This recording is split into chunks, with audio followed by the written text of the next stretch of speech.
happen.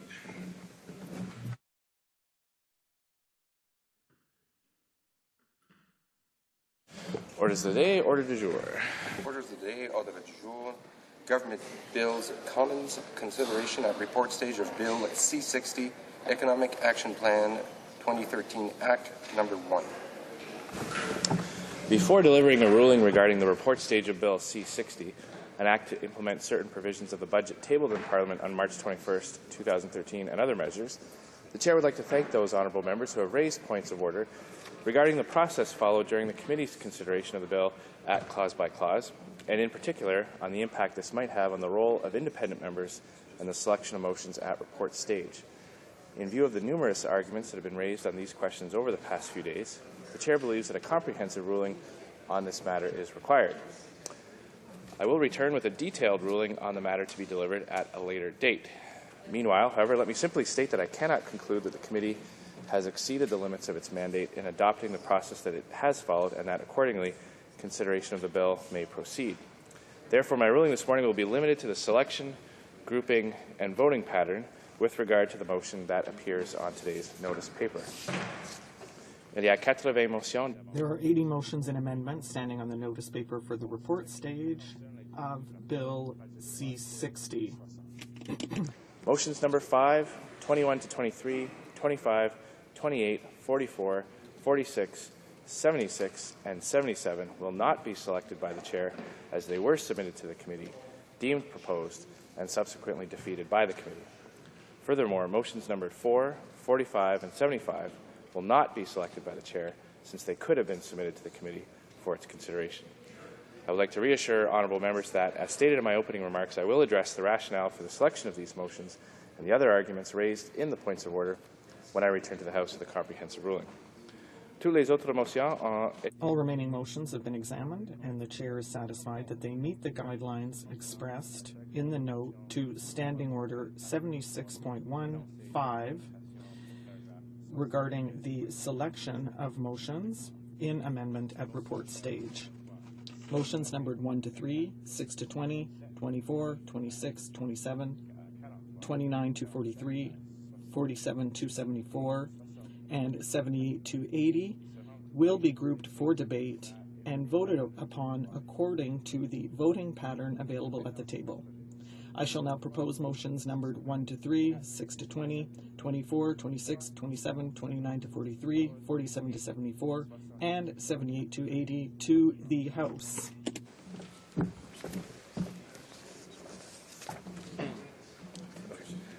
Motion number 1, Ms. Nash, seconded by Ms. Crowder, moves that Bill C-60 be amended by deleting Clause 1. Motion number 2, Ms. Nash, seconded by Ms. Crowder, moves that Bill C-60 be amended by deleting Clause 12. Motion numéro 3. Motion number 3, Ms. Nash, seconded by Ms. Crowder, moves that Bill C-60 be amended by deletion of 15. Motion number 6, Ms.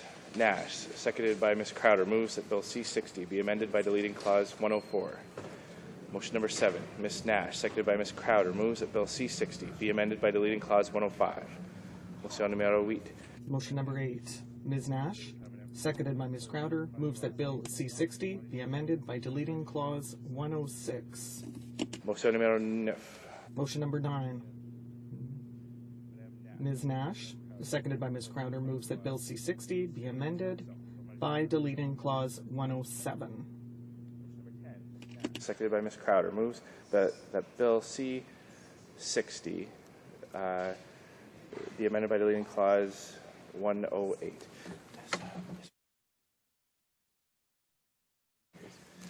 That was it. Motion number 11, Ms. Nash, seconded by Ms. Crowder, moves that Bill C-60 be amended by deleting Clause 109. Motion numéro 2. Motion number 12, Mr. Fortin, seconded by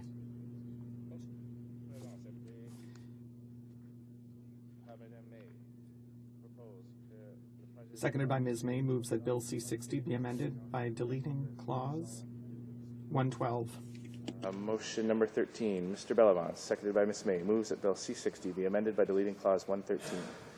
Motion number 14, Mr. Bellevance, seconded by Ms. May, moves that Bill C-60 be amended by deleting Clause 114.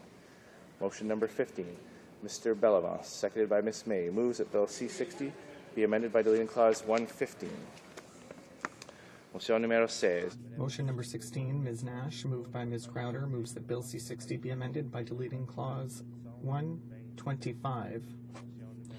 Motion number 17, Ms. Nash, seconded by Ms. Crowder, moves that Bill C-60 be amended by deleting Clause 133. Seconded by Ms. Crowder, moves that Bill C-60 be amended by deleting Clause 134. Motion number 19, Ms. Nash, seconded by Ms. Crowder, moves that Bill C-60 be amended by deleting Clause 135. Motion number 20, Ms. Nash, seconded by Ms. Crowder, moves that Bill C-60 be amended by deleting Clause 136. Motion number 24, Ms. Nash, seconded by Ms. Crowder, moves that Bill C-60 be amended by deleting Clause 137. Motion number 26, Ms. Nash, seconded by Ms. Crowder, moves that Bill C-60 be amended by deleting Clause 143. Motion number 27, Ms. Nash, seconded by Ms. Crowder, moves that Bill C-60 be amended by deleting Clause 144. Motion number 29, Madame Nash, après par Madame Crowder. Ms. Nash, seconded by Ms. Crowder, moves that Bill C-60 be amended by deleting Clause 147.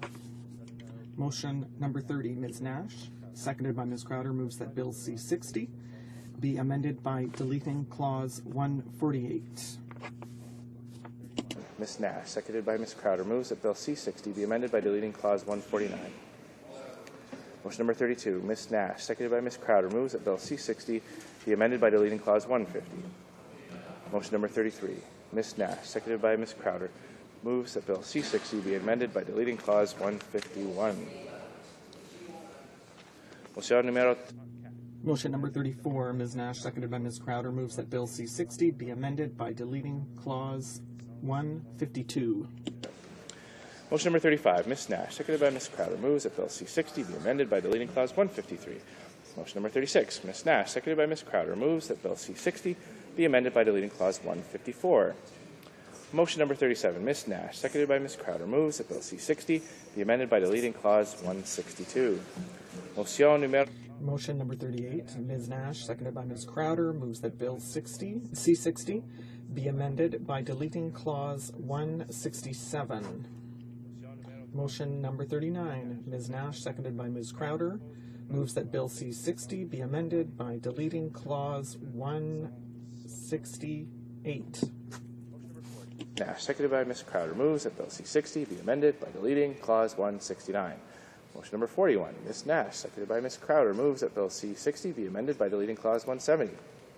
Motion number 42, Ms. Nash, seconded by Ms. Crowder, moves that Bill C-60 be amended by deleting Clause 171.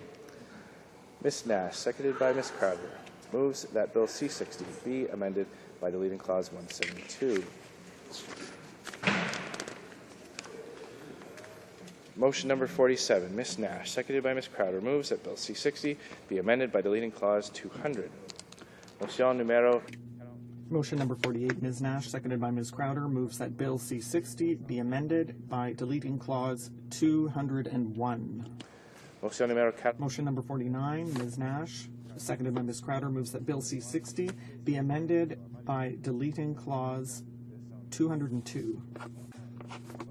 Ms. Nash, seconded by Ms. Crowder, moves that Bill C-60 be amended by deleting Clause 203. Motion number 51, Ms. Nash, seconded by Mrs. Crowder. Ms. Crowder moves that Bill C-60 be amended by deleting Clause 204. Motion number 52, Ms. Nash, seconded by Ms. Crowder, moves that Bill C-60 be amended by deleting Clause 205. Motion numéro 53. Motion number 53, Ms. Nash, seconded by Ms. Crowder, moves that Bill C-60 be amended by deleting Clause 206.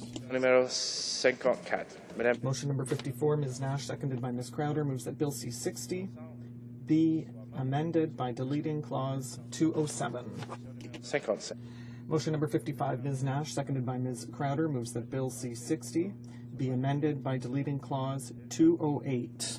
Motion number 56, Ms. Nash, seconded by Ms. Crowder, moves that Bill C-60 be amended by deleting Clause 209. Ms. Nash, seconded by Ms. Crowder, moves that Bill C-60 be amended by deleting Clause 210.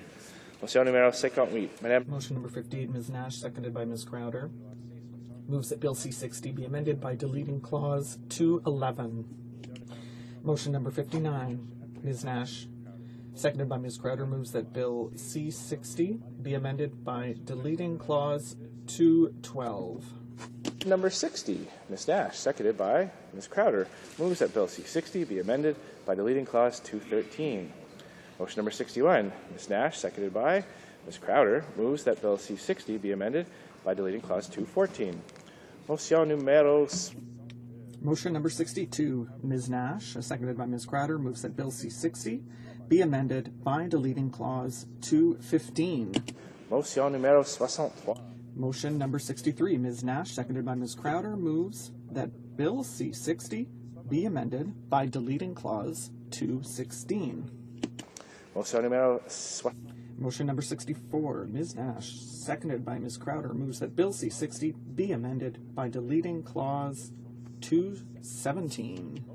Number 65, Ms. Nash, seconded by Ms. Crowder, moves that Bill C-60 be amended by deleting Clause 218. Motion number 66, Ms. Nash, seconded by Ms. Crowder, moves that Bill C-60 be amended by deleting Clause 219. Motion number 67, Ms. Nash, seconded by Ms. Crowder, moves that Bill C-60 be amended by deleting Clause 220. Motion number 68, Ms. Nash, seconded by Ms. Crowder, moves that Bill C-60 be amended by deleting Clause 221. Motion number 69, Ms. Nash, seconded by Ms. Crowder, moves that Bill C-60 be amended by deleting Clause 222. Motion numéro... Motion number 70, Ms. Nash, seconded by Ms. Crowder, moves that Bill C-60 be amended by deleting Clause 223. 1. Ms. Nash, seconded by Ms. Crowder, moves that Bill C-60 be amended by deleting Clause 224. Ms. Nash, motion number 72. Ms. Nash, seconded by Ms. Crowder, moves that Bill C-60 be amended by deleting Clause 225. Pardon me. Motion number 73. Ms. Nash, seconded by Ms. Crowder, moves that Bill C-60 be amended by deleting Clause 228. Motion numéro... Motion number 74, Ms. Nash, seconded by Ms. Crowder, moves that Bill C-60 be amended by deleting Clause 229. Motion numéro 78, Madame. Motion number 78, Ms. Nash, seconded by Ms. Crowder, moves that Bill C-60 be amended by deleting Clause 230. Ms. Nash, seconded by Ms. Crowder, moves that Bill C-60 be amended by deleting Clause 231. And motion number 80, Ms. Nash, seconded by Ms. Crowder, moves that Bill C-60 be amended by deleting Clause 232. Debate. The Honourable Member for Parkdale High Park. Thank you, Mr. Speaker, and I rise yet again to speak on Bill C-60, another Conservative omnibus bill that crams changes to more than 50 pieces of legislation into it, and which ought to have been split up and studied at various different committees. This bill will have wide-ranging impacts affecting everything from the price of an iPod to credit unions to foreign aid to even journalistic freedom of the CBC. This omnibus budget bill makes changes to the Temporary Foreign Workers Program, to the Investment Canada Act, and merges the Department of Foreign Affairs and International Trade with CIDA, the Canadian International Development Agency. Mr. Speaker, this bill also raises taxes on Canadians by introducing tax hikes on credit unions, increasing the tax on small businesses, and increases the taxes on thousands of products that Canadians use every day.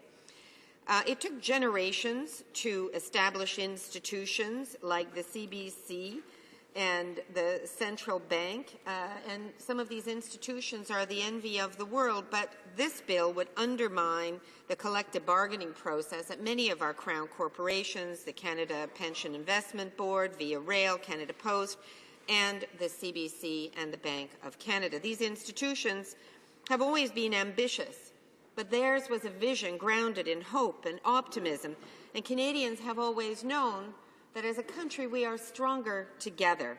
Our leaders once had the wisdom to accept the independence of the Bank of Canada and the integrity of the CBC. They saw this independence as an asset to our country, not a threat to the power of government.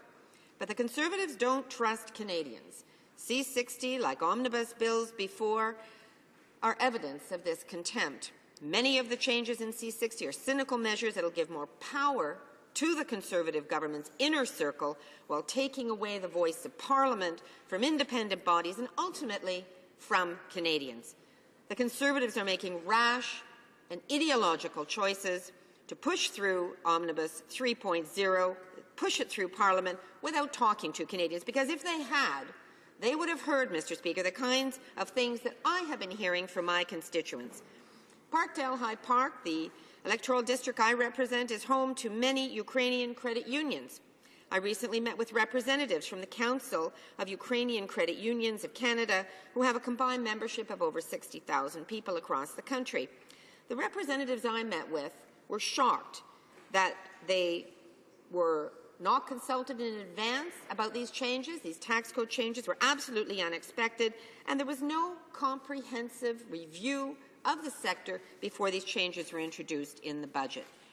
The changes have surprised people and created worry and uncertainty for credit unions and the many Canadians who rely on their services. In my riding, the Ukrainian credit unions invest nearly $1 million annually in community programming, projects and educational initiatives that will simply disappear as a result of these changes. There's also a great deal of concern from credit unions from coast to coast about the long-term impact of these changes. We appreciate diversity in the financial sector and the banking sectors of Canada. They're part of a modern economy, but I share the concerns of my constituents and many Canadians that these changes put that diversity at risk. But of course, the Conservatives would have had to talk to Canadians to know this. My office has also been flooded with letters and emails and phone calls from constituents concerned about how Bill C-60 will impact the CBC, our national broadcaster. Thousands of Canadians are writing to tell Parliament that sections relating to the CBC alone are reason to stop this omnibus bill, to make changes to it.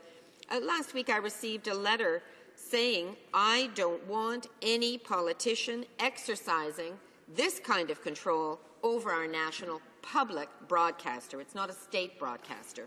Another letter put it succinctly, saying, what can I do? Where do I protest? Now, Canadians have made it crystal clear. They don't support these measures, so why aren't the Conservatives listening? Respected members of the Canadian media have been telling Parliament that this bill must be intercepted. Free expression, la Fédération professionnelle des journalistes du Québec, the Professional Federation of Quebec Journalists, the Guild of Media and Communications of CBC and ACTRA are calling on the Conservatives to show some common sense. It's clear that Bill C-60 is not what Canadians want, and if Conservatives were listening, they would know that. If they had talked to Canadians, they'd be hearing the advice of experts like George Smith, who has decades of experience in Canadian business. Smith was once the chief management negotiator for Air Canada, Canadian Pacific Railways, CBC. At the Finance Committee, Smith told us, and I'm quoting, the proposed amendments to the Financial Administration Act buried in C-60 contradict both the spirit and the intent of the Canada Labour Code and create a role for government in Crown Corporation collective bargaining, which is not contemplated in the Canada Labour Code. Mr. Speaker, on another issue of serious concern is the impact that this omnibus bill would have on the independence of the Bank of Canada. Last week, I tabled a motion at the Finance Committee to study the impact of this bill on the Bank of Canada, but the Conservatives voted against it, as they vote against every proposed amendment. However, in a recent article in the Globe and Mail, Kevin Carmichael, one of Canada's most respected financial reporters, discussed my motion and affirmed that measures in this bill could gravely impact the independence of the bank. Again, the Conservatives are willing to sacrifice the independence of our central bank and the national interest if it means giving more power to the Prime Minister's office. Another measure in the Omnibus Bill 3.0 makes changes to the Temporary Foreign Workers Program. These measures are a Band-Aid solution that doesn't get to the heart of this government's mismanagement of the Temporary Foreign Workers Program. Experts and community groups across the country are speaking out against this Band-Aid solution. So, Mr. Speaker, when is it enough? Really, Canadians are saying that we don't support, once again, this omnibus budget bill. Canadians have serious concerns with the measures in Bill C-60, and until those concerns are addressed, we cannot support this bill, and we will not support this bill, Mr. Speaker. There are serious issues facing our country, but Budget 2013 does not rise to meet these challenges. It does nothing to address unemployment, record levels of household debt, or rising inequality. Instead, the Conservative government is more concerned with rearranging power to give more power to their inner circle and less voice to Canadians. So, Mr. Speaker, let's not forget what this budget isn't doing. It isn't getting Canadians back to work. It isn't going to stimulate growth. Instead, this budget is squarely focused on a job-killing austerity agenda that has made major cuts to the services that Canadians rely on. Putting people to work is clearly the best way to reduce our deficit, and there's no need to play Big Brother with the Bank of Canada. There's no need to trample on credit unions that so many communities rely on. And there's no need to spend millions in an advertising budget that Canadians don't agree with, Mr. Speaker. Instead, New Democrats know that investing in education, investing in infrastructure, making life more affordable for Canadians, and supporting small and medium-sized businesses and creating high-quality, high-paying jobs is the best way to get our economy back on track. Mr. Speaker, Canadians are counting on us. They're counting on New Democrats, and I dare say all of this Parliament, to show leadership, to bring forward the ideas and proposals that will work in the public interest, not the private interest of a few insiders. We need to put Canadians first, Mr. Speaker. This budget doesn't do it. I see my time is up. I look forward to the questions and comments of my colleagues. Thank you, Mr. Speaker. Questions and comments, questions et commentaires. Resuming debate. Is the House ready for the question? Oh, I see. Resuming debate. The honourable member for Richmond-Athabasca. Excusez-moi, Monsieur le Président. Sorry there, Mr. Speaker. I just needed to grab a sip of water first. I'm happy to have this opportunity to speak to our amendments to Bill C-60.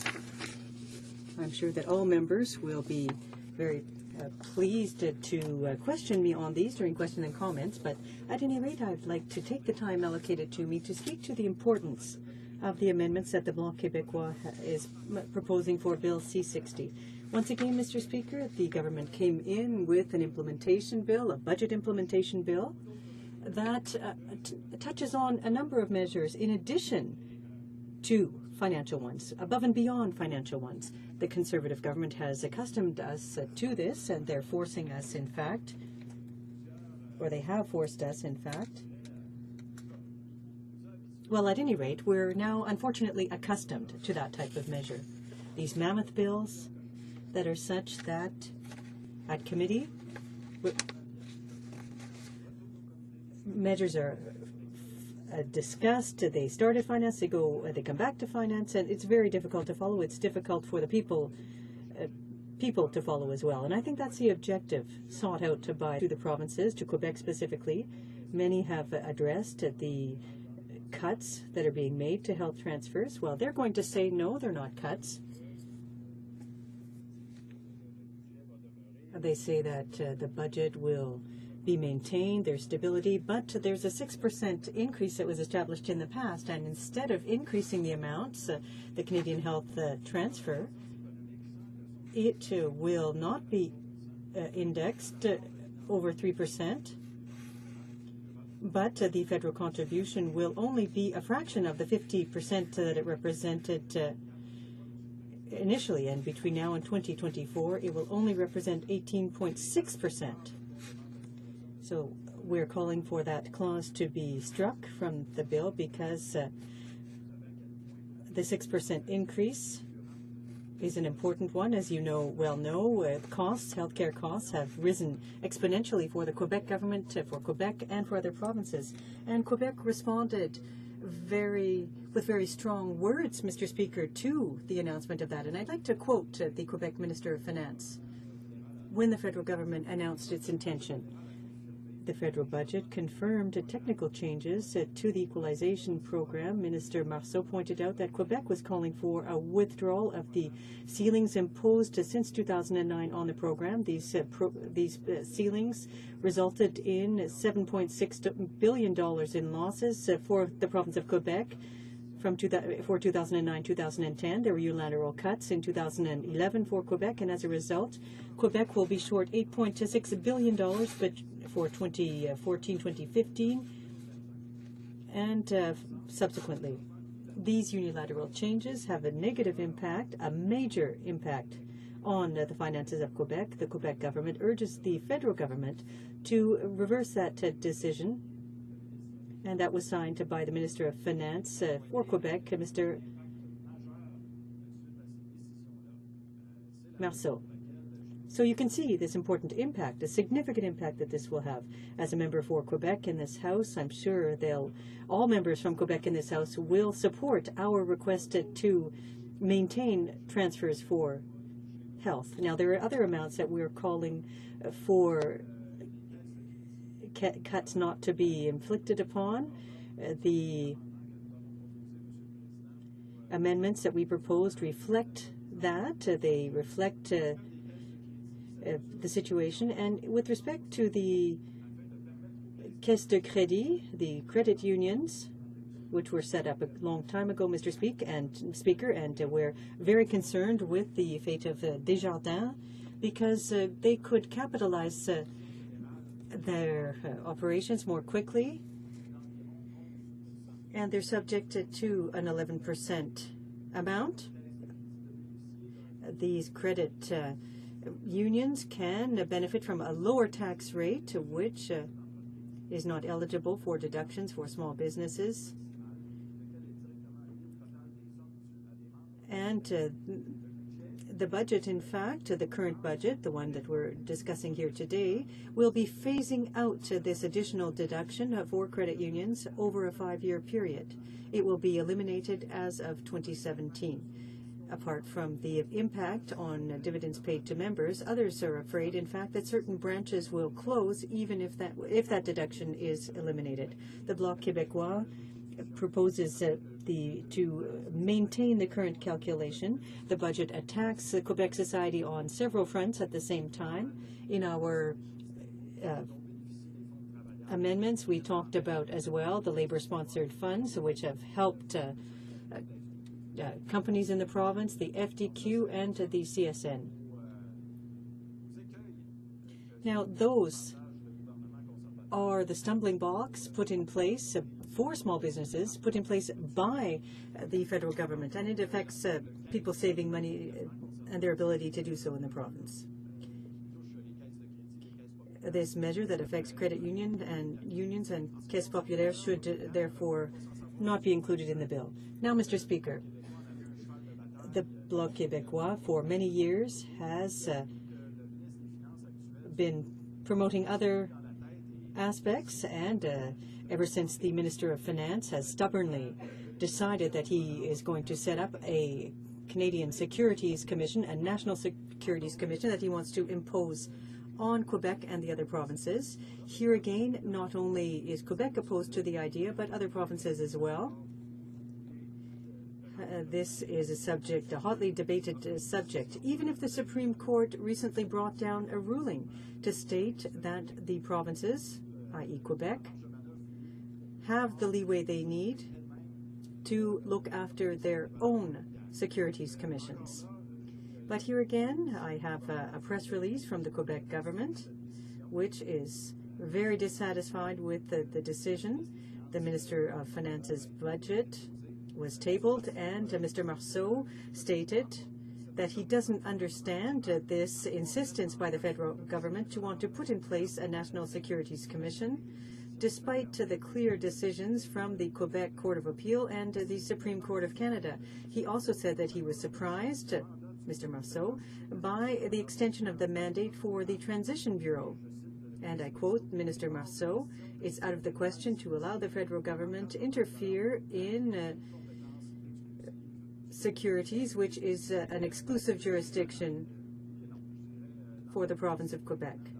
Now, it's not surprising to see the Conservative government take this kind of action, but when the Supreme Court rules, they have to abandon their approach. The Supreme Court made a decision, ruled, and stated very clearly that what is in the Constitution regarding the respect for provincial areas of jurisdiction is important. However, the Conservative Party's Bay Street friends must be saying that the Conservatives are in power. We'll take this action, whatever the cost may be. We'll establish a National Securities Commission. Now, this Conservative government often boasts about having avoided disasters that occurred in other countries, but one of the reasons for that is our system in place for securities. Quebec and the provinces can, if they so desire, have their own system, and it works very well, Mr. Speaker. The OECD has acknowledged that when they talked about securities regulation and commissions. Other countries operate in a similar fashion. So I don't understand why the minister wants to continue pushing in that direction when everyone, except perhaps his Bay Street friends and a couple of provincial governments, are telling him that he can have his own Canadian Commission, but the provinces will continue to have their own and control over their own securities commissions. I'll wrap up on this, Mr. Speaker. I would have to beforehand refer to the federal government's decision to get involved and interfere in the operations of Crown corporations. We saw what happened with Canada Post, and now with CBC we're seeing the same thing. What the government wants to do is to interfere in negotiations. There are fears as regards Radio-Canada CBC with respect to control over the newsroom, Mr. Speaker. All of that is linked to Bill C-60. It's back in the news and has been since yesterday. And in that regard, Mr. Speaker, we need to adopt the Bloc Québécois amendments to abolish the measures I referred to ensure that Bill C-60 deals exclusively with fiscal, tax, and budgetary measures, and not all of the other measures that should have been presented in separate pieces of legislation. Thank you, Mr. Speaker. Parliamentary Secretary to the Minister of Finance. Merci bien, Monsieur le Président. Thank you very much, Mr. Speaker. I'd like to tell my colleague opposite that there were certain aspects of his speech which were not entirely accurate. Now, when we talk about the Securities Commission system here, what the Supreme Court said was that the federal government does have certain responsibilities with respect to financial markets, and that we cannot ignore those responsibilities. So everything in this bill clearly touches on areas of federal jurisdiction. Now, with respect to the cooperatives and credit unions, Quebec is the one that in 2003 eliminated a similar provision. So the the Quebec government agreed with their federal government. So I'd just like to ensure that Canadians understand, to rectify the facts on those two areas. I have a number of quotes, quote upon quote, that has come in to support our budget. Quotes that have come from the province of Quebec, the Chamber of Commerce, for example. I'd like my colleague opposite to read these comments. This is a good budget and he should support it. The Honourable Member for Richmond-Arthabaska. Well, as I've always said in this House, Mr. Speaker, and as the Parliamentary Secretary can check in the remarks that I've made since I was first elected in 2004, there are positive aspects and negative aspects to all pieces of legislation. We have to weigh those and then determine what way we're going to vote.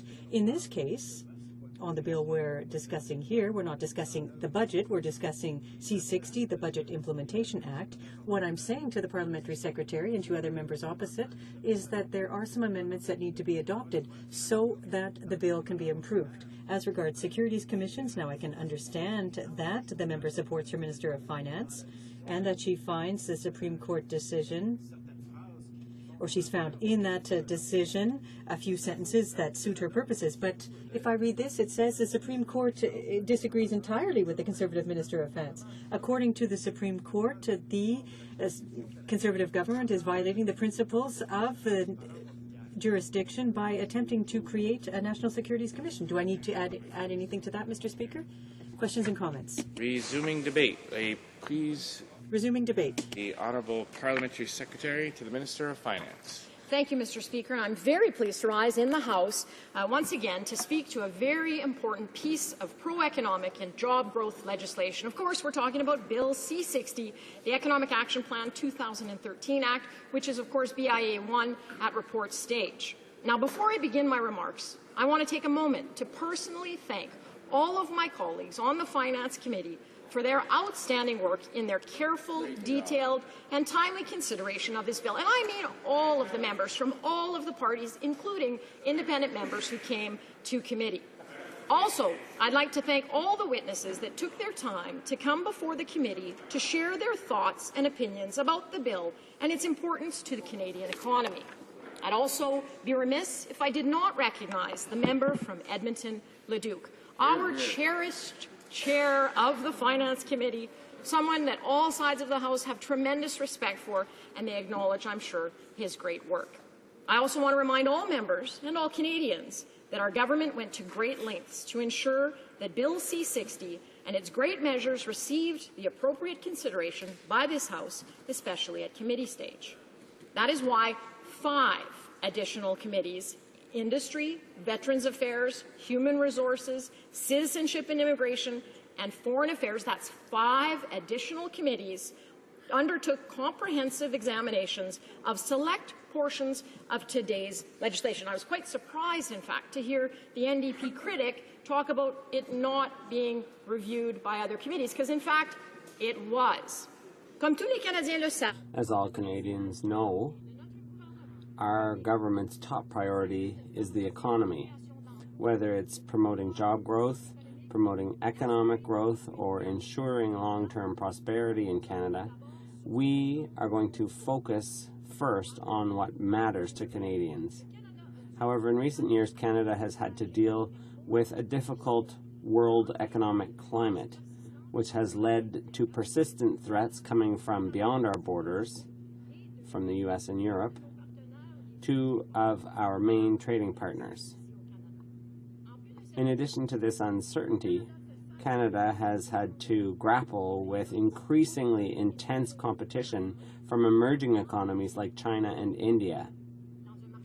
In a global market that is constantly changing, we have to continue focusing on the economy and building on Canada's sound economic record. In July 2009, the Canadian economy has created over 900,000 net new jobs. This is the very best job growth record in the entire G7.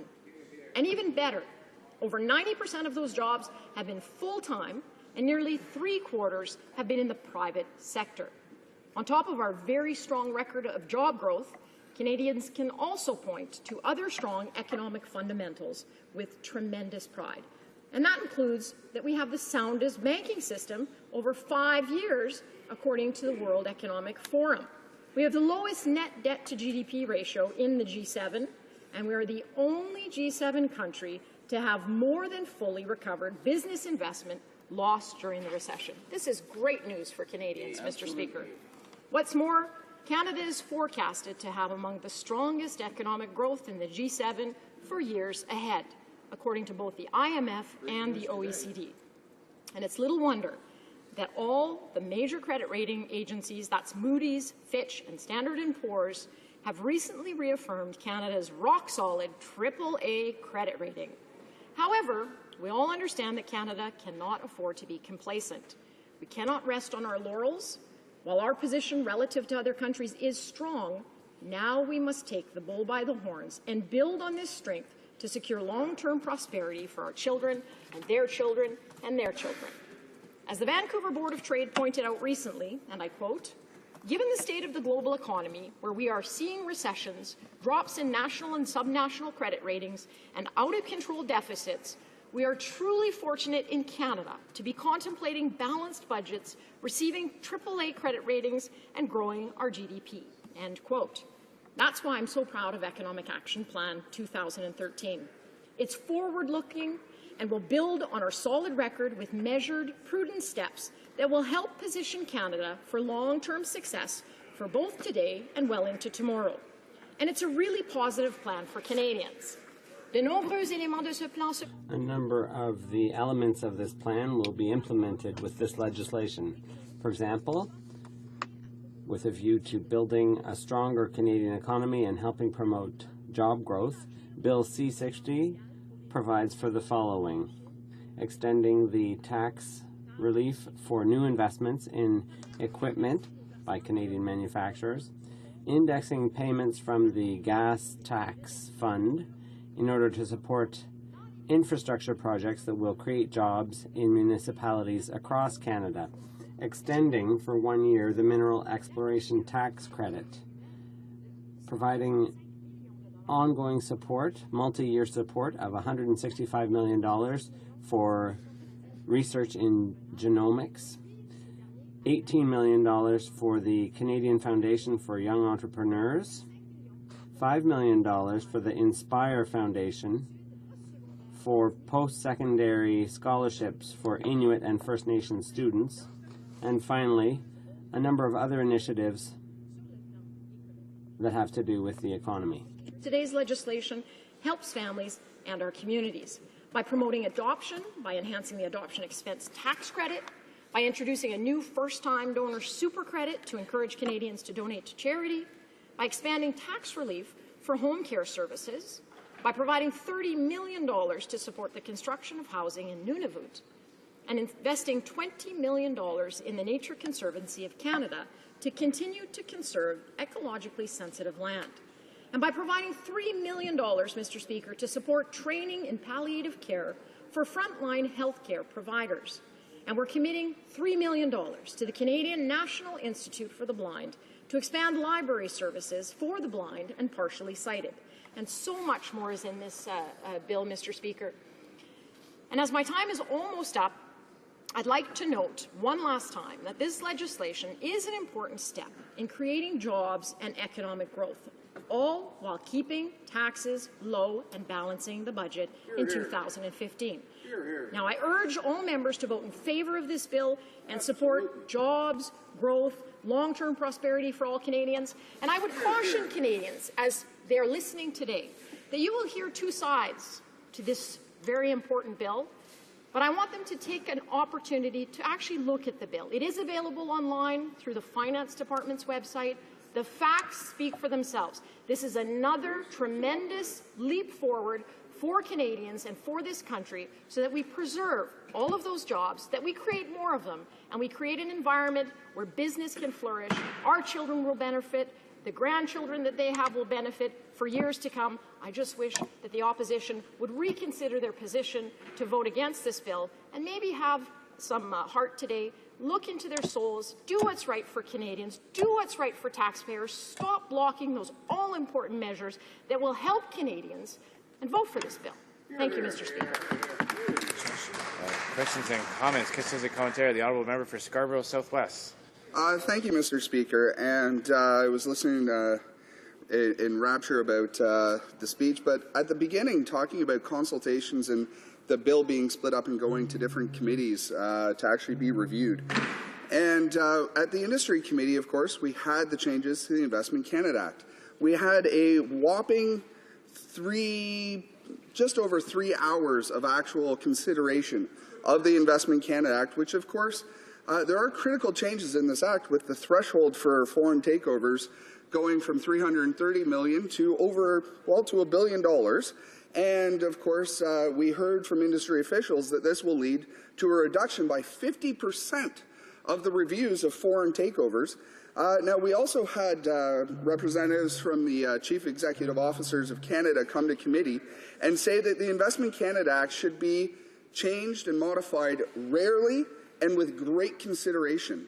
Now, I wanted to ask the Parliamentary Secretary if she thinks a grand total of 3 hours constitutes careful consideration of these huge changes, and that rarely would mean 3 consecutive budgets. The Honourable Parliamentary Secretary to the Minister of Finance. Thank you, Mr. Speaker. I want to thank my member opposite for the question. I'm not entirely sure where he's been all of this time, because it was in fact the Minister from Industry who began many consultations on this when we were looking at some takeovers over 2 years ago.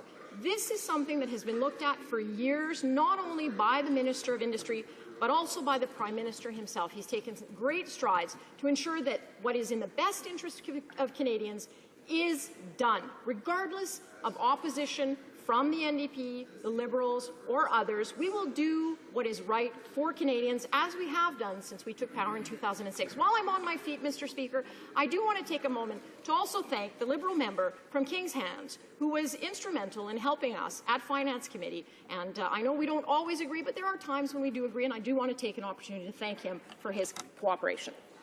Comments, questions et commentaires. The Honourable Member for Cumberland, Colchester, Musquodoboit Valley. Well, thank you, Mr. Speaker, and I want to thank the Honourable Member for her speech. I listened to it intently.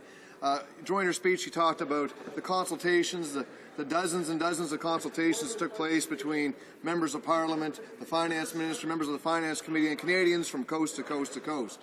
I know that we had finance consultations in my riding and across Atlantic Canada. Can the member expand on what she heard in those consultations and how we implemented that in this budget bill? The Honourable Parliamentary Secretary. I want to thank my colleague for that very important question. He's absolutely right.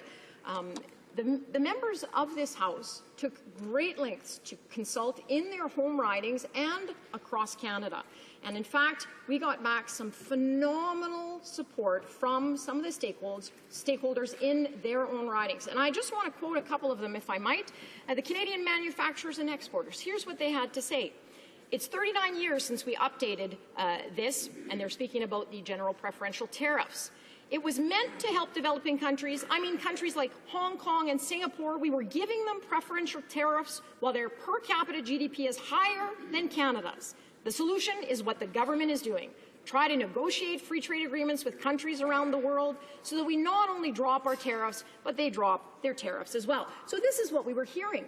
We don't want to give special breaks to companies that are working in China. We want to give benefits to Canadian companies. We don't want to give benefits to companies whose booming economies outweigh our own. We're going to do what's right for Canadians. It's unfortunate the NDP and the other parties disagree with us. The comments, the Honourable Member for Parkdale High Park. Thank you, Mr. Speaker. And I want to correct the record in the House. I think the honourable member opposite may have misspoke when she talked about consultation. We heard from witnesses at the Industry Committee, government officials, in fact. There was no consultation on the changes to the Investment Canada Act. We heard from Crown corporations, no consultation around changes to their labour relations. We heard from credit unions. There was no consultation. They said very clearly at the committee no one had talked to them about very significant changes that will be affecting credit unions across this country. I think what happens, sadly, Mr. Speaker, is that a few members opposite, they get in a phone booth with people who talk like them and think like them, but sadly they don't get out and listen to the rest of Canadians or do proper consultation. And I'd like this member to correct the record. Thank you. There are only about 30 seconds left for the Parliamentary Secretary. Thank you, Mr. Speaker. And correcting the record is something that I have not heard the NDP do very often because they don't do it very well. The facts speak for themselves. There has been extensive consultation, as mentioned by a number of members who stood here today to ask questions or to make statements. There are some measures in the budget bill that are closing tax loopholes. Of course, we don't consult with those who attempt to avoid paying taxes when we close those tax loopholes. I might add that I'm very disappointed in the member who just spoke. She was particularly difficult to deal with throughout all of this. She continues to be particularly difficult to deal with and continues to mislead Canadians on this. This is a good budget bill. It's a bill that will help Canadians to progress. It will create jobs. It will maintain our long-term prosperity. I just wish the NDP member would have a change of heart.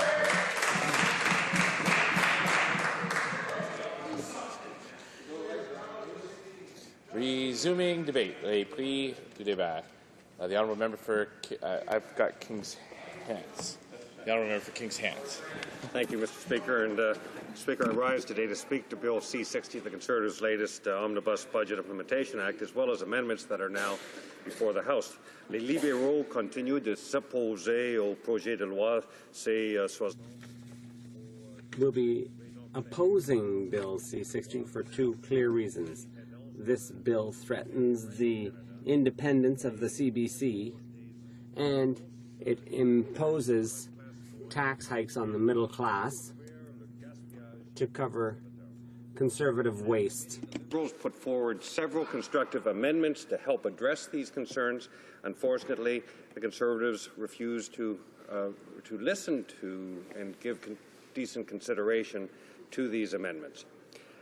They refused to entertain any amendments whatsoever, despite the growing evidence that Bill C-60 is in fact deeply flawed. To give you an example of just how flawed this legislation is, Monsieur Hubert Lacroix, the president of Radio Canada, or the CBC, took the almost unprecedented step of writing to the members of the Finance Committee and essentially threatening a court case if Bill C-60 passes without amendment. He said that this legislation threatens the independence of the CBC and Radio Canada. This is what he told us in his letter. Nous croyons que les modifications. We feel that the proposed changes to the Financial Administration Act could conflict with key parts of the Broadcasting Act, which governs the operation of our corporation, and could reduce the independence that is essential to the conduct of our activities. This bill will give rise to conflicts with the Broadcasting Act and the Charter and compromise the corporation's independence. This could potentially embroil the government, our corporation, and its unions in litigation, a result which could be avoided with an amendment that protects that independence. We have also heard from tens of thousands of Canadians who've signed petitions and written to their MPs in order to protest the way in which Bill C-60 threatens the independence of the CBC and Radio Canada. Unlike this government, Canadians understand that the CBC and Radio Canada it was originally set up as an independent Crown corporation in order to shield it from political interference. While the government appoints the board of directors and determines the overall budget of the CBC and Radio Canada, this cultural Crown corporation has always had the independence to determine who should work there and how much they should get paid. This legislation effectively removes that independence. And Canadians have been clear. They do not want politicians to be able to punish reporters or journalists from the CBC and Radio Canada for asking any of us uncomfortable questions. In an effort to be constructive, we, as Liberals, tried to provide the Conservatives with options in order to address these concerns. We proposed a constructive amendment that would have excluded CBC and Radio Canada from the measures of Bill C-60. We also proposed an amendment which would have simply yet clearly protected the independence of CBC and Radio Canada from the measures in this bill so that the government could avoid a potential legal showdown. But the Conservatives would not listen to reason and consider these amendments. And they seem to have become completely deaf to the concerns of Canadians. George Smith, a professor at Queen's University, who's also served as a chief management negotiator for the CBC and Radio Canada, also appeared before the Finance Committee, and he was clear that the changes in Bill C-60 are not just bad for Labour, they are bad for business. This is what Professor Smith predicts will happen under this legislation. Relationships, quote, relationships between Labour and management, which are fragile at best during stressful negotiations, will be strained to the point of breaking with the negative consequence of ensuring Labour disputes. There will be costs to the economy. In some, an already complex process will be complicated to the point where, in my considered professional opinion, it will become totally dysfunctional, unquote. In addition to threatening the stability of CBC and Radio Canada, one of Canada's most cherished cultural institutions, is also, as well as endangering labour relations, this legislation actually raises taxes on Canadians. In fact, in each of the last 4 budgets, the Conservatives have raised taxes on hard-working, middle-class Canadian families. Their latest budget actually raised taxes by a whopping $3.3 billion over the next 4 years. And a number of these tax measures are included in this Bill C-60. Bill C-60 actually attacks Canada's rural and small-town economy with a tax increase on credit unions. Mr. Speaker, I see you signaling. Yes, the honourable member for Kings Hants will have just under 5 minutes left when we resume, but we're going to move on to statements by members. Déclaration des députés. The honourable member for Cypress Hills Grasslands. Mr. Speaker, when we say the word cancer, everyone pays a little bit more attention. It's a scourge that comes in many forms, but the battle is not just one-sided. The fight continues, the fight to find a cure. Last weekend, I was honoured to attend our local annual Relay for Life Cancer fundraiser. This year's event was held in East End, Saskatchewan. We came to raise money for a cure. Mr. Speaker, Southwest Saskatchewan, 14 teams, young to old, 144 participants, over $55,000 raised. We also came together to celebrate cancer survivors and to honour and remember loved ones. There were 68 survivors in their bright yellow T-shirts, some still receiving treatment, others who have survived cancer for 30 years. It was a night of encouragement, music, and fun. Congratulations to the event co-chairs Joni McNaughton and Yvonne Neufeld, both young ladies who are survivors, for bringing Southwest Saskatchewan together to beat cancer. The honourable member for Hull-Aylmer. Mr. Speaker, this year we are celebrating the 75th anniversary of Gatineau Park. I would like to take this opportunity to make members of this House aware of the importance of removing this park from the legal grey area in which it is currently. Unbelievable as it may seem, 75 years after its creation, nowhere in the Act will you find a description of what the boundaries of Gatineau Park are. Even though it encompasses the largest number of animal and vegetable species that are endangered in Quebec, neither will you find the objectives in the bill that must guide the management of its fragile ecosystem. In 2013, the federal public lands of Gatineau Park can still be sold to private interests without the consent of parliamentarians. To correct this situation, I recently tabled Bill C-465, and I urge all members of this House to support it. Happy anniversary to our park. The honourable member for Prince George, Peace River. Mr. Speaker, I rise today to honour one of Northern BC's great athletes. Robert Bo Hedges was born in Fort St. John, British Columbia, and grew up on his family's cattle ranch in the small town of 101. He became paraplegic at the age of 13, and during his rehabilitation, he witnessed wheelchair basketball for the first time. Soon after, there was a demonstration at his school, and the rest, they say, is history. Bo began playing competitively in 1996 and won his first gold medal with Team Canada in Toronto at the World Junior Championships in 1997. He is currently the co-captain of Team Canada's senior men's team, of which he is a member since 2007. Following Team Canada's gold medal victory in London at the 2012 Paralympic Games, Bo and all of Canada's Paralympic athletes were awarded the Queen's Diamond Jubilee Medal. It is my privilege to honour a great Canadian athlete. Congratulations again, Bo. You've made us all truly proud. Honourable member for Kingston and the Islands. Thank you, Mr. Speaker. May marks Asthma Awareness Month. Asthma is a chronic lung disease that causes shortness of breath, tightness in the chest, wheezing, and coughing. Asthma affects more than 3 million Canadians, including me. 6 out of 10 people are living with uncontrolled asthma, leading to a huge loss in quality of life, productivity in the workplace, and attendance at schools. It is estimated that 250 Canadians die from asthma every year.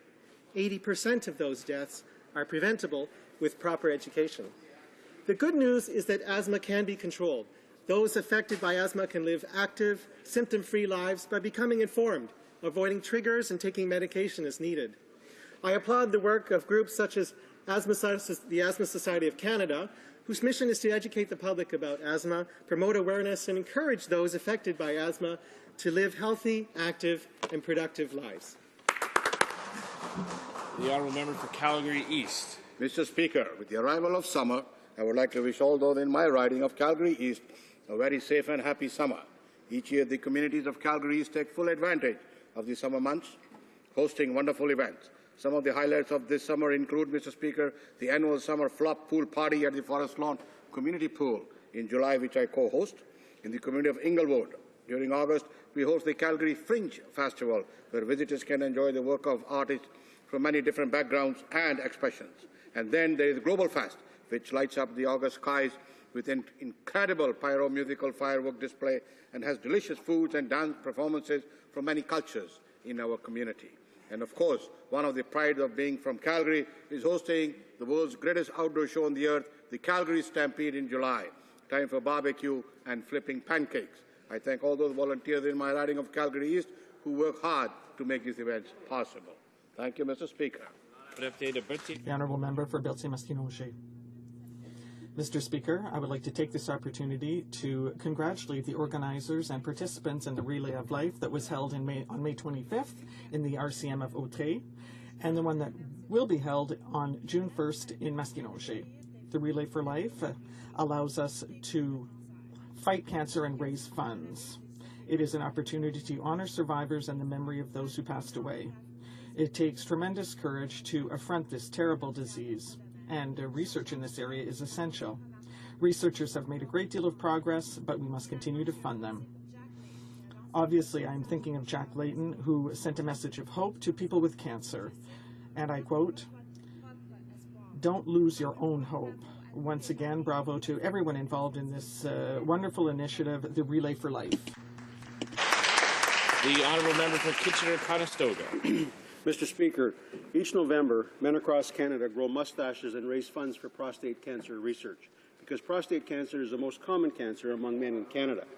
Overall, though, males face a higher risk of death by suicide than by prostate cancer. But we don't talk about that.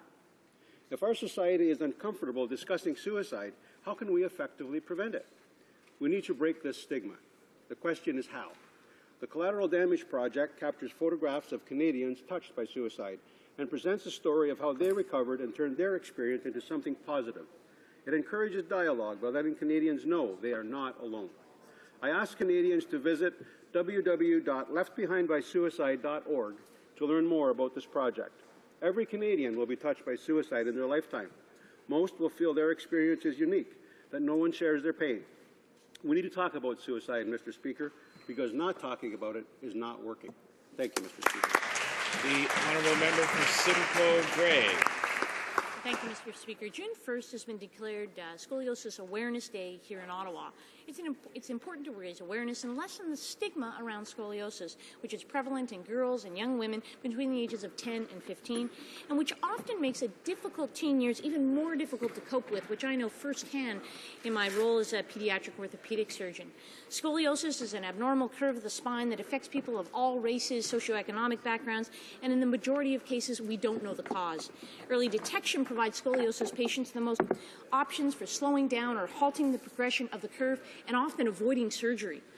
In the spirit of girl power, Curvy Girls support groups were created throughout the world.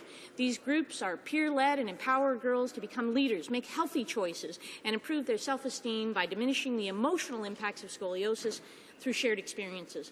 I want to invite everyone here to join Curvy Girls of Ottawa tomorrow at their second annual Scoliosis Awareness Walk in Stanley Park. And as a physician, I encourage all young women and parents to talk to their doctors about scoliosis. Thank you. The Honourable Member for Edmonton Strathcona. Mr. Speaker, it's with profound sadness that I rise today to observe the tragic loss, May 29th, of Alberta wildlife biologist Christina Nordstrom, killed in an accident in northern Alberta. The Alberta Public Service and scientific community have lost a friend and respected colleague. Sadly, helicopter pilot Bryce Campbell was also killed. Also on board was fellow biologist and colleague Simon Slater, currently recovering in hospital from serious injuries. This tragedy occurred when the helicopter crashed south of Buffalo National Park in northern Alberta. The biologists were tracking threatened woodland caribou populations. Christina worked as a wildlife biologist stationed out of Athabasca and was engaged in tracking caribou. I am told she was an extremely dedicated and confident professional who truly made a difference in wildlife conservation and protection. She was well respected by her colleagues and will be deeply missed. The dedicated work of our wildlife biologists, scientists, and support staff all too often places them in perilous situations. It's important we recognize and value that sacrifice made on all our behalf and for the species they seek to protect. Our thoughts and prayers go out to their families during this difficult time. The honourable member for Ottawa Orleans. Mr. Speaker, earlier this month, Michael Wassil was going about his day in Orleans when an intruder wearing rubber gloves and carrying box cutters entered his family home. The intruder had been stalking a young woman who was then sheltered by the Wassil family. Mike stepped between the intruder and the young woman to protect her. He took a slash to the throat. Malheureusement, sadly, the incredible efforts of the professionals at Montfort and civic hospitals were not enough. tentant de garder quelqu'un. Mike died in an effort to keep someone from harm's way. He came about his selflessness honestly. Is the same as that of Dapo Agoro, late of Blackburn Hamlet, who was murdered in similar circumstances 10 years ago. J'étais avec la famille. I was with the family. Wednesday, my spouse attended the funeral, and this is tragic. Mike's purpose was one of public service. Lorsque son père, René, apprit la nouvelle, when Mike's father, René, heard this terrible news, he was serving Canada in Jordan. I ask all members to join me in telling Mike's family and friends how saddened that we are about the loss of a brave son and friend.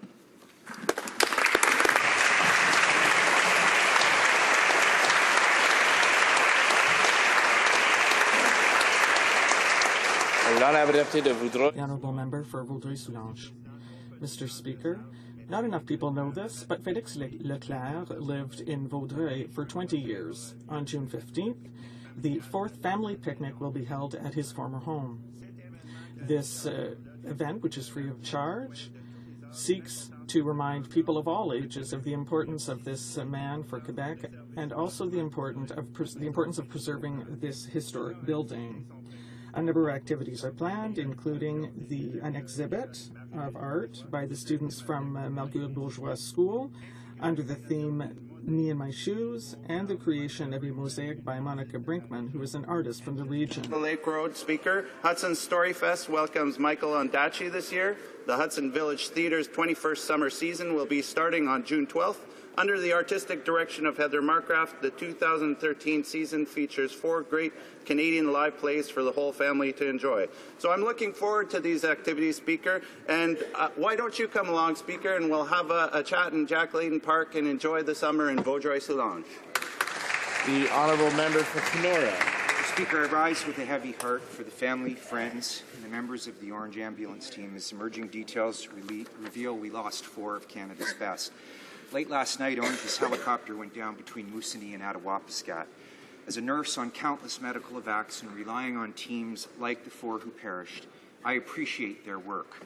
They're dedicated to making sure Canadians living in our isolated and remote communities in the vast region of Northern Ontario are picked up and transported safely, almost without exception, no matter the weather or the time of day. In this case, the Orange Sikorsky helicopter was reported missing at 1:11 a.m. this morning. Canadian Forces search and rescue assets were dispatched swiftly.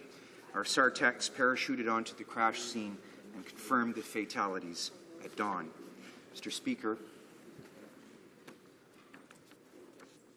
I ask all members to join me in paying tribute to this tragic loss of these 4 lives and those who take such particular risks to ensure that health and safety of all Canadians across this immense country. We share their loss. Our hearts are with their family, friends,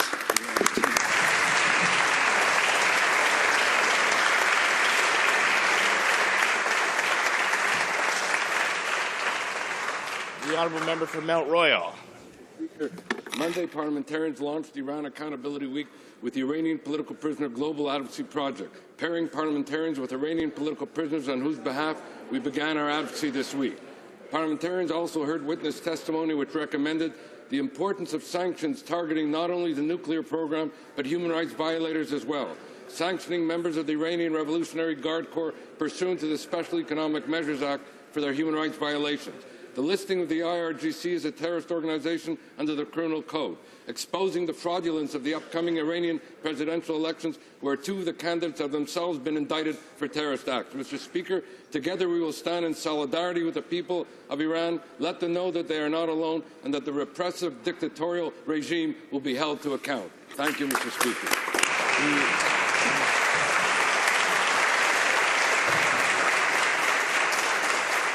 The honourable member for Medicine Hat. Thank you, Mr. Speaker. The Liberal leader party is in over his head. Time and time again, he has proven to Canadians that he doesn't understand what our national interests are. He's declared that Quebecers are better than Albertans, that Canadians who speak one of our two national languages are lazy, and when asked by media in Quebec what his views are on Senate reform, he stated that there should be no reform because it benefits us. The Liberal leader's own member of the caucus, the member from Bourassa, stood in his place on Wednesday and declared that we should stop pitting the regions against each other. Even the Liberal leader's own caucus are ashamed of his attempts to divide Canadians and our... Order. I don't think the translation... Okay, it fonctionne maintenant? Okay. Non-Honorable Deputy Medicine Hat. Thank you, Mr. Speaker. The leader of the Liberal Party is in over his head. Time and time again, he has proven to Canadians that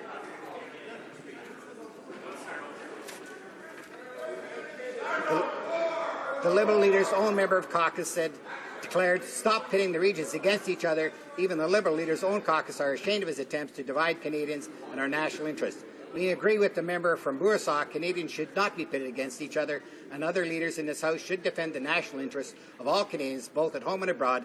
Unfortunately, the Liberal leader doesn't understand our national interests and is in way over his head.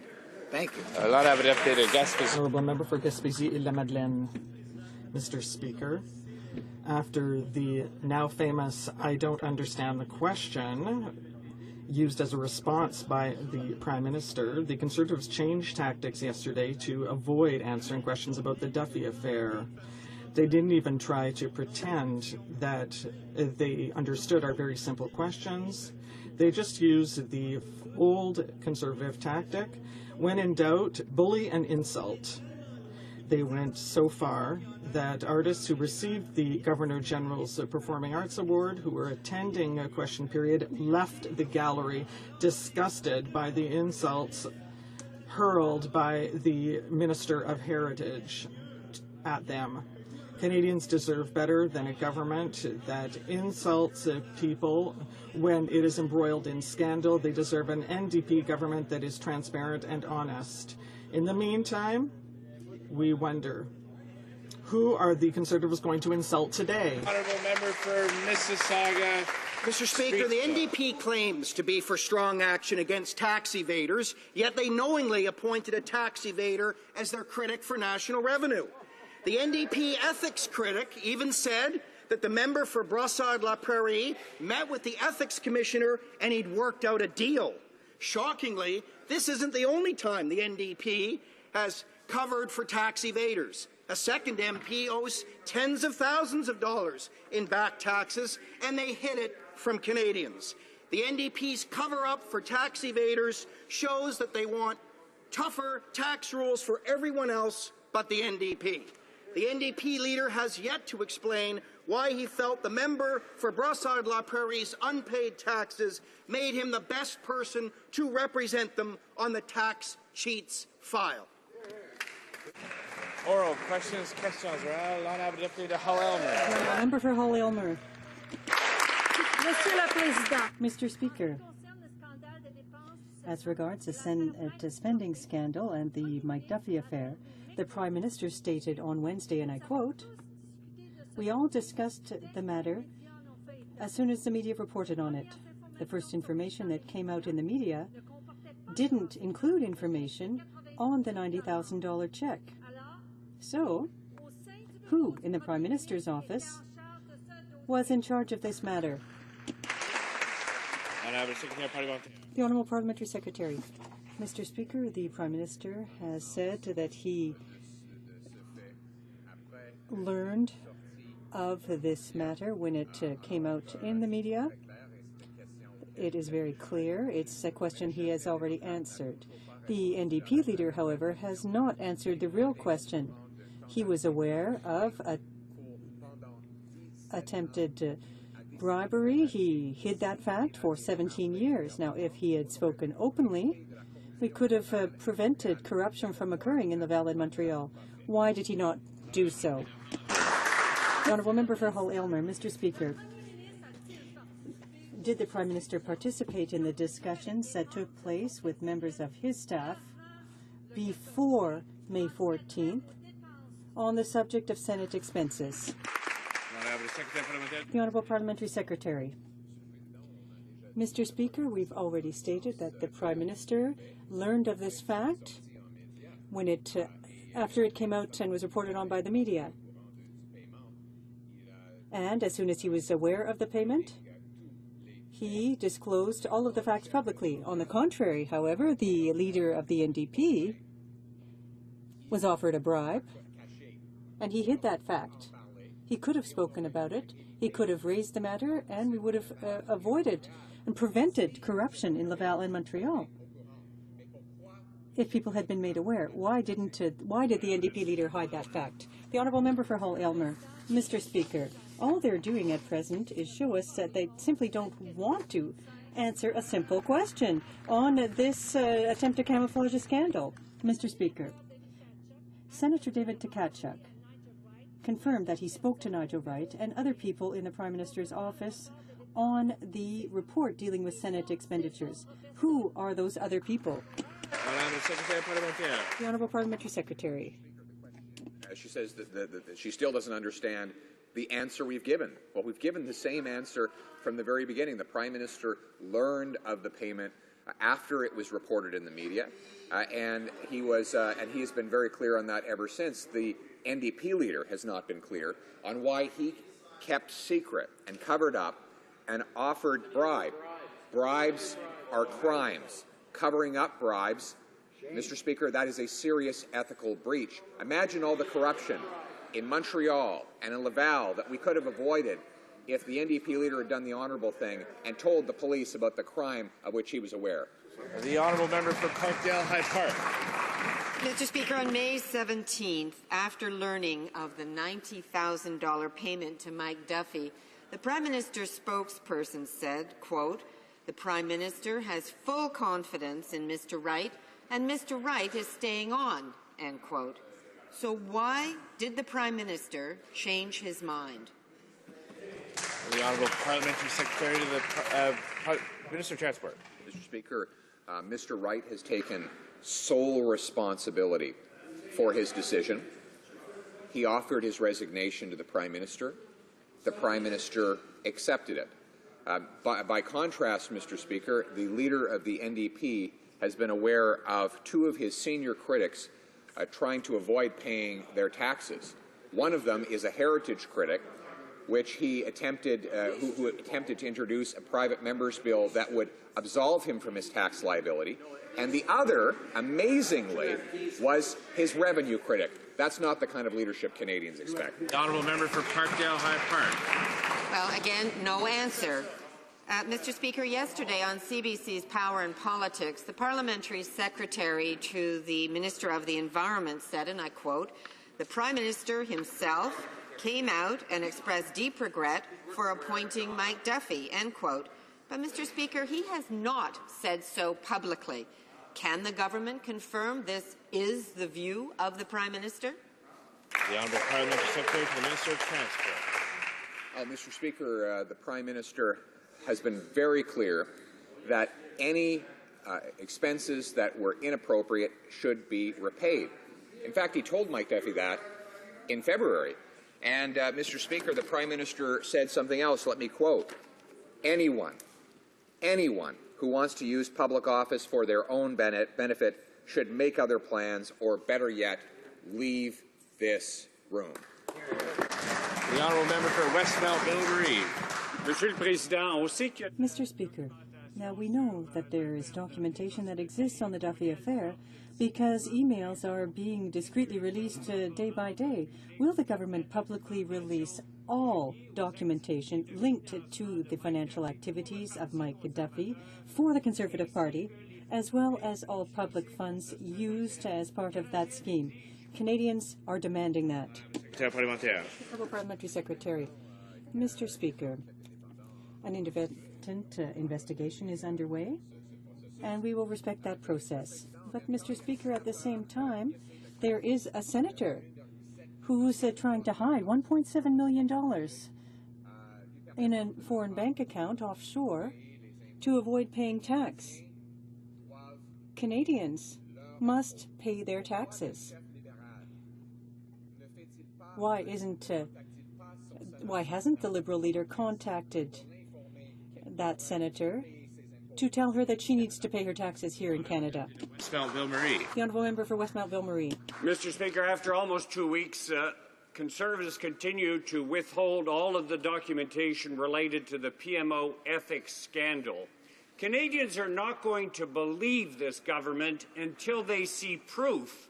Polls suggest that only 13% of Canadians believe that the Prime Minister of Canada is telling the truth on this affair.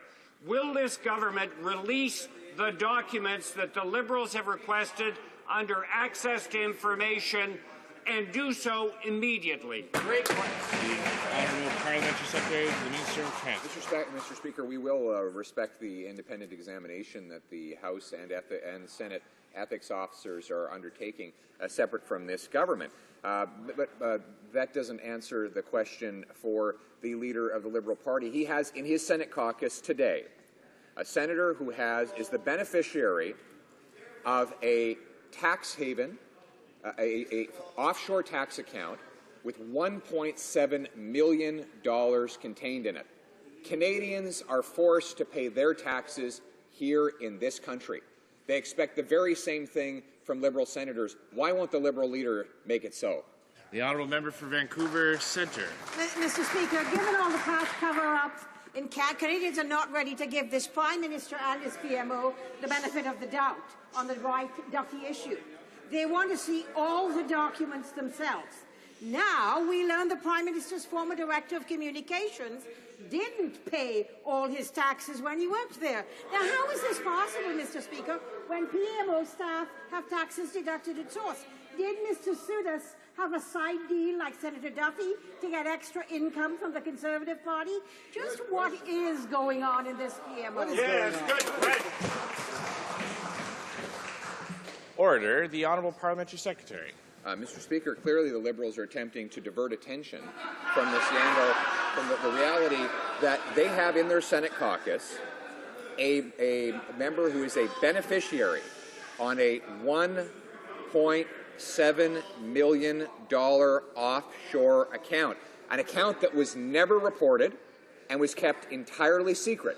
The Liberal leader has known about this for over a month. He has done absolutely nothing. Why doesn't he stand up and show some leadership and demand accountability from his senator? The Honourable Member for Berthier-Masquinongé. Mr. Speaker, the Conservatives continue to say that the $90,000 check was a personal check written by Nigel Wright. But how can they know that if they haven't seen the check? Honourable Parliamentary Secretary.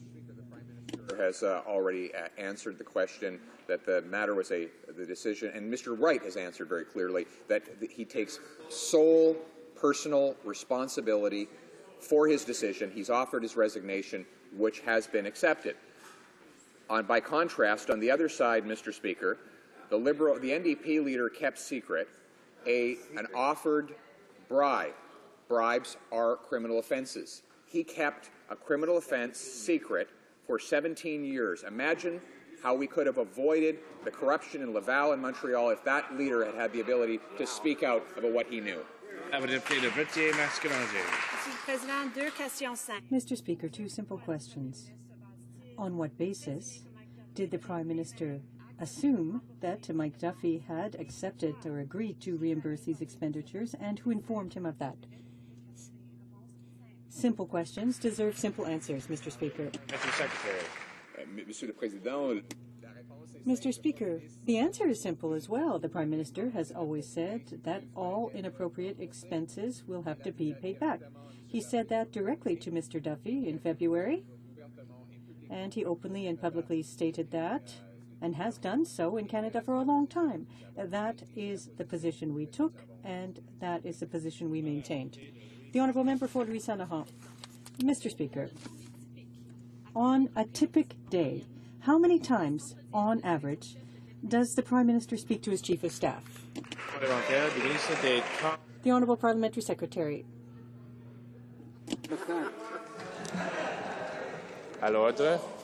Order, please. The Honourable Parliamentary Secretary.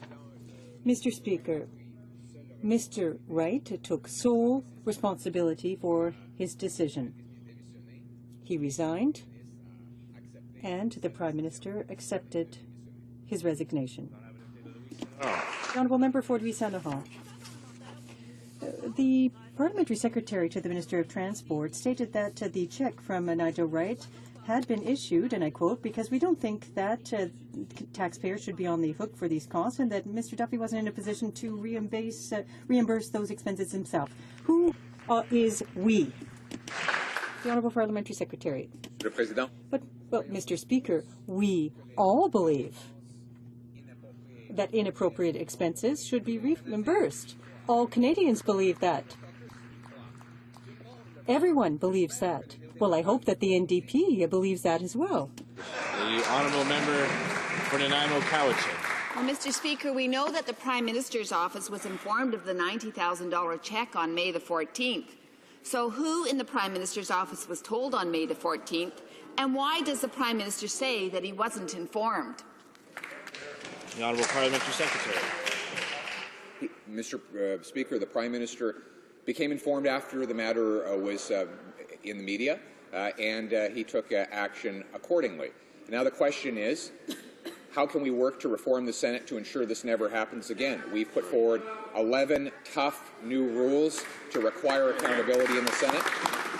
We've introduced 7 bills to reform the Senate to make it elected, and we've said that if the Senate will not be reformed, then it should be eliminated.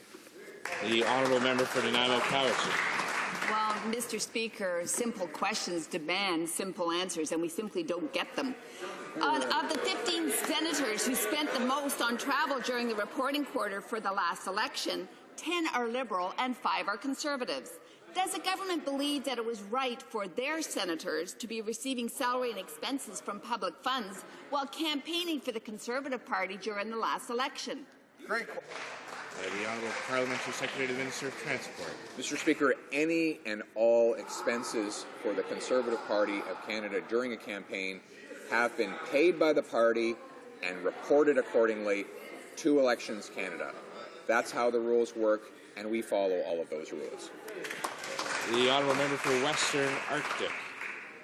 Then Conservative Senator Mike Duffy campaigned in the Northwest Territories during the last election and was double or triple dipping on expenses.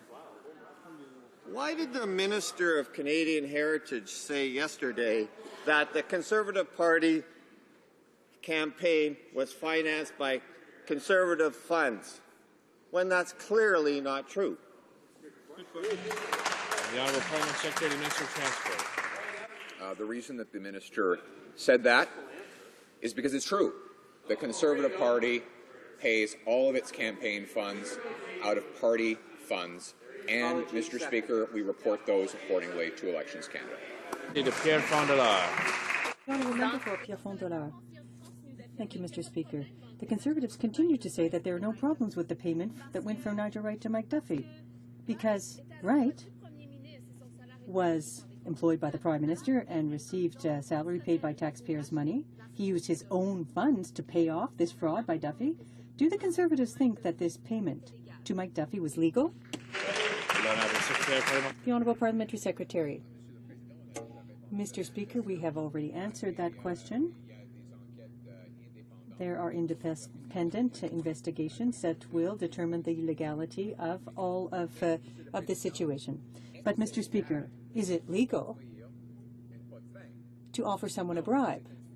No, that constitutes fraud. It's a crime. The NDP leader should have reported back to the police, but he did not do so for 17 years. That is shameful. The Honourable Member for Pierre Fondelard. Mr. Speaker, my question was simple, but the answer wasn't very direct. Maybe it's because the Conservatives simply don't want to answer, or they can't answer, or maybe they simply didn't understand the question. So let's try an even simpler one now, Mr. Speaker. Was the payment to Mike Duffy legal? Yes or no? The Honourable Parliamentary Secretary. Monsieur le Président, Mr. Speaker, the independent investigations will determine that. But, Mr. Speaker, the NDP leader was aware of an attempted bribe. He was offered a bribe. He hid that fact for 17 years. Now, Mr. Speaker, he should have and could have, but did not go to the police. That is shameful. Mr. Speaker, the government is marked by cover-up after cover-up, and Canadians have had enough. Election day fraud in 200 ridings, and the Conservatives won't cooperate with Elections Canada. Obstructing the Parliamentary Budget Office to hide real costs. Running wasteful ads about programs that don't even exist yet, and then refusing to release the costs that Canadians paid. Why do the Conservatives think Canadians will believe this isn't yet another cover-up if they won't release a single piece of paper, not even Nigel Wright's cancelled cheque? Right. The Honourable Parliamentary Secretary to the Minister of Transport. Mr. Speaker, I find it amazing anytime the Liberals talk about accountability. But to choose this particular member as their spokesperson is really a new level of audacity. This is a member who was found guilty of illegal robocalls in the last election. He made the calls, he gave a false name and a false phone number. He was caught, and he was the first person in Canadian history to ever be convicted of illegal robocalls. Why can't he stand and explain himself for that? Member for Avalon.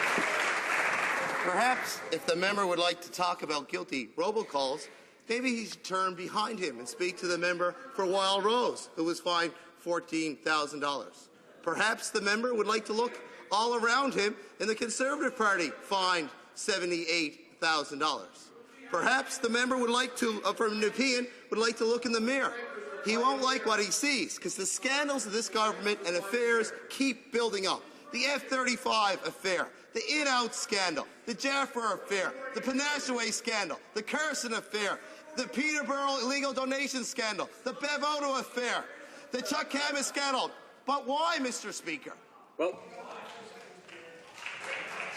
the Honourable Parliamentary Secretary to the Minister of Transport. Mr. Speaker, I could spend all day talking about the era of Liberal scandal, the missing $40 million that they still haven't repaid, but I would rather talk about the fantastic economic growth numbers that we saw today. 2.5% economic growth, 6.5% growth in exports, 7 consecutive quarters of economic growth. That growth means jobs, 900,000 net new jobs, with 75% of them in the private sector, 90% of them full-time, Mr. Speaker. We're creating jobs, we're building this economy, we're leading this country. The Honourable Member for Saint-Léonard Saint-Michel. Well, thank you, Mr. Speaker. This government's attempts to cover up scandals continue to pile up. Just think about the robocalls in Mount Royal, the in-and-out scandal, several ministers who were found in conflict of interest, the Bevoda affair, the controversial appointments in the Montreal port, Bruce Carson, money spent on partisan advertising, Arthur Porter. What leads this government to believe that Canadians will believe what they say if they don't publicly disclose all documents on the Duffy Wright affair? The Honourable Parliamentary Secretary. Mr. Speaker, as I just said, the reason why Canadians trust us and have confidence in us is because we are leading this country. We are achieving good economic results. Look at economic growth, much stronger than we had anticipated, Mr. Speaker. Mr. Speaker, 900,000 new jobs. We cut by half the deficit. We are creating jobs. We are putting the country on the right track and will continue to do so. Now, member for Vaudreuil-Soulanges. On charges of money laundering and fraud. Yesterday, documents from the Panama National Police revealed allegations that Porter received financial compensation for selling information during the Montreal University Health Centre bidding process. Despite charges and allegations dating back years, Conservatives still refuse to take responsibility. So why is Arthur Porter still in the Privy Council? Honourable Parliamentary Secretary, the Minister of Public Safety. Thank you very much, Mr. Speaker. Mr. Speaker, first of all, we would like to congratulate the authorities for a successful arrest.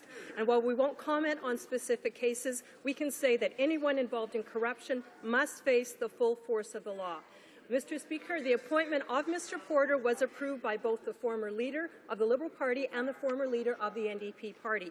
Mr. Porter's resignation resigned 2 years ago. And, Mr. Speaker, the fact is these allegations have no connection to his role with the federal government. Thank you, Mr. Speaker. The honourable member for Vaudreuil-Soulanges. Vapid and limp responses from Conservatives. Pour lutter contre son extradition, To fight extradition, Arthur Porter has hired lawyer Ricardo Bolonic, who was arrested and convicted in 1991 for drug trafficking. This is the type of individual the Conservatives are keeping on the Privy Council. Yesterday, legal documents confirmed that the allegations that he sold confidential information about the bidding for the construction of the McGill University Hospital. Are they ever going to admit that appointing this man was a serious error in judgment? The Honourable Parliamentary Secretary. Thank you very much, Mr. Speaker. And again, while we won't comment on specific cases, we do believe that those who are involved in corruption and cover-up should face the full force of the law. Mr. Speaker, that does beg the question why the leader of the NDP party hid a sleazy bribe that was offered to him for 17 years. Mr. Speaker, this is unacceptable to Canadians. It's certainly unacceptable on this side of the House. Honourable member for Alfred-Pallant. Mr. Speaker, it's been 3 years now since federal corrections officers have had a collective agreement. 3 years is a long time, but instead of sitting down to bargain, the Conservatives are focusing on budget cuts that are endangering staff safety. When will the minister sit down and negotiate in good faith with federal corrections officers? The Honourable Parliamentary Secretary.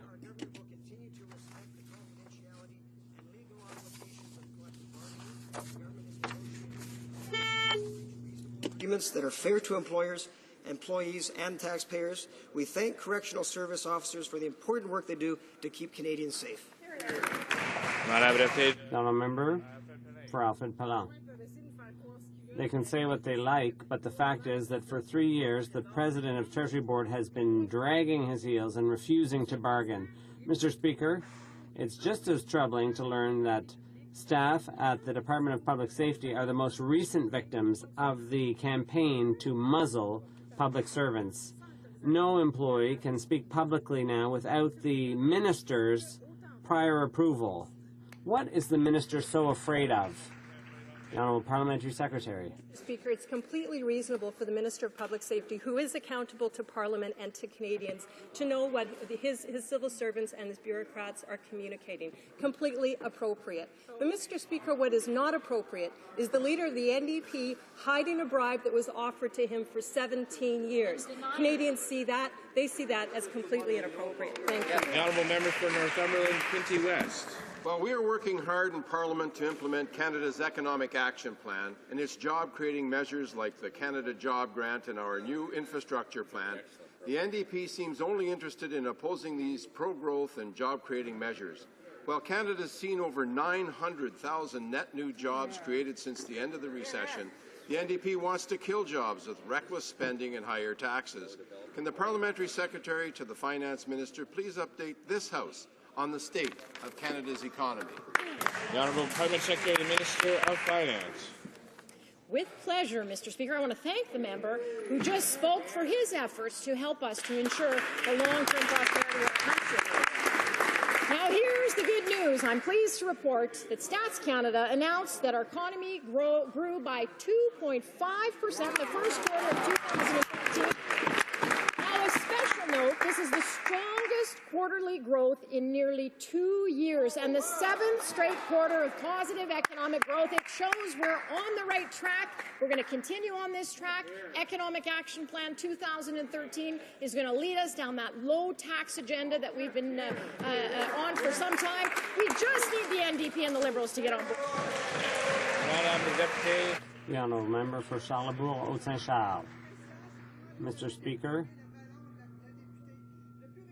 I hate to burst the member's balloon, but the most recent status report on EI shows that the Canadian job market is even shakier than it was before.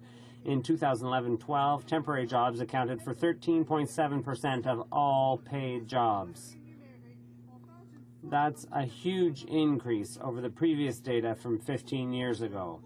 So why are the Conservatives adopting policies that gut EI and totally ignore this new reality? The Honourable Parliamentary Secretary to the Minister of Natural Resources. This government's created 900,000 net new jobs since the downturn of the recession. 90% of those jobs are full-time jobs, 75% of them in the private sector. This government, as was just mentioned by the Parliamentary Secretary from Finance, has had increase in growth over the last 7 quarters, 2.5% in the last quarter alone. We're doing a great job creating jobs. We want every Canadian to be connected to a job. I encourage the opposition to get on board. Support that. The member for Acadie Bathurst. On another topic, Mr. Speaker, Fisheries and Oceans was supposed to dredge the Tabusintak Channel a week before the tragic accident of May 18th that took 3 lives. Even after the work started, 4 boats were left stuck in the channel for hours on Monday, and others were kept out of the channel. Since Fisheries and Oceans gave this work to the private sector because of budget cuts, there are delays every year in dredging operations. What are they going to do to solve the chronic blockages in New Brunswick's channels and narrows? All fishermen are asking the government this question. Thank you, Mr. Speaker, and I do thank my colleague for the question. Of course, our hearts go out to the communities, and we express our sincere condolences to the families of the fishermen that perished at sea. The issue, of course, was weather. The dredging was delayed because of weather, and the Transportation Safety Board is investigating this incident. And my understanding is that the incident itself was due to bad weather and heavy seas, and that the incident took place outside of the area that is to be dredged. The member for Montmagny-Lillet, Kamouraska, Rivière-du-Loup. Thank you, Mr. Speaker. In 2010, Radio-Canada launched its plan 2015, Everywhere for Everyone. It was supposed to be a retour de force in remote regions, but in fact, the corporation has cut 1/3 of its technicians in Matane, Rimouski, and Sept-Îles. Staff are afraid that the stations are just going to become empty shells at the mercy of headquarters, and they rightly worry about the production of local content. Can the government commit to stop these cuts to Radio-Canada, which greatly affect regional stations? Thank you very much, Mr. Speaker. Of course, CBC Radio-Canada receives almost $1 billion in taxpayer funding. It has committed to undertaking its plan for 2015, and it will continue to provide services in all regions of the country and in both official languages. There you go. The honourable member for Gaspésie. Mr. Speaker, in addition to the technicians, Radio-Canada will be ending Mer et Monde, one of the rare regional radio shows. That, in addition to the fact that Radio-Canada TV is no longer broadcast at all in my region of Gaspésie-les-Îles. Conservative cuts of $115 million to Radio-Canada are compromising the quality of the news and cultural programming in a region that's already hard hit by job losses. People in my region feel abandoned by these cuts to Radio-Canada. What does the Conservative government have to say to them? Again, Mr. Speaker, CBC Radio-Canada, they receive almost $1 billion worth of taxpayer contributions each year. The President of CBC has continued to say that they will continue on with their plan for 2015. That'll be to provide services in both official languages in all regions of the country, Mr. Speaker. The honourable member for Ottawa-Vanier. In November 2011, the federal court found that Canada Post was not respecting pay equity and ordered compensation, but that still hasn't happened. This is a Crown Corporation, but in June 2011, the Conservatives say they can't intervene because it's an arm's-length organization, but they have intervened in the past. So why do they intervene when they see fit, but they won't in order to enforce a court decision? The Honourable Minister of State for Transportation. Mr. Speaker, our government is committed to ensuring that we fulfill whatever the court decides. Right now, in this particular case, the government of Canada cannot interfere because it is an arm's-length Crown Corporation. However, I am told by Canada Post that they are working very diligently to get this matter resolved, because they have to. There's no. The honourable member for Kings Hants. Mr. Speaker, with Canada's high unemployment rate, thousands of students and recent graduates are actually forced to accept unpaid internships just for the work experience. This is not only a big issue for young Canadians, it's a big issue for their families, their parents and grandparents who are paying the bills. And there's a problem in that Stats Canada does not track unpaid internships in Canada. And you can't manage what you can't or don't measure. So will the government take the first step and direct Stats Canada to track the number of young Canadians who are working today in unpaid internships? Good question. The Honourable Parliamentary Secretary, the Minister of Human Resources. Thank you very much, Mr. Speaker. When it comes to young Canadians, Economic Action Plan 2013 is second to none. We're creating 5,000 new internships, paid internships, to make sure young Canadians get that work experience they need. We put in place the Canada Job Grant. At its peak, 130,000 Canadians will benefit from this training. Just last month, we announced the Canada Student Jobs, 36,000 jobs for young Canadians. We're doing our part. We encourage the opposition. Now, member for Laurier Ste. Marie. Mr. Speaker, in addition to using CEDA's website for partisan attacks, the Conservatives are now neglecting the International Development Research Centre. Imagine, 70% of positions on the Board of Governors are now vacant, and the board can't even reach quorum and do its work. IDRC is a world-renowned organization for its research on developing countries. Will the minister commit to making non-partisan appointments so IRDC can fulfill its important mandate? Thank you very much, Mr. Speaker. I appreciate the thoughtful question by my counterpart from the Democratic Party.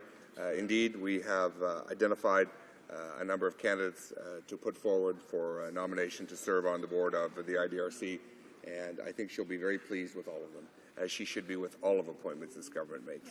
The honourable member for Ottawa Centre. Mr. Speaker, on Sunday, U.S. Secretary of State John Kerry announced a $4 billion plan to invest in the Palestinian private sector to help to restart the peace process. In contrast, Canada's aid commitment to the Palestinian Authority expired in March, and the Minister of Foreign Affairs has taken a wait-and-see approach in terms of renewal. So this aid that was very successful in helping the Palestinian people, and it contributed to stabilization there, is something that we think will help advance peace in the Middle East, and particularly in helping Palestinian people. So the question is, will the Minister of Foreign Affairs actually confirm that he will advance the cause of the Palestinian people and renew the funds?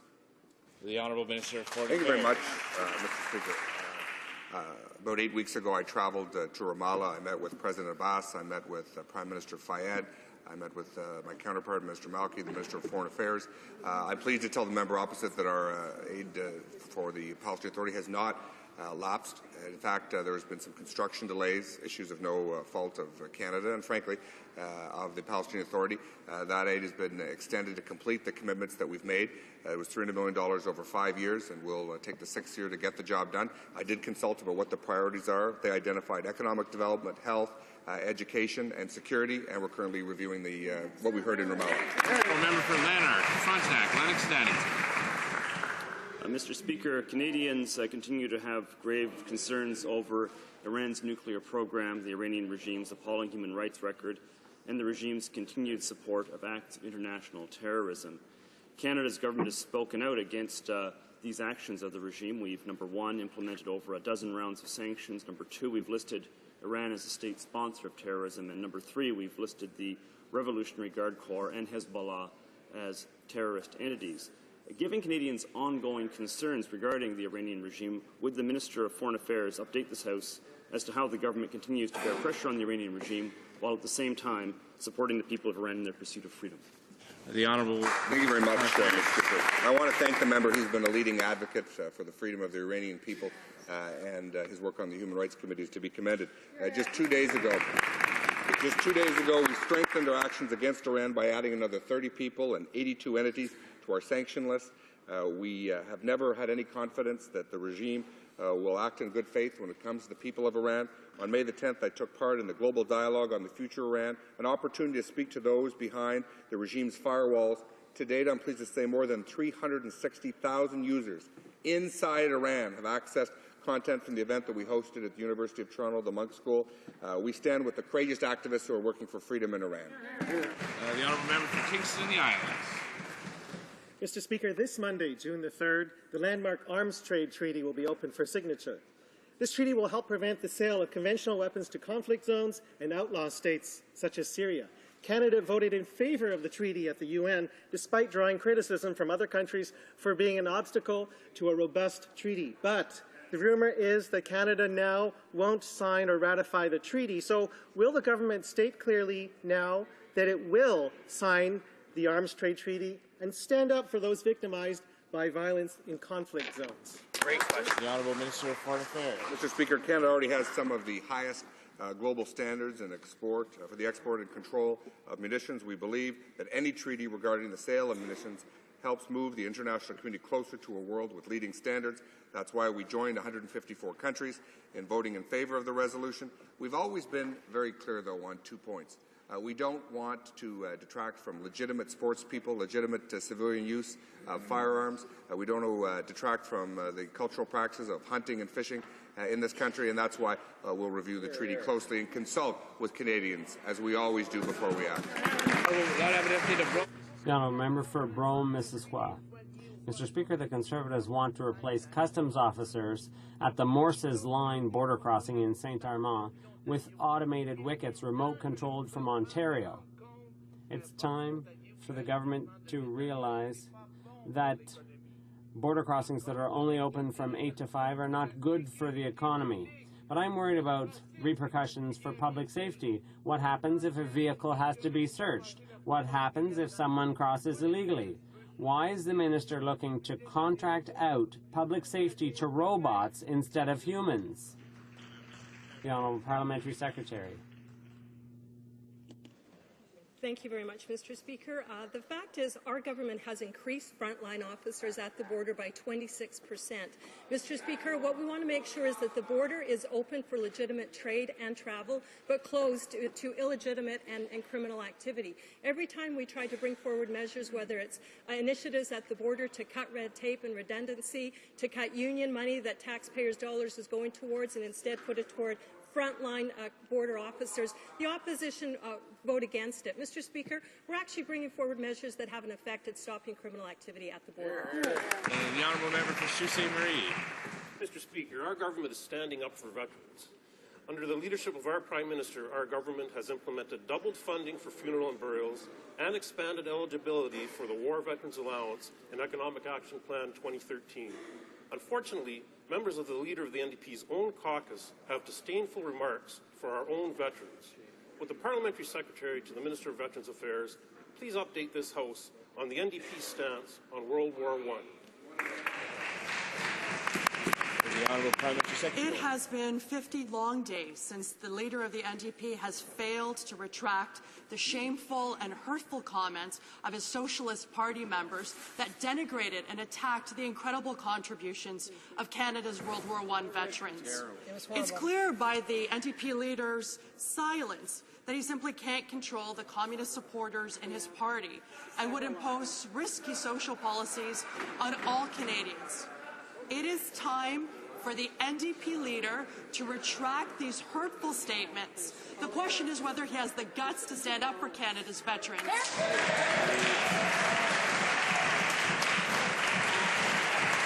Honourable Member for Scarborough Southwest. Thank you, Mr. Speaker. After the Premier of Newfoundland and Labrador said no to Nigel Wright, her province was cut out of CETA negotiations, while at the same time the federal government cut deals with other provinces. And, Mr. Speaker, it gets worse. The confidential negotiating position she provided to the minister has now been leaked to a lobby group set up to undermine her position. Why are Conservatives taking such an extreme and heavy-handed approach to these important trade negotiations? The Honourable Parliament Secretary, Minister of Trade. Mr. Speaker, I disagree with the member opposite. We continue to work collaboratively with the province of Newfoundland and Labrador to protect and create jobs in Newfoundland and Labrador for the benefit of Newfoundlanders and Labradorians. The Honourable Member for Richmond, Arthabaska. Mr. Speaker, there's never been a government that's so obsessed with control. They won't answer journalists, they muzzle scientists, they interfere in access to information requests and in private members' business. And now we learn that officials at public safety have to have permission from the minister before they say anything. The Prime Minister and ministers have to know everything ahead of time. How can a Prime Minister who instigated this control-freakish culture himself pretend he only found out from the media that his Chief of Staff had tried to bury the Duffy scandal with a $90,000 check? The Honourable Parliamentary Secretary. The Prime Minister was clear that Nigel Wright took full responsibility and sole responsibility. He resigned, and the Prime Minister accepted that resignation. Thank you. It's Gulf Islands. Thank you, Mr. Speaker. You know, the Prime Minister's office in this country has way more power than the White House does in the United States. But the White House is part of the U.S. Constitution. The PMO is an invention. It's a partisan fortress. It's the least accountable place where taxpayers' dollars go. About $10 million a year disappears into the PMO with zero accountability. The guys in short pants who run around bullying MPs, muzzling scientists, and harassing civil servants report to one boss. Isn't it time to have accountability out of PMO? Great question. The Honourable Parliamentary Secretary to the Minister of Transport. Mr. Speaker, the Prime Minister does take responsibility for leading this country, and the results speak for themselves. Just today, we saw 2.5% economic growth, much bigger than expectations. Exports are up by 6%. We've had 7 consecutive quarters of economic growth, 900,000 net new jobs, 75% in the private sector, 90% of them full-time jobs. We've cut the deficit in half. We have the lowest debt in the G7. I could go on, Mr. Speaker, but you're going to cut me off. Why don't you let me speak a little bit longer about this incredible...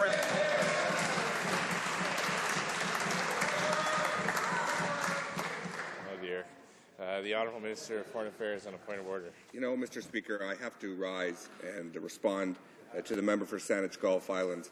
She made comments with respect to young boys in short pants. We have a lot of young, talented women also working in the Prime Minister's office, and I would ask her to withdraw her sexist comments about young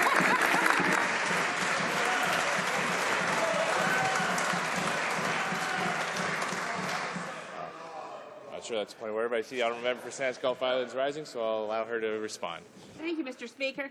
I use the term in some degree of levity. I know it's the term the backbenchers use for those who harass them. I accept that there are then also women employed for the purpose of harassing scientists, bullying MPs, and muzzling civil servants. Glad we sorted that out. Tabling of documents, dépôt des documents. The Honourable Parliamentary Secretary, the Government House Leader. Thank you, Mr. Speaker. Mr. Speaker, pursuant to Standing Order 36.8, I have the honour to table in both official languages the government's responses to 99 petitions. The Honourable Parliamentary Secretary, the Minister of National Defence. Thank you, Mr. Speaker. I have the honour to table in both official languages the document entitled Canadian Industrial Participation in the F-35 Joint Strike Fighter Program, which is from Industry Canada for spring 2013. Introduction of government bills. The Honourable Government House Leader. Thank you very much, Mr. Speaker. There have been lots of discussions among the parties, and I do anticipate that you will, if you seek it, you will find unanimous consent for the motion following that, notwithstanding any standing order or usual practices of the House, Ways and Means motion number 22 to introduce an act to give effect to the Yale First Nation final agreement and to make consequential amendments to other acts be deemed adopted. The Honourable Government House Leader have the unanimous consent to the House to propose this motion? Agreed. The House has heard the terms of the motion. Is it the pleasure of the House to adopt the motion? Agreed. Agreed and so ordered. Introduction of government bills. Mr. Valcourt, seconded by Mr. Goodyear, moves for leave to introduce a bill entitled An Act to Give Effect to the Yale First Nation Final Agreement and to make consequential amendments to other acts. This motion is deemed adopted. Monsieur Valcourt, appuyé par Monsieur Goodyear, proposed que Mr. Valcourt, seconded by Mr. Goodyear, moves that this bill be now read a first time and printed. This motion is deemed adopted. Reading of this bill, première lecture de ce projet de loi. When shall the bill be read a second time?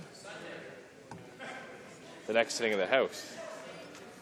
Statements by ministers. Déclaration des ministres. Deux ministres. Rapport des délégations interparlementaires. Reports from interparliamentary delegations. The Honourable Parliamentary Secretary, the Minister of International Development. Mr. Speaker, I have the honour to present in both official languages the 11th report of the Standing Committee on Foreign Affairs and International Development concerning the main estimates 2013-14, votes 1, 5, 10, 15, 25, 30, L35, L40, 45 and 50 under Foreign Affairs and International Trade. The committee has considered these votes and has agreed to report them without amendment. Introduction of private members' bills. First reading of Senate public bills. Motions. Motion. Presenting petitions. Présentation des pétitions. The Honourable Member for Kitchener-Conestoga. Thank you, Mr. Speaker. Mr. Speaker, I have the honour to present a number of petitions today. First one is a petition regarding Bill S-10. The petitioners call on Parliament to amend Bill S-10 to close loopholes and make it clear that no Canadian should ever be involved in the use of cluster munitions. And Mr. Speaker, I also have a grouping of 4 other sets of petitions from people from the GTA, Hamilton, Northeastern Ontario, British Columbia, and Alberta. And these petitioners are calling on Parliament to condemn the discrimination against females occurring through sex-selective pregnancy termination. Thank you, Mr. Speaker. Presentation de petition. Presenting petitions. Edmonton Strathcona.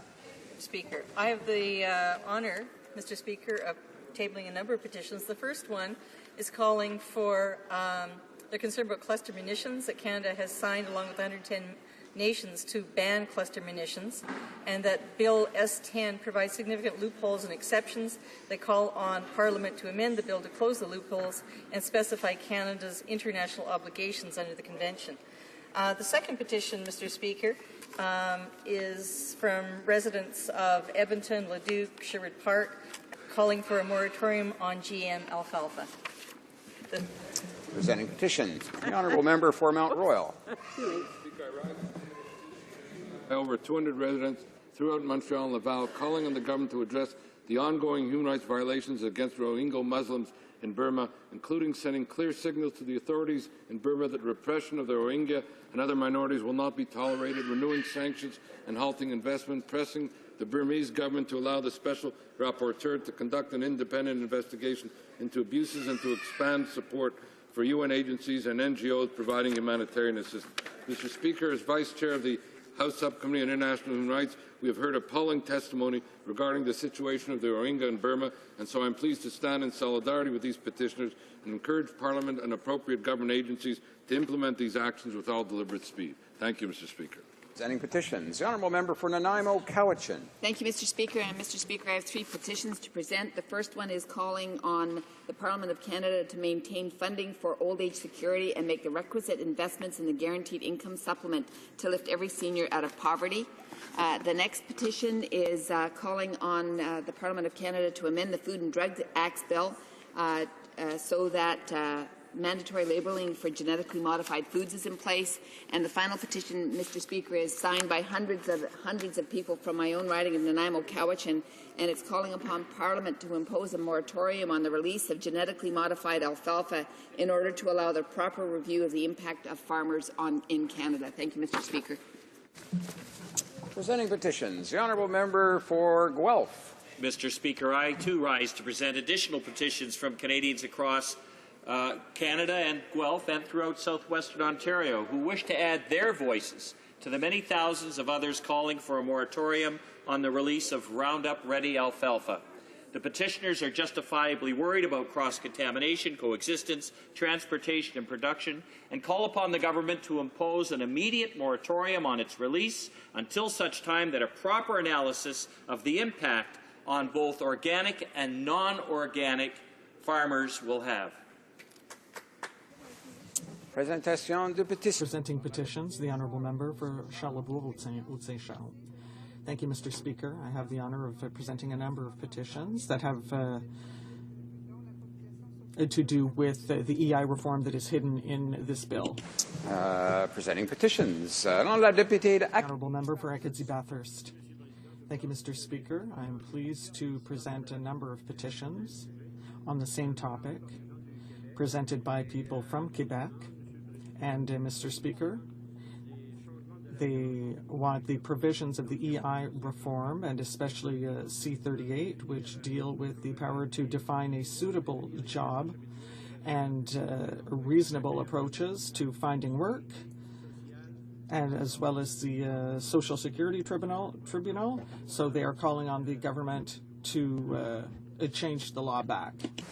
Presenting petitions, the honourable member for Saanich, Gulf Islands. Thank you, Mr. Speaker. I rise today to present 2 petitions.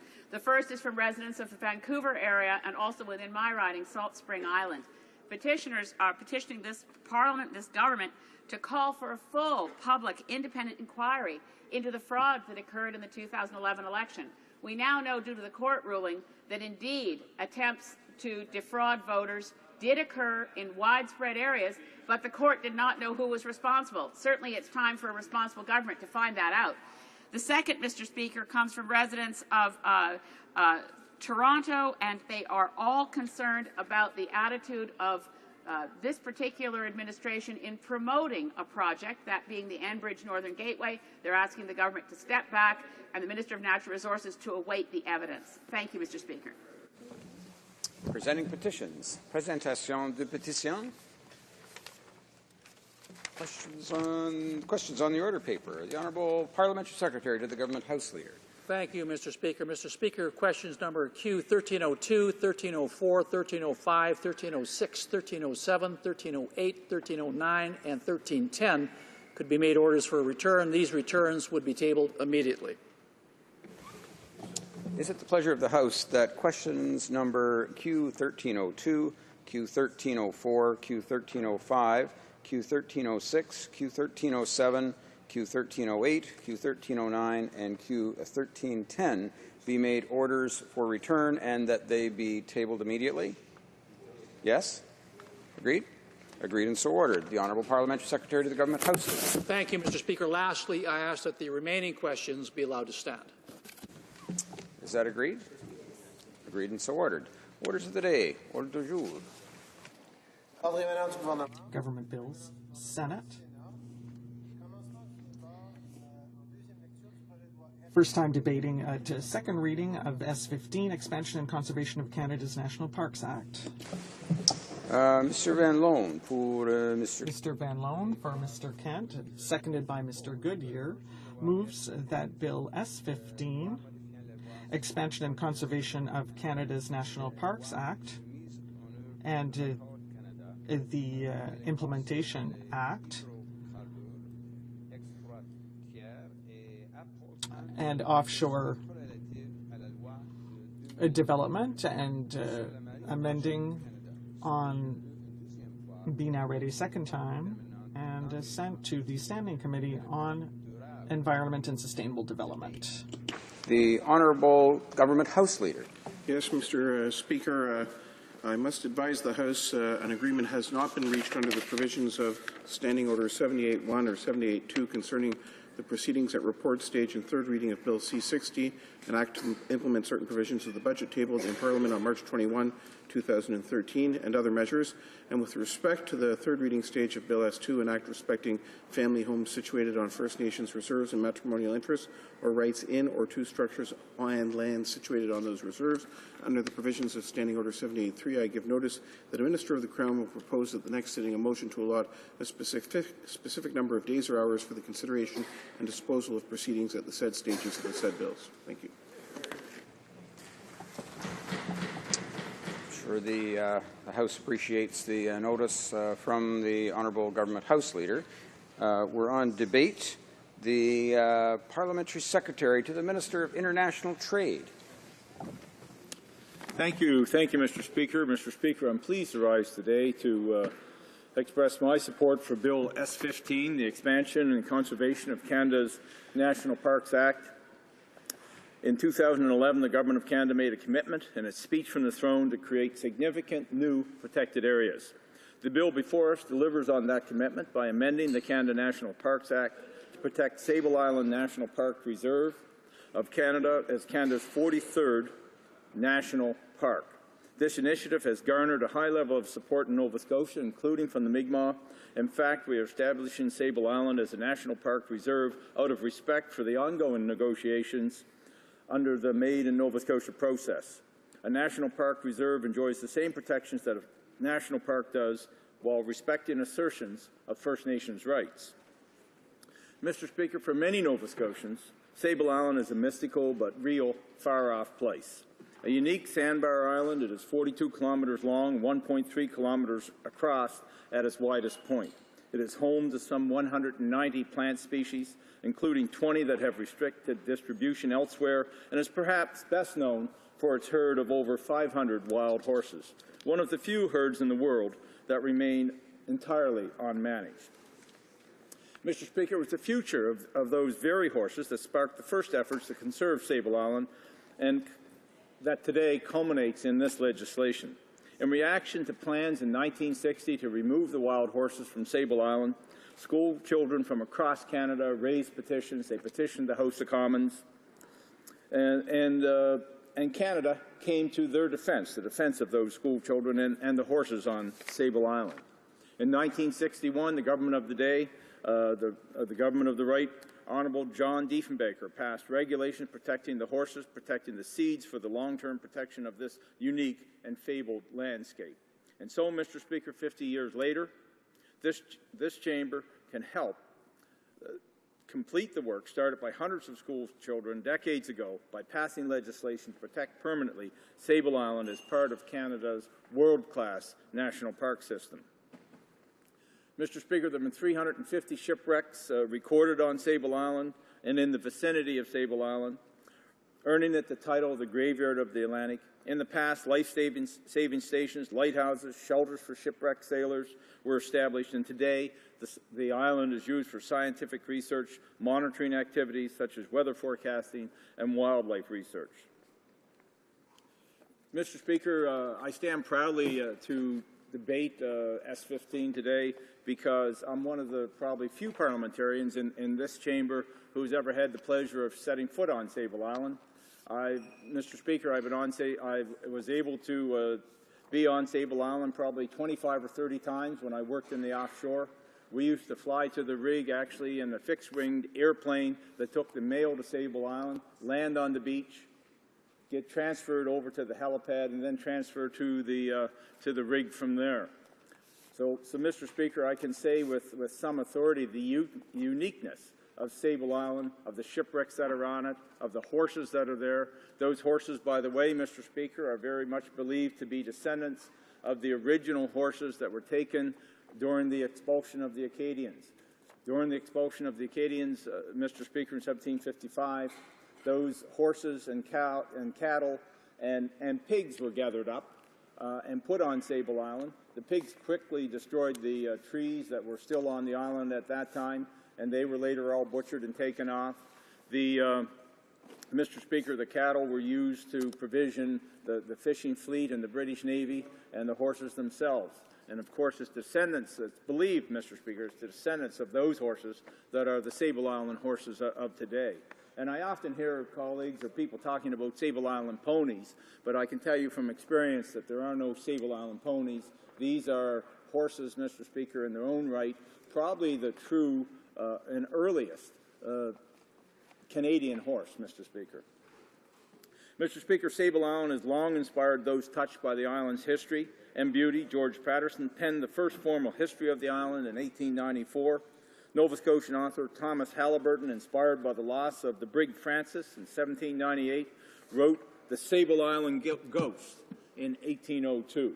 His fictional account of a ghostly woman raised support for the construction of a rescue site on the island, and among the first photographic expeditions to Sable Island was Alexander Graham Bell, who was part of a 1898 National Geographic visit, and the late, great Stomping Tom Connors recorded his song, Sable Island, in 1970. Mr. Speaker, Sable Island is located in one of the largest offshore hydrocarbon basins in North America. The governments of Canada and Nova Scotia have agreed to prohibit drilling and to limit other petroleum-related activities on the island out to the 1 nautical mile from the island mark.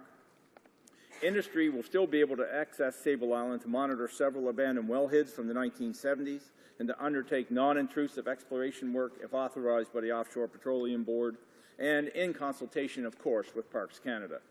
As a former worker in the offshore petroleum industry, I'm pleased to confirm that in case of emergency, workers will be able to seek shelter in safe harbor on Sable Island should they be taken off platforms due to emergency conditions, and parts of this bill amend the Nova Scotia Offshore Petroleum Resources Accord Implementation Act to this effect. And Mr. Speaker, if you would bear with me, I'd speak a bit more personally on that subject. Having worked in the offshore for over 8 years, 6.5 of them as a driller, went through many rig abandonments. We abandoned rig on a day in the early 1980s. We sent most of the personnel to Sable Island. There were 12 of us who were deemed as necessary personnel who had to stay on board. But those lads that were sent to Sable Island had quite a time there, came back with stories of some of the existing houses still on the island, half full of shifting sands, a lot of great stories, a lot of great pictures. Of course, they had spent, I think, about a day and a half altogether on the island. Of course, in those days, there were several people in the weather station, and it was just before Christmas. So along with our personnel were the personnel from the Yugoslavian freighter that was in danger of taking the legs out from the rig. All those sailors, thanks to search and rescue team from Greenwood, Nova Scotia and Charlottetown, were able to be rescued and harbored safely on the island. So that's the very reason, although this is a national park, Mr. Speaker, it's extremely important that in cases of emergency that the facilities on Sable Island are able to harbor individuals, whether those are from an offshore platform or from fishing boats that have been medevaced, whatever the reasons are, Mr. Speaker. And we can do that in the parameters of the national park system. There's already a helipad there. It doesn't have to be added. There are already some personnel on Sable Island. So, Mr. Speaker, this can be a win-win situation where industry and Parks Canada can work together for the benefit of all. Mr. Speaker, holders of exploration licenses that include parts of Sable Island have contributed to the historic consensus to protect this remarkable island by amending their licenses to prevent drilling on the island and within the buffer zone of 1 nautical mile. I am sure that the honourable members join me in thanking ExxonMobil Canada Properties and other license holders for their commitment to helping protect this remarkable island as a national park reserve. Mr. Speaker, among the steps to create a national park reserve on Sable Island, administration of the island will be formally transferred from the Canadian Coast Guard to Parks Canada. With the collaboration of the Minister of Fisheries and Oceans, this bill also amends the Canada Shipping Act 2001 to remove reference to Sable Island. The Sable Island regulations will be revoked, and instead, the island will be subject to the regulatory regime under the Canada National Parks Act. At this time, I would like to thank and congratulate the Minister of Natural Resources Canada, the Minister of Fisheries and Oceans, for their work in helping create a national park reserve on Sable Island. Mr. Speaker, the Government of Canada is proud to table this bill to give Sable Island the highest level of environmental protection in the country for enjoyment, appreciation and benefit of current and future generations of Canadians. Turning now to other aspects of S15, including important matters related to two of Canada's oldest national parks, Yoho and Jasper National Parks, I will briefly describe the other proposed amendments to the Canada National Parks Act made in the second part of this bill. The bill before you modifies the French version of subsection 4.1 of the Canada National Parks Act to align the French version with the English version. It will also add a new paragraph, 4.1.1, to state for greater certainty that nothing in Section 4 limits the ability of the minister responsible for the Canada Parks Agency to charge fees in national parks under either Sections 23 or 24 of the Parks Canada Agency Act. These changes address concerns raised by the Standing Joint Committee for the Scrutiny of Regulations.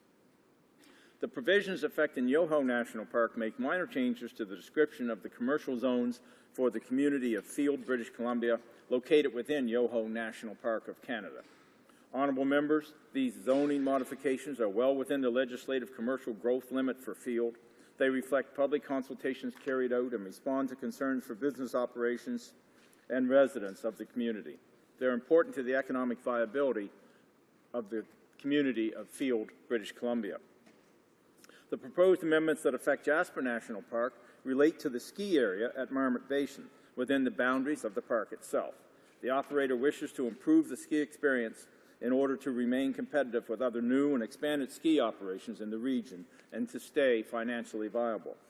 The operator has presented Parks Canada with an opportunity to achieve a significant environmental gain in the process.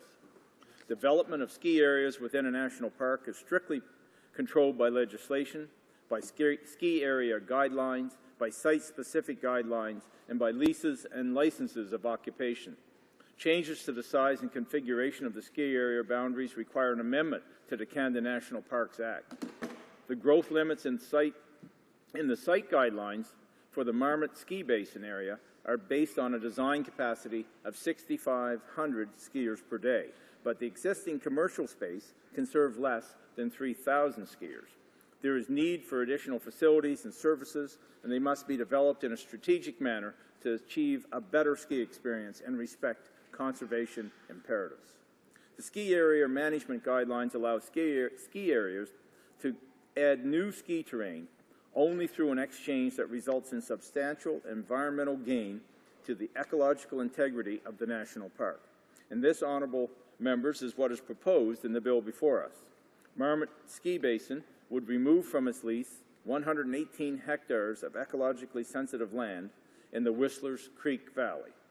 The area is an important habitat for woodland caribou, which is listed under the Species at Risk Act, as well as habitat for sensitive species such as the grizzly bear, wolverines, and lynx. In exchange, the ski area would receive 60 hectares of comparatively less environmentally sensitive habitat for the new ski trails and the beginner runs. This is a win-win situation, Mr. Speaker, for the ski hill and for Jasper National Park, resulting in a net increase of 56 hectares of wilderness area to the park and the protection of future development of 118 hectares of prime woodland for and caribou habitat. Mr. Speaker, the creation of Sable Island National Parks, of course, which is near and dear to my heart, Reserve of Canada, builds on the Government of Canada's impressive achievements in protecting our natural and cultural history. In conclusion, Mr. Speaker, I hope that the honourable members will join with me in supporting this bill. This work started over 50 years ago by protecting Sable Island, and by protecting Sable Island today as a National Park Reserve under the Canada National Parks Act, Mr. Speaker, we can expect not only an important addition, even though it is an island and Obviously, tertiary, Mr. Speaker, the water surrounding Sable Island National Park and the nautical mile buffer zone is a very important addition.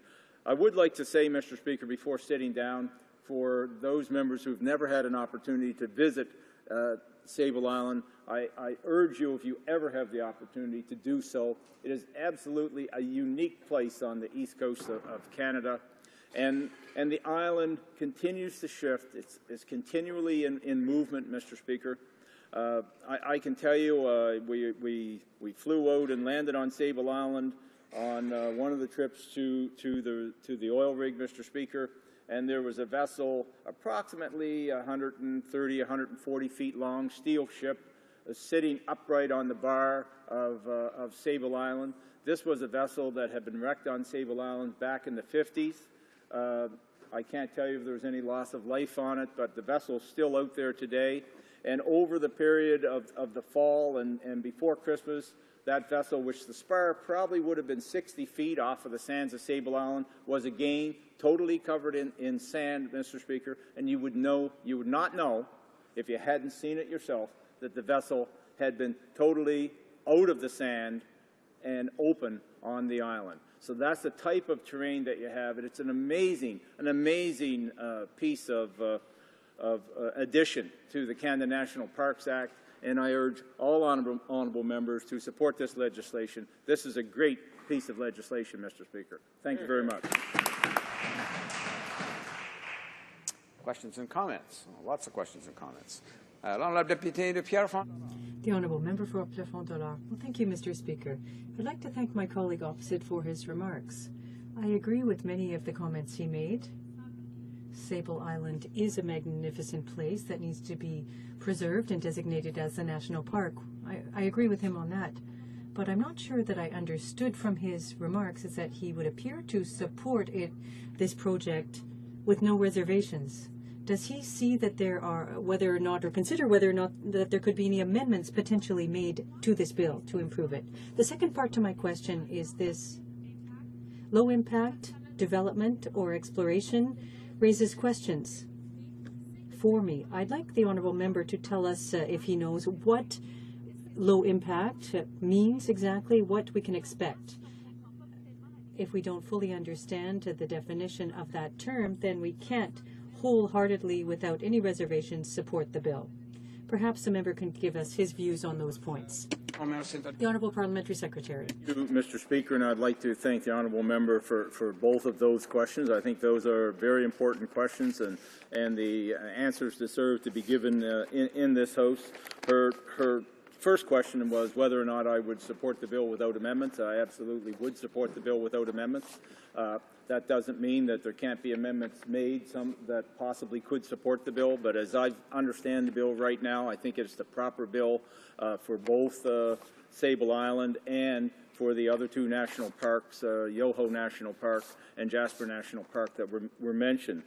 The second question was on low-impact development, and as I said in my remarks, low-impact development will only result, Mr. Speaker, when there's a land swap. So if a commercial entity that's operating, for instance, a ski hill on a national park chooses or needs to expand, and they can expand in an area of that park that's not ecologically sensitive, then they have to produce or have to actually swap land and property that increases the size of the park, and that land has to be ecologically sensitive. In the case of the ski hill that I mentioned, that's exactly what they've done. They'll be increasing the size of that park and actually adding ecologically sensitive land to it in exchange for the non-ecologically sensitive land that will allow for the expansion of the ski hill. Questions and comments. The honourable member for Saint-Léonard Saint-Michel. Thank you, Mr. Speaker. Just a quick question. Obviously, the bill, what we're going to be doing today is debating the bill and possibly be agreeing to send it to committee. And along the lines of the member from Pierrefonds-Dollard, I just want to make sure that the government is going to be open to amendments based on the past history of this government. Being a parliamentary secretary, he knows very well that there hasn't been any amendments, and the government has not been open to any amendments on the bill. I'm not saying that there are going to be any amendments, but we are going to be listening to witnesses in committee and making sure that we are going to listen to witnesses, because this is going to be a very delicate type of a bill to pass and making sure that all parties are going to be happy with the bill that we're going to be passing. Thank you, Mr. Speaker. The Honourable Parliamentary Secretary. Thank you, Mr. Speaker, and I also thank that member for his question. You know, the reality is, Mr. Speaker, that all governments are open to amendments to legislation if those amendments actually improve that piece of legislation. When I look at this particular bill, this is and I've seen a lot of bills, Mr. Speaker, by other governments and by our own government come to this place. And often there's some tweaking that is required in them. But in this particular piece of legislation, when you go through the entire thing, Mr. Speaker, you've got a unique partnership between the province of Nova Scotia and the government of Canada. You've got a recognition of Aboriginal rights and the importance of allowing those Aboriginal claims to be settled before this will actually become a national park, part of the national park systems of Canada. It recognizes the fact that there are a number of existing wellheads on Sable Island now that will require monitoring by Mobil Oil or the other companies that have drilled wells on that island. It recognizes the fact that there's important hydrocarbon basin. Mr. Speaker, when I worked in the offshore, we drilled a directional well right under Sable Island. So there's no question to me that you can have industry there and not hurt the landscape on Sable Island. There's a great partnership between Secretary, I know there's a lot of interest in his remarks, of course, so we need to allow some time. The Honourable Parliamentary Secretary to the Minister of the Environment. Thank you, Mr. Speaker. I think everybody in this House today would agree that this is a positive step in the right direction with this legislation. I'd like my colleague to comment on two things. First of all, he spoke very briefly about the partnership that this bill includes. I believe, Mr. Speaker, it's already passed in almost a mirror form in the Nova Scotia legislature. So I'd like him to talk about what the island means to the local community and the partnership that it took to take it to this place. But I'd also like him to speak to the fact that committee study is a very proper and good tool to look at legislation even as good as this, and that certainly he would support a rigorous study at committee should this bill be supported by all parties to get it to committee in the near future. Parliamentary Secretary to the Minister of International Trade. Thank you, Mr. Speaker, and I'd like to thank the Parliamentary Secretary for that question. I'll answer the second question first, and I absolutely agree. Rigorous committee study is important to any piece of legislation, and whether that legislation is by the previous government or our government, it's important to make sure that the legislation is crafted properly. And quite frankly, Mr. Speaker, often we do find some mistakes in legislation, and amendments need and have to be made to correct those. The partnership, again, which I was speaking to earlier, Mr. Speaker, is extremely, extremely important. There's some changes made to the Canada-Nova Scotia Offshore Petroleum Board to recognize the difference of National Park Reserve. There will be an ongoing partnership now with the province of Nova Scotia, with the Mi'kmaq of Nova Scotia, and I think this bill, quite frankly, recognizes the importance not just of partnerships, but collaboration and working for the benefit of all. Thank you. Questions and comments. The Honourable Member for Edmonton Strathcona. For his speech on this bill.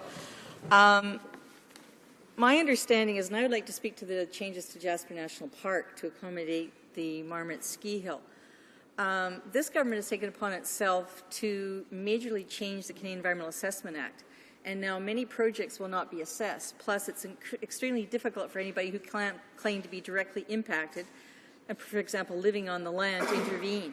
I'm wondering if the honourable member can give reassurance that there will be a thorough environmental impact assessment as the ski hill moves to develop these lands that are exchanged, and can they give assurance that all interested concerns parties are going to be included, including independent scientists? Parliamentary Secretary. Well, thank you, Mr. Speaker, and I thank the honourable member for the question. Although I disagree with her premise, she says that you know, there are projects that won't go through an environmental assessment. All projects have an environmental assessment, and a direct answer to her question is about the Marmot Ski Basin area, site guidelines for development and use. Those site guidelines for development and use were approved by Parks Canada in 2008. They were prepared in collaboration with Marmot Basin, including a comprehensive public participation program and completion of a strategic environmental assessment, the very environmental assessment the honourable member asked about. A long-range plan for the Marmot Ski Basin area in Jasper National Park of Canada is being developed. There will be opportunities for public involvement in the long-range planning process, and at the end of the process, the long-range plan is submitted to the Minister of the Environment for approval. Thank you. I think we have time for one more question and response. The honourable member for Saanich Gulf Islands. Thank you, Mr. Speaker. I'll try to be brief, and I hate to disappoint the Parliamentary Secretary for the Environment, but I couldn't support this bill as written. It undercuts the fundamental principles of the integrity of the national park system. When we created a national park on Cape Breton Highlands National Park in 1936, the forest licenses did not remain. Created Guayahanas National Park in 1987, the forest licenses did not remain. The idea that the Canada-Nova Scotia Offshore Petroleum Board will still have the ability to approve petroleum activities in and around a national park is deeply disturbing. Honourable Parliamentary Secretary to the Minister of International Trade. Mr. Speaker, with respect, the honourable member is incorrect. It's not in and around, it's around. That's the first thing. There are already several wellheads on Sable Island. They're monitored on a regular basis. They need to be continually monitored on a regular basis to make sure that the cement plugs that have been set in those wells can continue to maintain their integrity, that there's no gas or oil leakage that affects the island in any way. As a matter of fact, Mr. Speaker, having worked in the oil industry off Sable Island, I can tell you that there were a few wellheads in that nautical mile range from Sable Island that we removed when we were out there, even though the rig I was on didn't drill those wells. We went down, cut those wells off, cemented them off under the water to maintain the integrity of the land around Sable Island. Resuming debate, the honourable member for Edmonton Strathcona. Thank you, Mr. Speaker. Mr. Speaker, at the outset, I wish to seek unanimous consent to split my spot. The honourable member for order. Does the honourable member for Edmonton Strathcona have the unanimous consent of the House to share her time? Yes? Agreed? Agreed and so ordered. The honourable member for Edmonton Strathcona. I will be splitting my time with the member for Rivière des Mille-Îles. It's my pleasure to speak on this bill. The designation as a full national park for Sable Island has been long in coming and is welcomed by many quarters. Nonetheless, there have been a number of outstanding issues, and it appears that all the parties have come together to a certain extent to resolve those matters. But it has been discussed in the House around the comments by the Parliamentary Secretary. There may still be a need for some discussion at committee, but what our party certainly does not want to do in any way is to slow down or to stop the full designation as a national park of Sable Island. Mr. Speaker, Sable Island is a very unique area. It's a sandbar island off the coast of Nova Scotia, over 40 kilometres long, only 1.3 kilometres wide at the widest point. It's home to 190 plant species, including 20 restricted distribution not found elsewhere, and a remarkable herd of 450 wild horses. Mr. Speaker, it was this herd of horses that first brought the efforts to conserve this island and protect their habitat. But since that date and time, there have been many more revelations about the importance and significance and uniqueness of this island. And it is good news that all parties have come together to try to designate and set aside this area for future prosperity. To that end, this Act declares Sable Island Park Reserve to be a full national park, and that means it shifts to the full protection. But as some of the members have indicated in the House, in some extent there are some questions about the extent of that full protection. It's my understanding, Mr. Speaker, that similar conditions that were put on other parks such as Haida Gwaii, Nahanni, and so forth are being imposed on Sable Island National Park, or will be imposed when it is designated, and that includes allowing for First Nation harvest rights and so forth.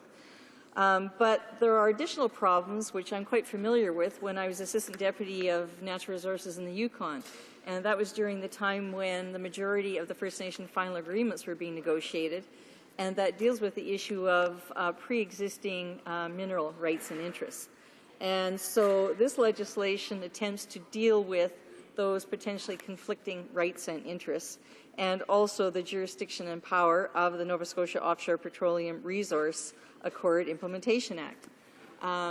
I won't go into the detail of those provisions. I think that those will be discussed hopefully at committee should the bill be voted to go to committee. But I think that those are the issues that need to be clarified and resolved. To what extent the pre-existing rights will be honoured. It's my understanding, Mr. Speaker, that in designating the park, the decision is that there will no longer be any right to actually extract petroleum resources on Sable Island or within a perimeter of, I think it's 1 mile offshore.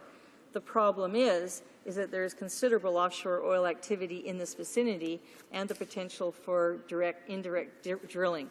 So the question that was raised, I believe, by one of my colleagues is about this term about low impact. The law would allow for certain low impact activities to occur. Unfortunately, the legislation doesn't really specify what those are. I'm sure that will be a matter for discussion and debate at committee, and I look forward to the presentations by other members on that aspect. It also amends the Canada Shipping Act, transfers jurisdiction from the Coast Guard to Parks Canada. Now, one of the outstanding issues, Mr. Speaker, and I look forward to this being addressed fully, interestingly, the preamble of the bill designating Sable Island National Park gives reference to the Mi'kmaq asserted right and title. But the problem is a preamble is not legally binding. And so it may well be that they may want to pursue some kind of substantive provision within the Act or associated regulations or so forth to actually clarify that those rights are recognized. Why is that important? Because there have been previous determinations by the federal court that previously this government erred in law by making decisions on the protection of habitat of species without giving due consideration to Aboriginal right and title. I note that the chief of the Paktunkek First Nation, who is one of the Mi'kmaq nations, advises they have not, in fact, been consulted. Perhaps that has happened since he stated that.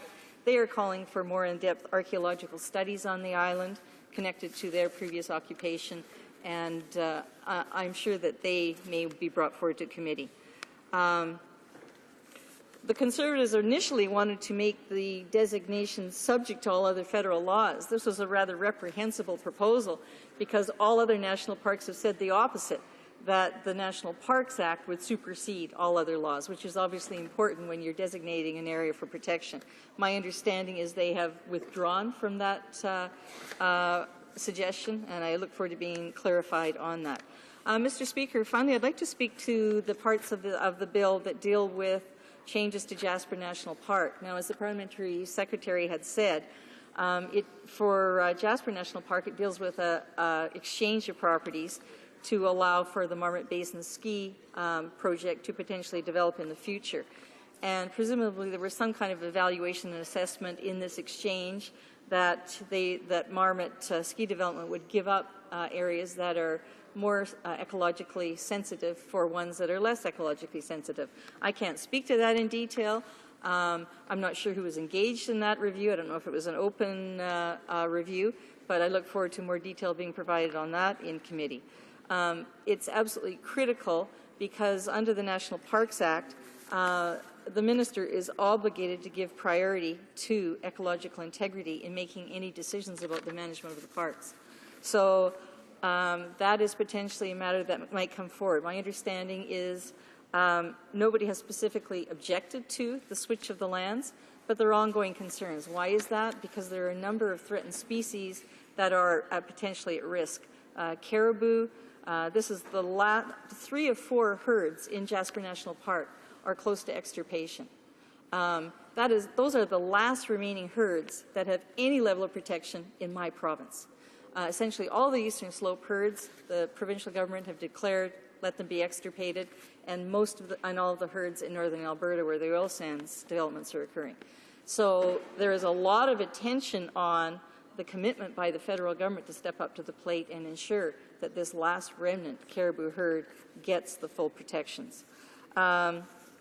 Again, as I mentioned, Mr. Speaker, in a previous court case brought by a number of Alberta First Nations, because of the federal government's failure to actually directly consult and consider any impacts on First Nation right and title in deciding whether or not to protect the critical habitat of the woodland caribou, the minister erred in law by determining he didn't have to consult and consider those rights.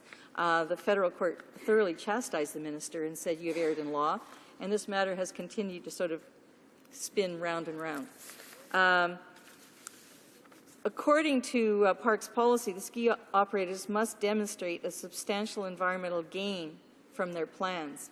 And so what all people who are interested in the protection of this area will be watching for is, under the new regime for the Canadian Environmental Assessment Act, will there be a thorough environmental assessment of any plans to expand in this area that they will be allowed to expand into?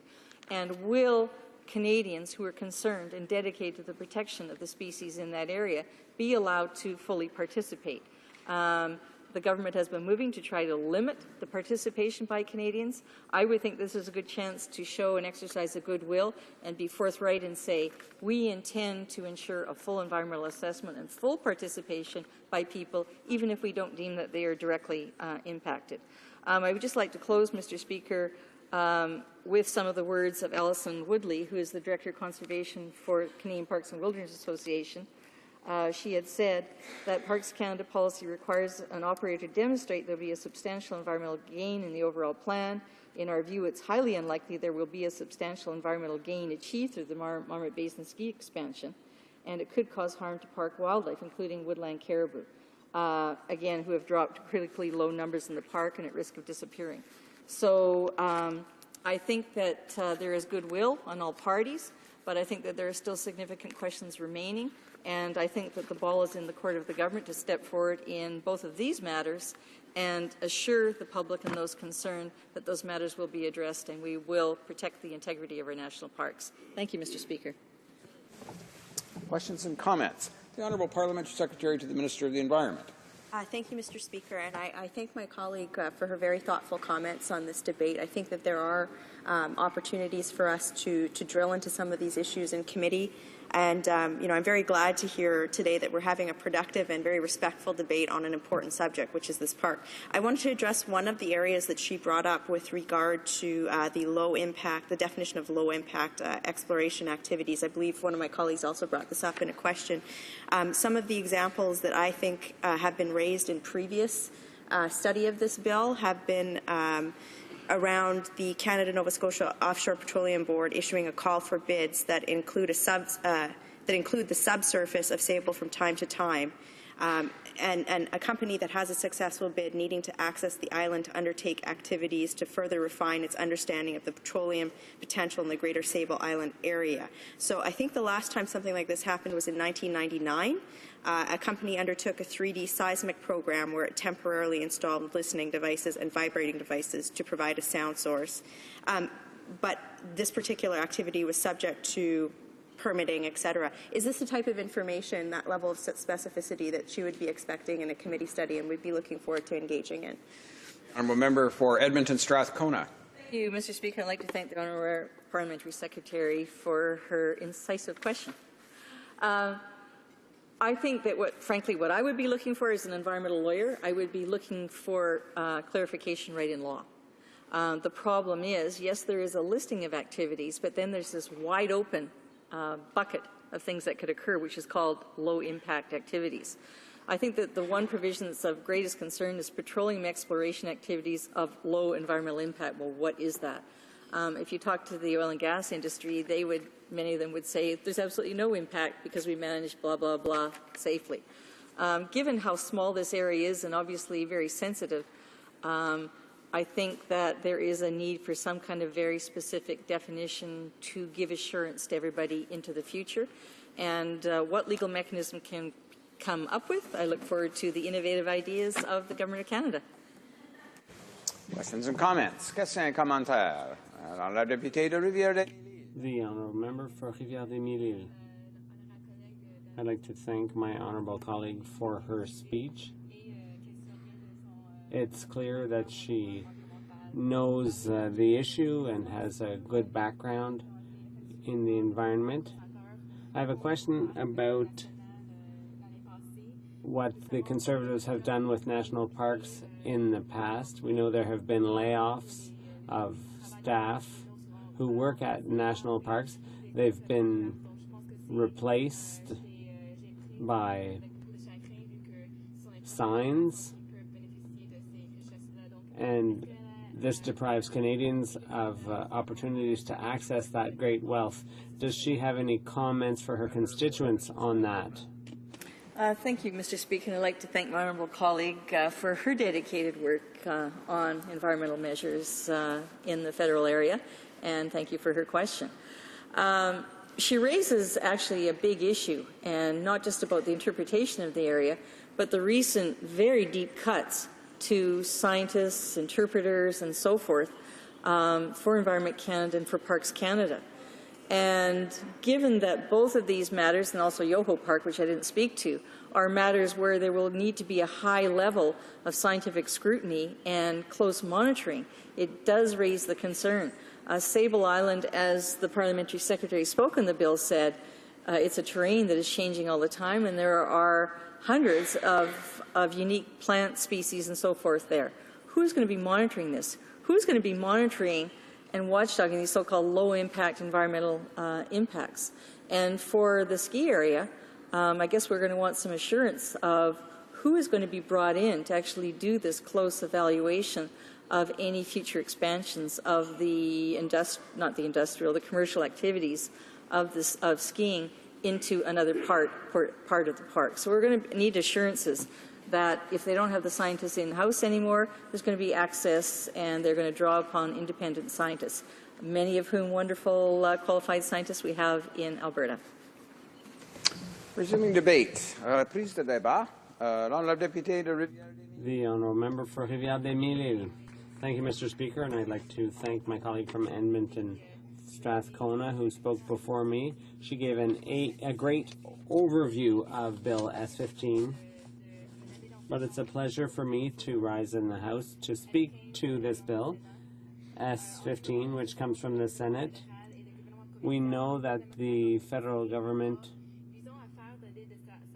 entered into an agreement with the Nova Scotia government, so this bill was drafted in connection with that agreement. Basically, this bill would make Sable Island a national park.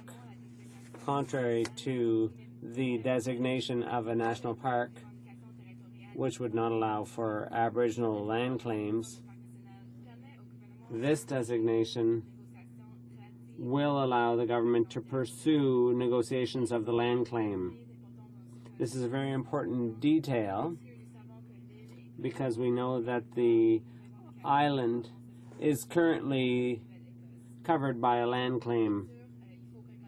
So we have to recognize the presence of First Nations on the territory that is now known as Canada. And as my colleague for Edmonton, Strathcona, said, we have to make sure that these considerations are dealt with appropriately, and we need to make way for First Nations to express themselves on this issue. This bill is not enforceable, so we have to make sure that First Nations rights are respected when this bill is implemented. All members in this House have said that Sable Island is something that Canadians should be proud of. Canadians across the country, this is a long, narrow, crescent-shaped island southeast of Nova Scotia. It's the wild horses are the most famous residents of the island. There are over 190 plant species and 350 bird species on Sable Island. That's another important reason for protecting this island, which is a true jewel in our ecological crown. I'd like to take a moment here to pay tribute to the staff of the Interpretation Center in my riding in Rivière-des-Mille. We have a natural woodland, in our riding on the shores of the Mille River. And thanks to this reserve, our children and future generations will be able to benefit from our flora and fauna. So I'd like to thank them for their hard work in conservation, because that's what we're talking about this afternoon. As I said before, it's thanks to people like that who work to ensure that our natural resources are protected and available to future generations. So we have to, in my view, pay particular attention to the intergenerational transfer issue of our wildlife and natural spaces. The federal government has a duty, therefore, to think of future generations, but they've made cuts to a number of national parks in recent years. We know that the federal government has imposed cuts of $29 million on national parks last year, and 600 positions have been cut, guides and other park staff, so they're no longer around in our national parks to share their knowledge, their scientific and environmental knowledge, with Canadians who visit parks all over the country, and in some cases they've simply been replaced by signs. And the government of Stephen Harper, this Prime Minister, has failed to take steps to meet targets under the UN Convention on Biodiversity, so they're not really doing their job.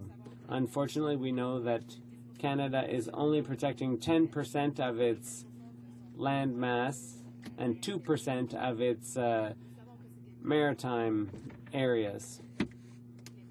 So we know that our record, the Conservative record, is not a very good one, and they're not going to be leaving a very nice legacy to future generations. We also know that the Conservative government does not focus on the environment in Canada. They eliminated 99% of the environmental assessments. Mr. Speaker, we can also talk about the suppression of most of the navigable water measures and most of the fish habitat protection. It was also with a great deal of dismay that I learned that this would be the last summer for the Biosphere Museum in Montreal. In July 2012, the Conservative government imposed severe cuts on the biosphere in Montreal, and now it is the turn of most of the personnel to be laid off. We also learned that Environment Canada unilaterally decided to revisit the mandate, which will not survive without its personnel. Those who will be affected will be museologists, facilitators, curators, and technicians. If the Conservative government really cared about the transmission of scientific knowledge to the public, it would not have gone ahead with these unbridled cuts on our parks and museums, which are really national treasures. This being said, I support this bill at second reading because it seeks to protect the history and beauty of Sable Island. I would also like to commend the work of environmental groups which rally to protect this island. And I also support this bill, but it must be mentioned that the drafting of this bill raises a number of concerns. Essentially, as my colleagues have already said, this bill bans drilling for less than 200 nautical miles from the island and the subsurface. But exploration activities will be authorized on the island, which is a first for a national park. These exploration activities will be limited to those that are low-impact activities, but we know that this expression is currently not defined in the bill. So in my opinion, the Environment Committee should study this issue to clearly define what low-impact exploration activities means, to lay out which activities will be encompassed by this definition. We also know that Parks Canada will have to be consulted by the Canada Nova Scotia Offshore Petroleum Board will have to be consulted. The board will have the discretionary power to include cleanup and mitigation measures to mitigate the impacts of proposed projects. So I hope that the Environment Committee will invite a number of experts to properly study the bill. But having sat on the Environment Committee, I can testify to this government's unbalanced approach to conservation. This is a government that muzzles its scientists, that does not listen to experts, and that refuses to listen to scientific experts who work on conservation and preservation. We also know that in any committee that has sat during this parliamentary session that the Conservative members refuse to adopt any amendments moved by the opposition. So these are amendments that were drafted based on expert testimony with reliable data that was brought forward before committee. And the purpose of these amendments is to improve and enhance these bills. So I hope that for once the government members will adopt any amendments proposed, or rather moved by the NDP, who work very hard on this committee. So I will be happy to take any questions from my honourable colleagues. Thank you. Questions and comments. The Honourable Parliamentary Secretary to the Minister of the Environment. Thank you, Mr. Speaker. You know, Mr. Speaker, I was encouraged by the tone of debate earlier today, and I have to express a little bit of disappointment in my colleague in turning into this debate into a partisan speech rather than looking at the form and substance of the bill itself as we hopefully take it into committee stage. So I'd like to give her the opportunity to speak to a specific recommendation that perhaps she would have, and perhaps also take a moment to retract some of the incorrect comments that she made, including the 99% environmental screening component, which the Commissioner of the Environment actually said in C38 subcommittee, that he actually said that 94% of these screenings, I believe, were, the quote was, a majority of these screenings were for very small projects which there are no significant adverse environmental impacts. The agency has estimated that 94% of screenings would not pose significant adverse environmental impacts. So I'd like her to comment on that statement, as well as perhaps talk about, since she raised it in debate, whether or not, since the Commissioner of the Environment says that 94% of these small screenings do not have significant environmental impact, she believes that that money that is spent on these screenings and time is better spent in no environmental impact than in larger environmental impact assessments where the funding is now going. The Honourable Member. Thank you, Mr. Speaker. And I would have liked to answer the question put by the Parliamentary Secretary with regard to amendments to the Environmental Assessment Act, but we know that these amendments were included in an omnibus bill last year, which was pushed through by the Conservative government, so we didn't really have enough time to debate those changes in this House of Commons. So this is the way that the government refuses to be accountable to Canadians. So obviously there are Canadians across this country who spoke out against the changes moved by the Conservative government, and we also know that the government gutted or sabotaged the environmental assessment consultation process, and that's what I'm hearing from my constituents. We also know that there are a number of Conservative members in this House who have risen here to talk about this matter, but I would particularly like to hear from the members in the following regions, because we know that because of this Conservative government's cuts, their constituents had to volunteer to do upkeep on the parks. The Honourable Member for Brome-Missisquoi. Thank you, Mr. Speaker. I would like to thank my colleague from Rivière-des-Mille-Îles for her speech, which was, as always, delivered very well. I would like to ask her, because she talked about this a little bit in her speech, despite that the Conservative government of Stephen Harper pledged to respect the UN Convention on Biological Diversity, they pledged to protect at least 17% of land habitat and 10% of marine areas by 2020. But they are dragging their feet because only 10% of land areas and 1% of marine areas are protected so far.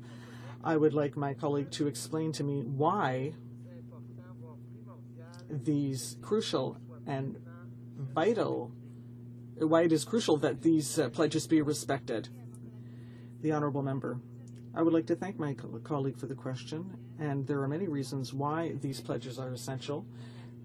But we know that Canada has become the laughingstock of the international community because it refuses to achieve its targets under international agreements.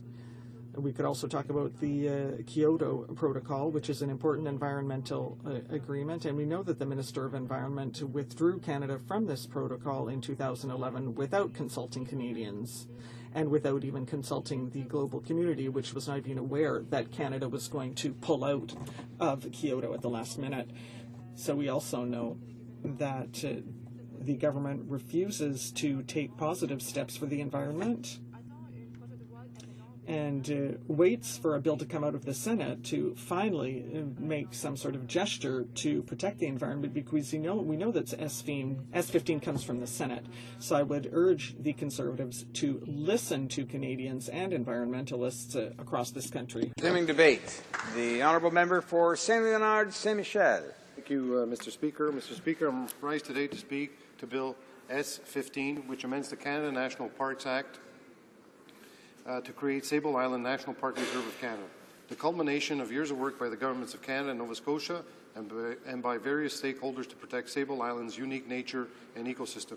At present, Sable Island, an ecological gem, is afforded little protection and does not have protected status.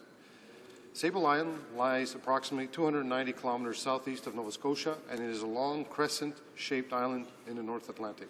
While its topography is characterized by sand dunes and grasses, it is home to significant biodiversity, including 375 wild horses, 350 species of birds, 190 plant species, and the largest colony of gray seals in the world.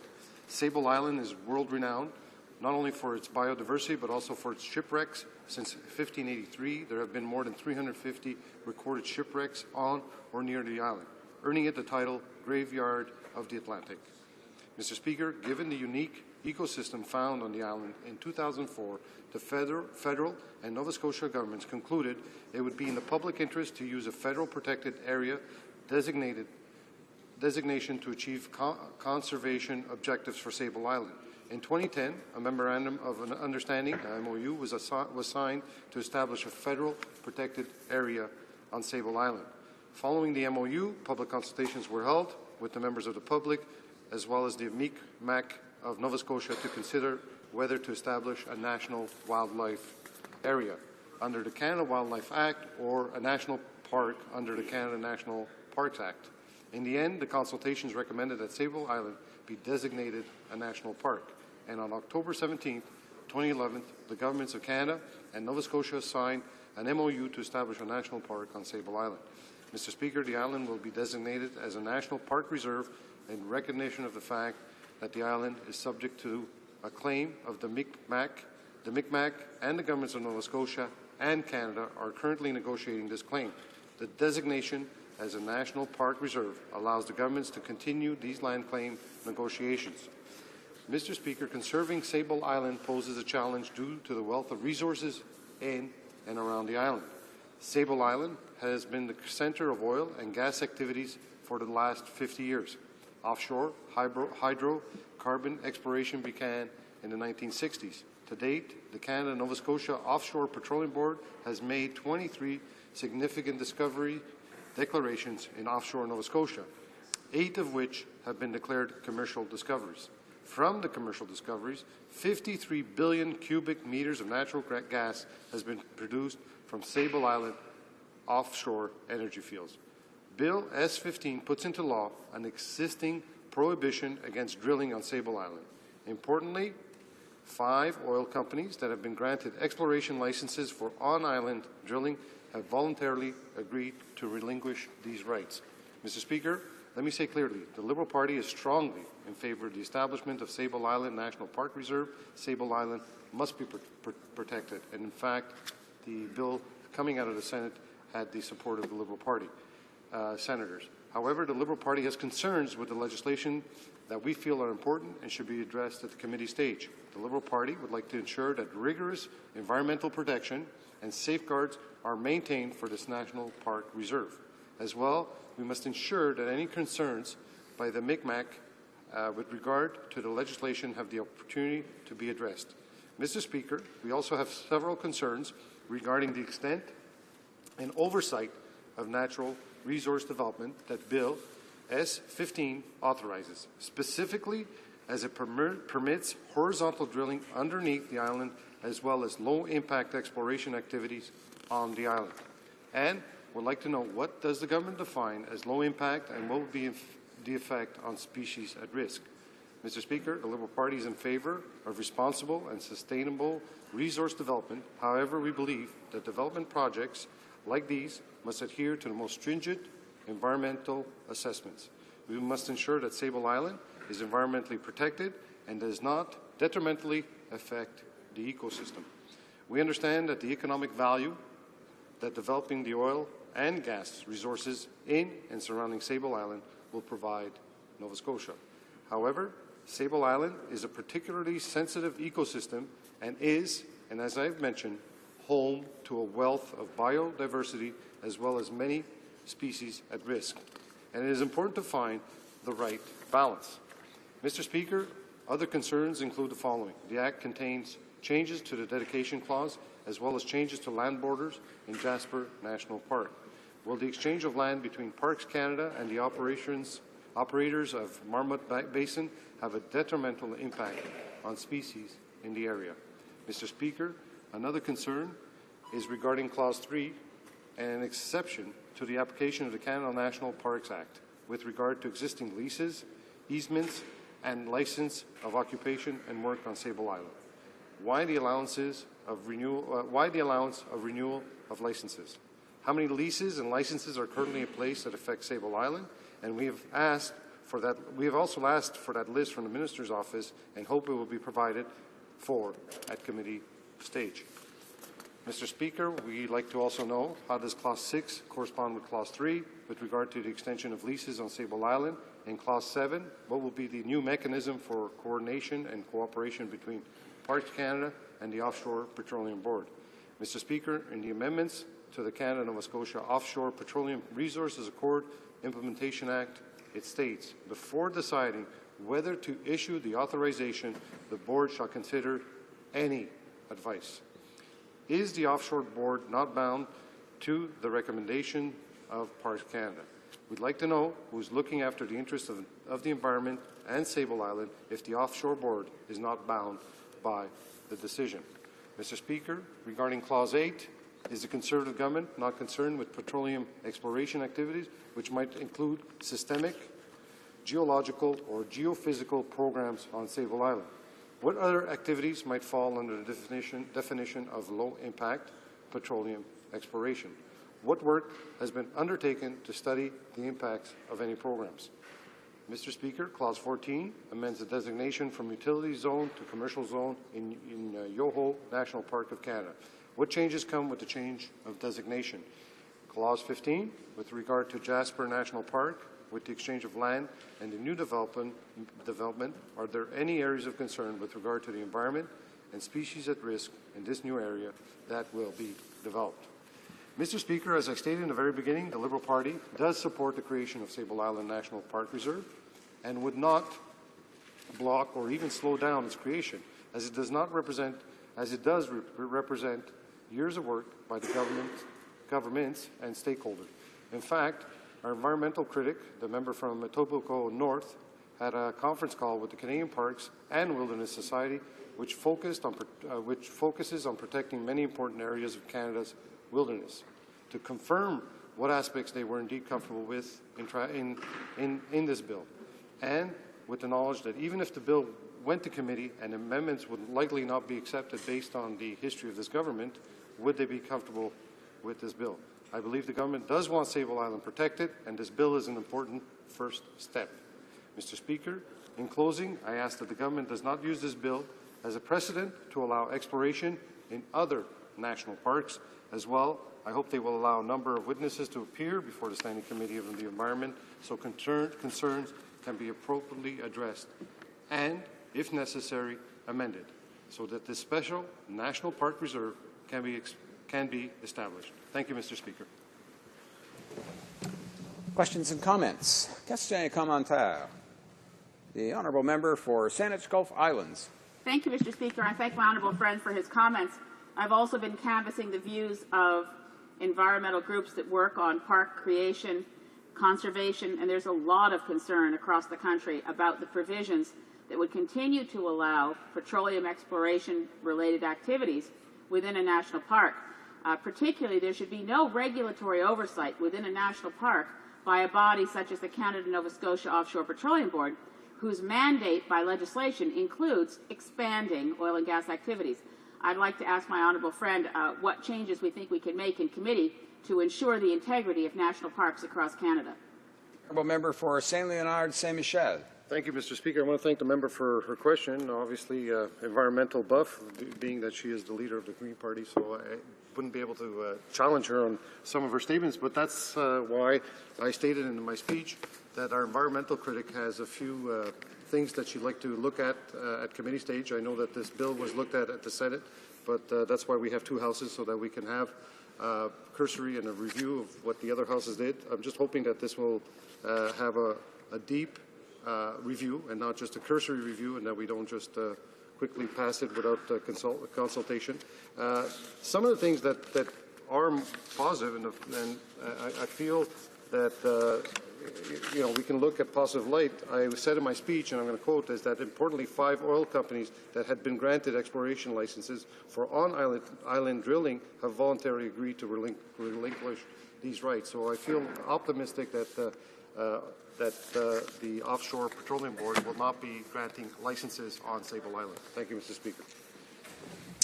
Questions and comments. The honourable member, the honourable parliamentary secretary to the Minister of International Trade. Thank you, Mr. Speaker, and I appreciate my honourable colleague's comments on Sable Island. Mr. Speaker, when I look at the way this legislation is crafted for Sable Island and for other national parks, in a more collaborative way, which I think is absolutely necessary for continuation of national parks in Canada. So we have an area, the island, and a nautical mile buffer zone that is totally protected, but allows, for instance, for Mobil Oil to go on and monitor wells that were drilled back in the 70s to make sure that the integrity of those wells is maintained. It allows for the helipad that's on the island, and many national parks have helipads for evacuation purposes, to be maintained, so that the collaboration of that, I think that's a step in the right direction, not just for Sable Island, but for other national parks. Honourable member for Saint Leonard, Saint Michel. I can't agree more, Mr. Speaker, but I want to thank the member for his question. I also want to thank him for the offer to visit Sable Island while he was giving out his speech prior to me. Look, we're in uncharted territories. Normally, national parks, petroleum companies would ask to explore in a national park. Here we have a situation where petroleum companies are already exploring for oil or natural resources, and we're going to be converting that to a national park. So we're in uncharted territory. I think we should be taking our time, making sure that we do consult with all stakeholders, all people affected, and all governments that are going to be subject to having to govern this type of a situation, Mr. Speaker. Thank you. Questions and comments? La députée de Vaudreuil-Soulanges. The honourable member for Vaudreuil-Soulanges. Usefulness of the sentence, and I hope that he will pause and reflect on that when we look at what happened to climate change legislation in the Senate just a few years ago, how the Red Chamber killed that important climate change legislation that we all agreed upon. But rather than talking about the Red Chamber, I'd like to refer the member to the Red Book in 1993. Now, this party made a promise to make a significant improvement to the national park system, but it didn't get the job done by its own deadline of the year 2000.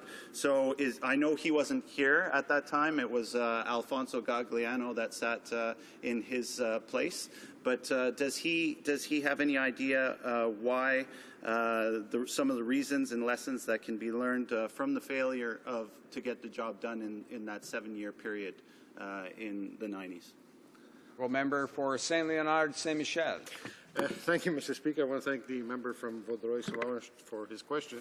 But I have to address the Senate. I had my own private member bill that was passed from the House of Commons and stuck in the Senate, but that's because of the Conservative-dominated Senate and the fact that they were not able to fulfill their role as parliamentarians, and it's very shameful. But in this situation, we had a case where the Conservatives did table a bill, and the Liberal senators on the committee that looked at this bill were able to present amendments, and the amendments were accepted. We're not sure if the same thing is going to happen here in the House. We'll wait and see when committee finally goes to the Hill. But listen, maybe the member is older than I am, but in the 1990s, I remember Conservative governments spending and overspending money that, when we took over, we did a good job in controlling the deficit. So in my youthful years, I'm hoping that when we take over in 2015, we'll be able to get all the things in order, spend money appropriately and properly. Thank you, Mr. Speaker. Questions and comments? Questions et commentaires? The honourable member for Scarborough Southwest. Thank you, Mr. Speaker, and bringing up the issue of the Senate again. I mean, it is an archaic institution that shouldn't be able to hold the House of Commons and the duly elected members hostage. But I'd like to ask the member where their proposals for reforming or abolishing the Senate would be, so that we don't have that kind of situation that he just brought up that was raised happen again. And of course, I mean, for over 50 years, to respond to the government heckling, for over 50 years, it has been the NDP's position to abolish the Senate. Now, this government's had 7 years to make a change and make a difference, and all they've managed to do is actually refer it back to the Supreme Court instead of actually having it brought forward in this House. But I'd like to ask the member to perhaps comment on their proposals for changing the Senate, because we have yet to hear any.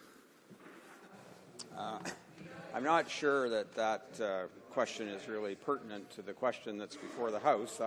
I do see that the member for Saint Leonard Saint-Michel is on his feet. If the honourable member wishes to answer, the honourable member. This is the problem with the NDP. One of them is asking me on what happened in the 1990s, and another one is asking me about something that's happening right now.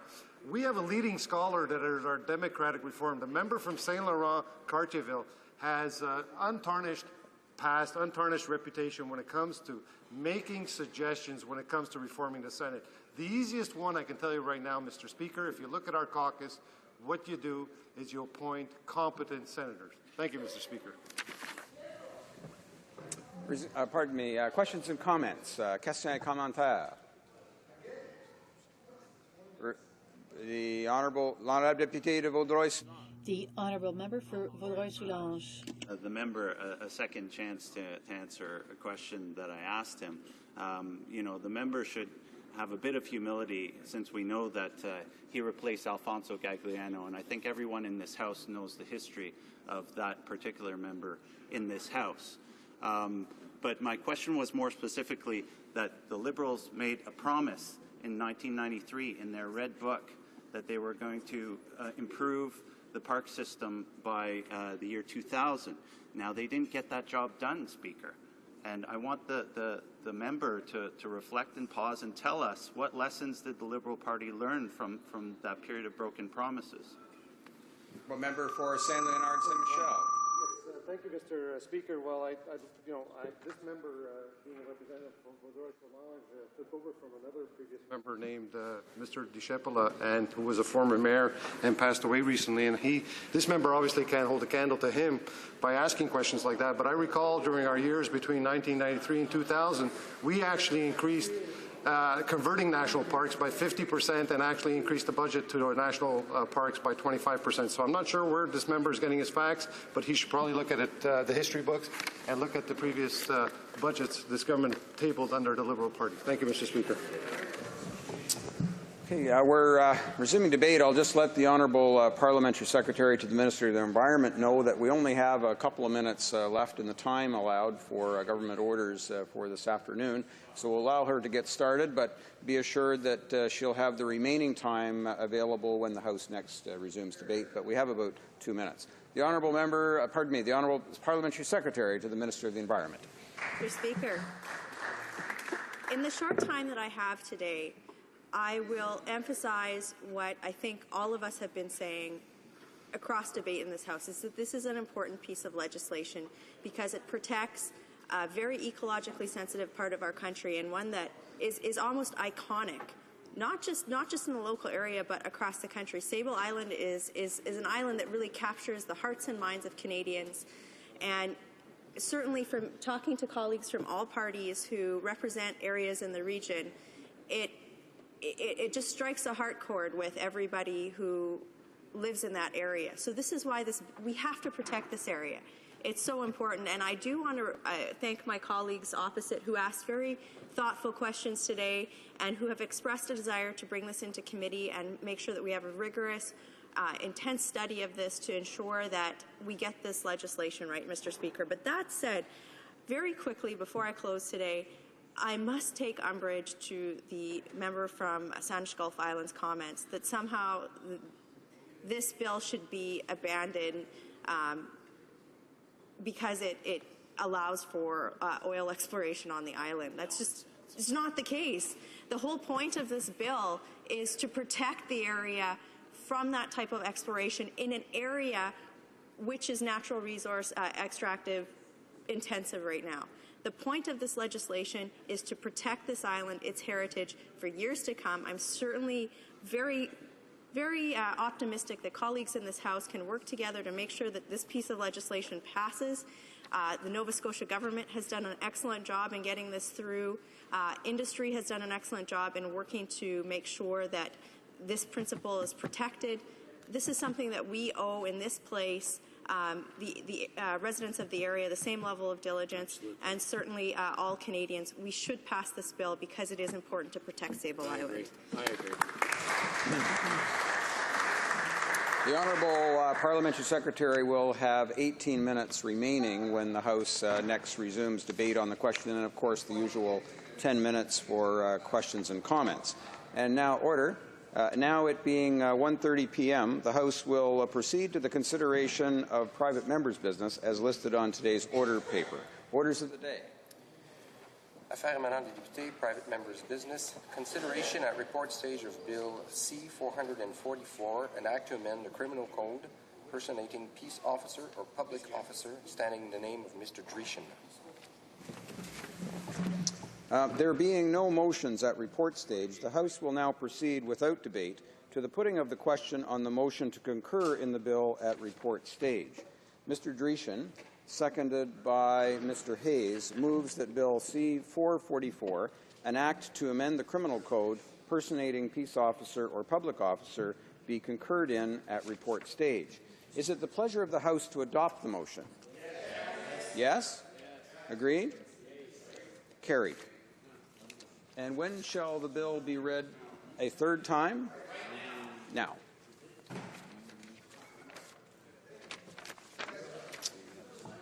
Mr. Dreeshen, seconded by Mr. Hayes, moves that Bill C-444, an act to amend the criminal code personating peace officer or public officer be now read a third time and do pass. Debate. The honourable member for Red Deer. Well, thank you, Mr. Speaker, and I'd like to thank the member from Sault Ste. Marie for seconding this third reading debate for this bill. I appreciate all of my colleagues' support, which has brought us to where we are today, as well as the support of the people of Central Alberta. I've been working on this bill for 3 years. I first introduced it during the last Parliament, but it died on the order paper when the election was called. So I'm very pleased that we are here today at third reading. 3 years ago, I met a brave young lady and her mother who were seeking help. This young woman had been the victim of a vicious crime, and so they asked me to help them make a change to the Criminal Code of Canada.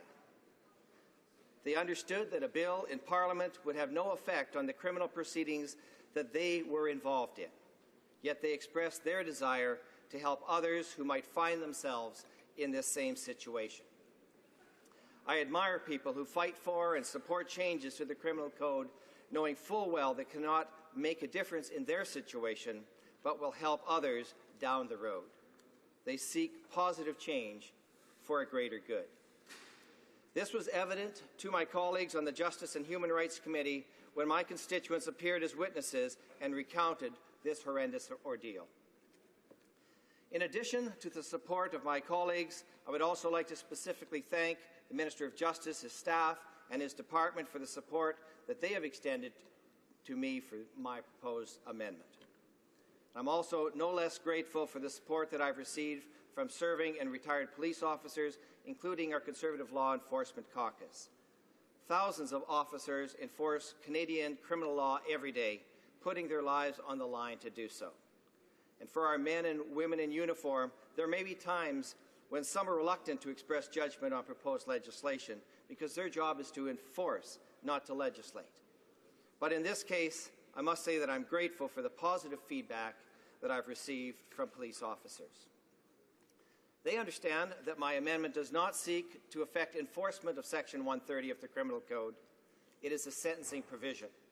But from their perspective, the police that I have consulted with recognize that this particular crime jeopardizes their public reputation, which is essential for them to be able to do their job. I want to be clear that I understand the significance of amending the Criminal Code. The changes that we as parliamentarians make to the laws found within Canada's Criminal Code have a profound effect on people's lives. But as parliamentarians, we should also remember that the Criminal Code of Canada is a working document. It must continue to be updated to reflect the protections and justice that Canadians need and expect, and that our freedoms depend on. I'm proud to be part of a government that has been so committed to respecting the rights of victims. There are plenty of important issues that we tackle every day for Canadians, but I am especially proud of the accomplishments that our Prime Minister has delivered to Canadians in reforming our justice system. I represent an area of Canada that has no tolerance for those who commit crimes against either persons or property.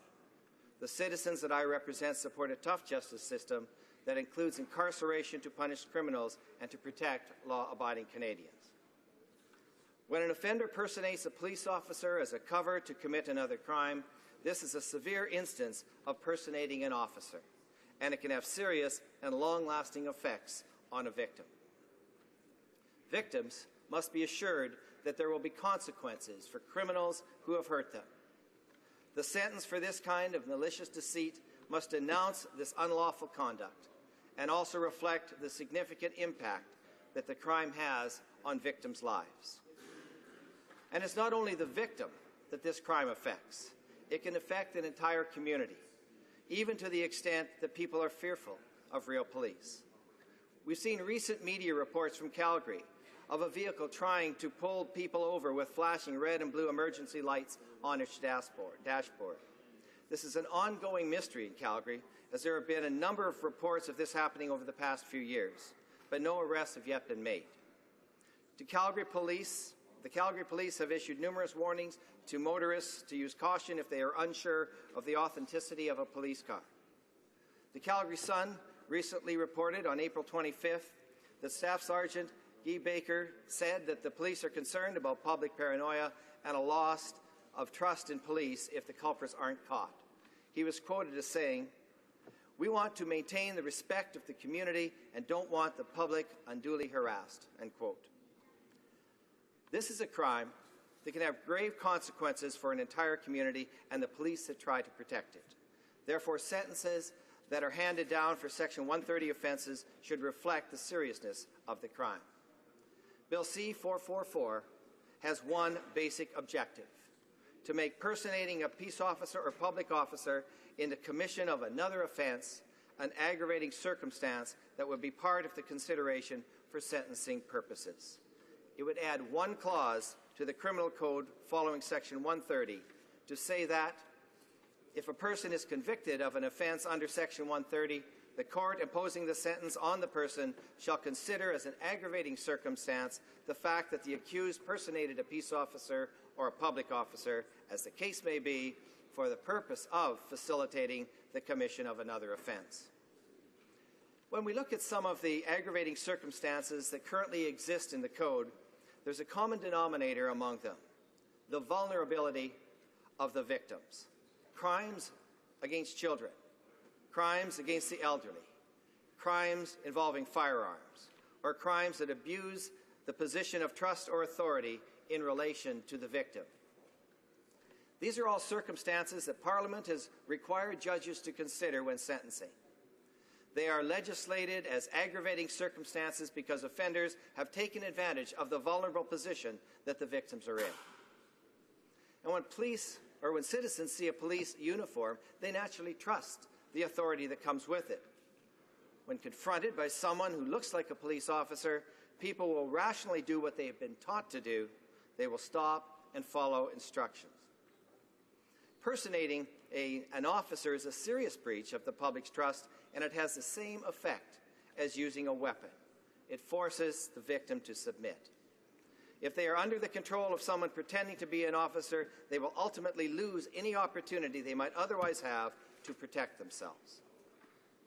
We've been taught to respect and trust the men and women who wear uniforms. When criminals start using this trust as a weapon, we need to treat it within the criminal code for what it is. This bill will instruct judges to consider it an aggravating circumstance to personate a peace officer or public officer as a cover for other criminal activity. And this would apply regardless of the age of the victim. Mr. Speaker, my amendment will achieve three results. It will recognize the disarming effect that personating an officer has on a victim and the vulnerable situation that it puts them in. It will support victims of this crime by strengthening the reparation provided to them.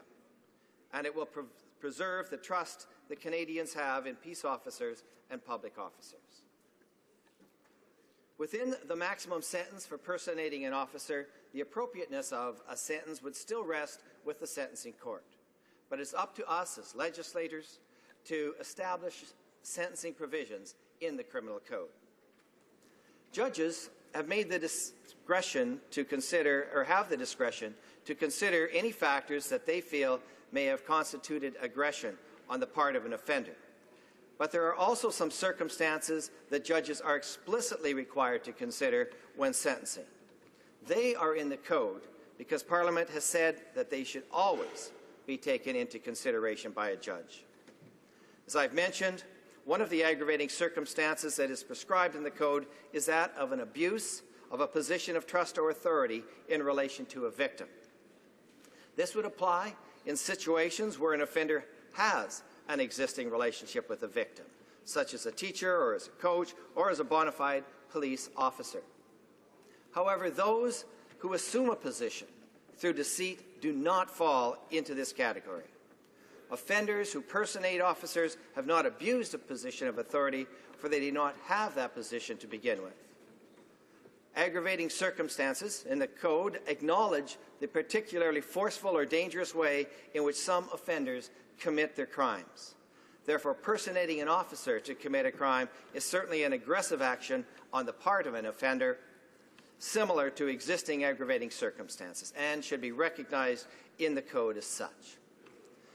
I'd like to quickly address the issue of my amendment having any effect on actual time served, because I know this is a question that has come up in debate as well as in my conversations with some of my colleagues. I want to stress that my focus is on amending Section 130 to add this sentencing provision, regardless of the length of sentences received for other convictions or whether or not they would be served concurrently. We can only speculate what types of crimes might be committed alongside Section 130 violations, how individual cases would be committed, tried, and sentenced, how much evidence the Crown may have in any particular case, or all of the mitigating or aggravating factors that may affect the offender's sentences. However, our role as legislators is to ensure that the maximum sentences and sentencing factors prescribed in the Criminal Code for each offence serves the purposes and principles of sentencing. So I'm asking Parliament to add a sentencing provision to the crime of personating peace officers and public officers to ensure that future sentences for this crime adhere to the purposes and principles of sentencing which are listed in the Code. As for the types of crimes that are committed in concert with personation, what aggravating or mitigating factors might apply to an offender, or how an offender's total time served might pan out, those decisions remain in the hands of the Sentencing Court. Speaking briefly to incarceration, incarceration is meant to denounce unlawful conduct, deter others from committing offences, separate offenders from society, and assist in rehabilitating offenders. These are all listed in the Criminal Code as purposes of sentencing. There is also another purpose of incarceration that is listed in the Code, and that is to provide reparations for harm done to victims or to the community. Whatever the terms of a sentence for any offender may be, even if served concurrently to another sentence, it is my goal to ensure that sentences for Section 130 offences acknowledge the harm done to victims. The rights of victims need to be protected. They must know that there are serious consequences for criminals who have hurt them. Mr. Speaker, last weekend I had the privilege of attending the Sylvan Lake RCMP Detachment's Regimental Ball, which was an excellent event that raised funds for the RCMP's Victim Services Program. The people that work in victim service programs and rape crisis centres provide compassion and direction to people in need. When I relayed the circumstances of this case and the purpose of my bill to RCMP members and victim service program attendees, they too gave me their unqualified support. These people, these great Canadians across Canada who work in victim service programs, deserve our thanks and recognition because day in and day out, they see the worst that society has to offer, and they continue to help people in their time of distress. At any time, any one of us could be blindsided by crime. It's very difficult to navigate and make decisions when in a state of shock. Victim services are a vital resource in our country that deserves our recognition and support. For many victims, no amount of incarceration can ever make up for the hurt that has been inflicted on them. But it does provide some comfort and deep protection when an offender is locked up. So as I have said, this bill is about sentencing. It speaks to the need for tougher penalties for this particular crime. Victims must be assured that there will be serious consequences for criminals who have hurt them, and we need to preserve the trust and respect that citizens have for real police officers. I'm pleased to continue this discussion here today. Thank you, Mr. Speaker. Questions and comments? Questions et commentaires?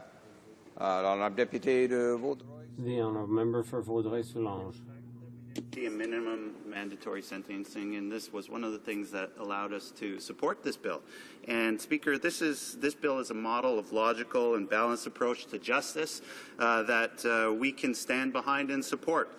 And it's a good example for democracy. It shows Canadians that sometimes we can work together in this House to produce good legislation.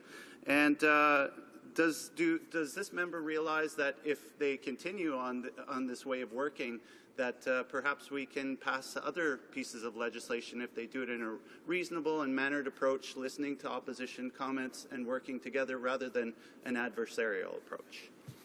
Member for Red Deer. Well, I'd like to thank the member for Vaudreuil-Soulanges for his question. And indeed, in a private member's bill, there are opportunities that sometimes come along where you get a chance to speak directly to your constituents. And truly, this was an opportunity that I had. It was just a little over 3 years ago when I first got an email from the family, and we set up a meeting, and we're going through from there, and basically just a couple of things from that particular email, if I may. It was said, I'm asking you to meet with me so that I can move forward with a legislation change federally to increase the sentences for persons who impersonate a police officer in order to commit a crime. It's an abuse of public trust. It is abhorrent. We teach our children to listen to the police. My daughter did what she's been taught and suffers every hour of every day for it. I need some help to know what steps to take and where to go. And this opportunity that we have here in the House of Commons, and this opportunity that I had as a private member in a private member's bill, the 3 years that it has taken to get to this particular stage, indeed is something I am proud of, and I also appreciate the support that I have had from all members of this House. Questions and comments? The Honourable Member for Nanaimo, Cowichan. Thank you, Mr. Speaker, and I want to thank the member for bringing this bill forward, and I know he, as he mentioned in his speech, he has brought it forward a number of times, and it's one of those rare moments in the House where the NDP will be supporting this, and it's one of those rare moments where we can work together on it. And I know he did mention this in his speech, but I'd like him to address this because I think this is an important aspect of this bill. Part of this is really about also protecting our police forces and their reputation, and I'm going to touch on it in my own speech, but I know, for example, for seniors, it's very important that they have confidence that when an officer presents him or herself at their doorstep, that they have some confidence that it is an officer of the law, and how this particular piece of legislation can be a deterrent. It is around sentencing, but how it can be a deterrent in protecting that reputation and giving seniors some confidence that there is some consequences if somebody is impersonating a peace officer. Honourable Member for Red Deer. Well, thank you very much, Mr. Speaker, and I thank the member for her question. Indeed, this was one of the things that after I had the opportunity to speak with the family and to speak with the young lady involved here, the next thing that we did is we did talk to the police, and we wanted to find out just what some of the concerns were. And in a lot of cases, what happens with police, and I'll get to the other point in a moment, but what happens to police is when the charges, when they are arresting somebody, there are numerous charges, and the assault that might take place against the police officer, those things kind of get lost in the mix by the time they get into the courts. So I think they looked at this as well as one of those features that we could present to the public that said, this is something that is important, and so therefore, if it's an aggravating circumstance, we know that it is going to be addressed. So they were interested in that aspect of it, and certainly the intent, if we go through what are aggravating circumstances, any type of activity against the elderly or against the young is involved in here. But what I was so impressed with was at the time, this young girl was 16 years old. She knew that the aggravating circumstance aspect of it was related to her age as well. However, she was saying it's everybody that has to keep this in mind. And for that reason, I am extremely proud of being able to bring this bill forward. Resuming debate, the Honourable Member for Vaudreuil-Soulanges. Merci, Monsieur le Président. Thank you, Mr. Speaker. I rise today to speak to Bill C-444, an act to amend the Criminal Code. The text of the bill provides simply one minor change to the Criminal Code, and that is when it comes to personating a peace officer or a public officer. However, this is a sensible change, and that's why the official opposition will be supporting this bill, and I'm happy to work with the government to see C-444 passed quickly. What does the bill provide? It provides that falsely claiming to be a peace officer or a public officer in the commission of another offense will be considered as an aggravating circumstance by the court. And what does that change in terms of the existing law? Well, currently, pretending to be a peace officer is already an offense. So it doesn't change anything there. But what it does change is that this impersonation would no longer be considered by the courts to be a separate offense. It means that if this crime is a means to committing another crime, it will be considered as an aggravating circumstance in the commission of the main crime. So far, those two crimes have been considered separately. I'll give you an example. Today, if a man is convicted of disguising himself as a police officer to commit an assault, the court will hand down one sentence for the assault and another for impersonating a peace officer. What passing this bill would do is mean that this would provide another tool to the judge in order to make the link between the assault and the impersonation. The judge will be better able to take into account the role that impersonating a peace officer had in the commission of the main crime, the assault. Ultimately, those convicted will receive a more fitting sentence. It seems clear to us that impersonation should be considered as part of the overall assault. In this type of case, it wouldn't be logical to separate the two crimes. And I hope that in this way, the law will be more in line with logic and common sense. There's another reason why I'm enthusiastic about this bill. Like my colleagues, I'm happy to support it because in addition to taking a logical approach, C444 is a balanced approach. What I mean by that is that this bill respects the independence of the court and the judge, and it avoids the pitfall of minimum sentences. By considering impersonation as an aggravating circumstance, the court will be able to come up with the appropriate sentence. The judge will be able to take into account all of the circumstances, both aggravating and mitigating. We have to keep in mind that each case is unique. The lawmaker has to leave it up to the courts to tailor the sentence to fit the crime. This principle, the principle of a mandatory minimum sentence, goes against this principle. So we're very happy that this bill does not provide for any mandatory minimum sentences. I hope my colleagues on the other side will realize that with this bill, when the Conservative government takes a well-thought-out approach to a real problem and proposes sensible solutions, the NDP will be there to work with them, and legislation will pass more quickly. This cooperation on C444 gives us an opportunity to declare our support both for victims and for people tasked with administering justice. Our first thoughts always go to the victims. For example, think of the young woman who was assaulted sexually by a fake police officer in Alberta. Think of drivers who paid fake fines, or think of seniors who were swindled by criminals who pretended to be public officials. All of these crimes have one thing in common. The victim's trust was abused. In these cases, the wrongdoers used the confidence that people have in public officials to their advantage. Thinking they were dealing with a public official, the victims lowered their guard. They thought they could trust the person in front of them. By linking impersonation to the crime which was made easier to commit, the wrong done to victims is better taken into account, and that's what's important here.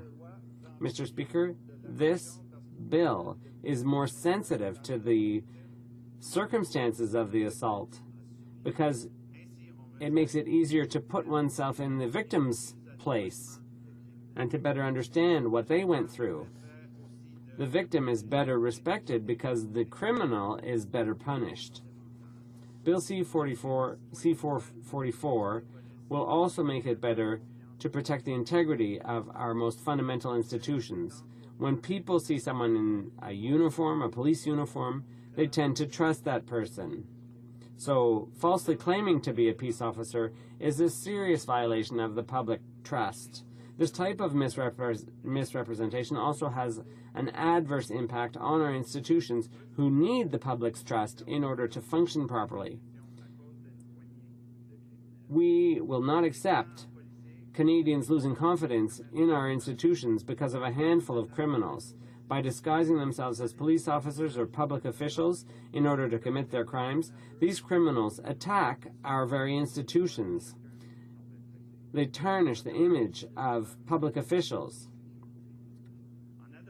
And yet it's thanks to those very officials that we live in a society where everyone's rights are respected, including the right to live in safety.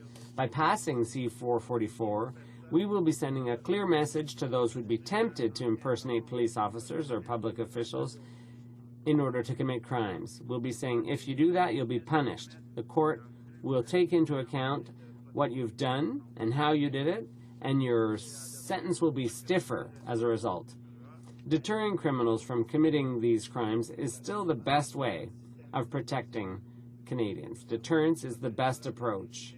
If this bill is passed, I think this bill will contribute to significantly improving our court system. It will protect the integrity of our institutions by deterring criminals from faking a public authority. It will also more adequately punish those criminals by giving courts the ability to take the circumstances of the crime into account. And above all, it will pay tribute to the victims by making it better, making courts more understanding of what they've gone through.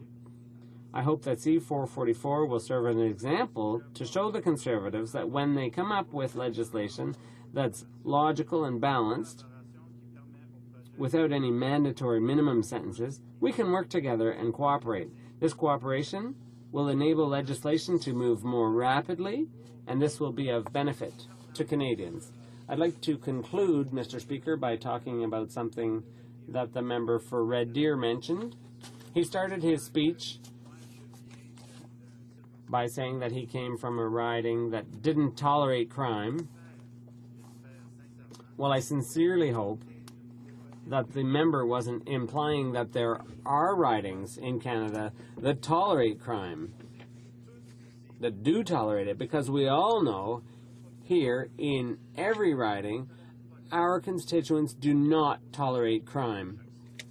And I think you can also say that in every riding there are criminals. And what honest people want to see is parliamentarians working together, coming up with legislation that's logical, that's sensible. What they're disappointed to see is that even here there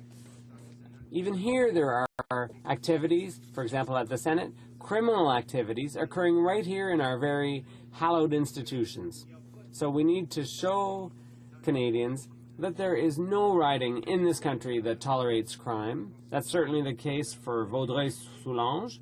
My constituents don't tolerate crime. We don't condone it. They want us here to protect them, to crack down on crime, and to lower the crime rate all over the country, so that we live in communities that are safe, so that people can trust their institutions, and that all Canadians will be protected all across the country, no matter what region they come from. Thank you, Mr. Speaker. The Honourable Parliamentary Secretary to the Minister of Justice. Mr. Speaker, I'm pleased to speak today in support of Bill C-444, an act to amend the Criminal Code, personating peace officer or public officer. This bill is basically identical to the previous Bill C-576, which died on the order paper when the last Parliament ended. Bill C-444 was reported without amendment to the House of Commons Standing Committee on Justice and Human Rights on April 24th of this year. The bill deals with the existing offence of personating a peace officer or public officer. Specifically, it would make it an aggravating factor on sentencing if the offence of personating a peace officer or public officer was committed for the purpose of facilitating another offence. Prior to 2009, pretending to be a peace officer or public officer was a straightforward summary conviction offense. At that time, it carried a maximum of 6 months in prison and a maximum fine of $5,000 or both. In 2009, this government hybridized the offense and increased the penalty to a maximum of 5 years when prosecuted on indictment in Form S4, also known as the Identity Theft Bill. That legislation came into force on January 8, 2010. The maximum sentence of 5 years reflects the fact that the offense only requires that a person pretend to be a peace officer or public officer. It does not require that they have a specific malicious purpose for doing so or that they accomplish something malicious by doing so. Some people may impersonate the police for the thrill of feeling powerful or for other relatively minor objectives, such as obtaining information or gaining access to a place. Simply pretending to be a peace officer or public officer so that others may believe that you are in fact one, without any other motive, is enough to result in the conviction. Such cases may still be dealt with by way of summary conviction proceedings, based on the Crown Prosecutor's assessment of all the relevant circumstances. However, the 5-year maximum penalty enacted in 2010 ensures that law enforcement and Crown prosecutors have the tools to appropriately address serious incidents of this behavior, preserving public confidence in our peace officers and public officers. Police personation can be closely associated with other offenses. It can, in fact, be used as a tool to make the commission of other offenses easier. Because we live in a society where most citizens are trusting of the police, members of the public may acquiesce to the authority of someone they believe to be a police officer or public officer. The exploitation of citizens' trust in the police demonstrated by this kind of situation is the most troubling form of offense. It is especially deserving of condemnation by sentencing courts as well as by Parliament. This is precisely the situation that Bill C-44 targets. Bill C-444 makes it a mandatory aggravating factor on sentencing for the crime of personation of police officers or peace officers if the offense was committed for the purpose of facilitating the commission of another offense. It is frightening even to imagine how a person could be influenced to comply with directions or the assertion of authority by someone they believe to be a police officer. We are taught from our earliest interactions with our parents and teachers that police officers are safe persons who we can rely on, especially in difficult or dangerous situations. It is thus not surprising that the vast majority of Canadians instinctively respect police officers' authority and follow their instructions, as we are rightfully to believe that they are acting to keep us safe. When criminals take advantage of this trust or defraud us, or worse, that bond is jeopardized. This not only causes a great deal of anguish for individual survivors of these offenses, but also acts to make it more difficult for police officers or public officers to do their jobs effectively and keep our communities safe. Fortunately, this is a rare circumstance, but its extreme seriousness can justify express condemnation in the criminal code. It is also important to recall that in determining a fit sentence, the court must in all cases take into account all relevant aggravating and mitigating factors. Paragraph 718.2 sub A of the Criminal Code describes a number of aggravating factors that apply to all offenses. These include, for instance, evidence that the offender in committing the offense abused the position of trust or authority in relation to the victim.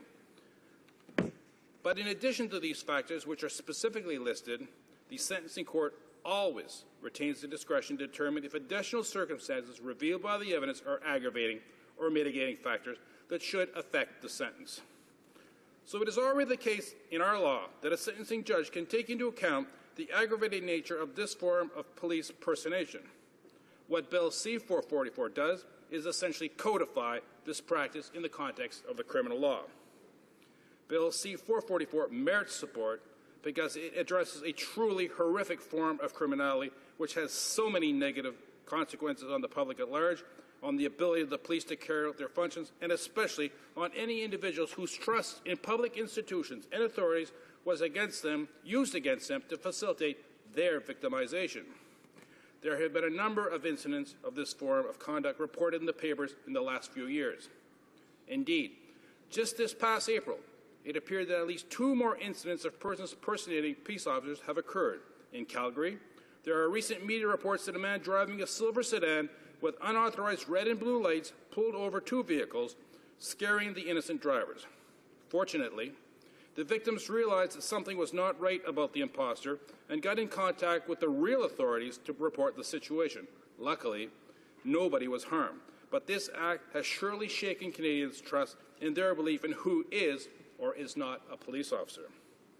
On the East Coast, the Halifax Chronicle-Herald reported criminals have been impersonating local police officers via telephone in order to fraudulently solicit donations for a bogus charity that does not exist. The scam artists even claimed that they were police officers fundraising to help combat youth suicide. This disgraceful conduct not only preys on generous citizens, but also makes it more difficult for real officers to give back to their community through legitimate fundraising activities, which is a long-standing tradition in police services across our country. And of course, there was the tragic case in the sponsoring member's riding, which saw a devastating abduction and sexual assault of a teenage girl near Penhold, Alberta. This incident clearly influenced the proponent of this bill's decision to bring this legislation forward. During the most recent committee study of this bill, members heard the courageous testimony of the survivor of that very offense, as well as her mother. I applaud the immense strength of that young woman's courage to travel to Ottawa and assist the committee by sharing her story with members of Parliament as well as with all Canadians. She rightly explained to the committee that there should never be shame or stigma in reporting or speaking out against sexual violence.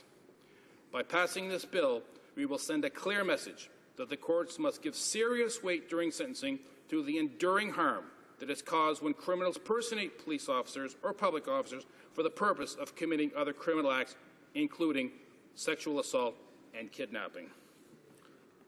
All Canadians should be concerned about these cases and should be encouraged to take the appropriate steps to avoid being duped by this very deceptive form of criminality. In particular, citizens should continue to trust the police, but they should also recognize that criminals are not above exploiting their trust. It is a difficult balance to achieve. The exercise of a little bit of caution is a good thing.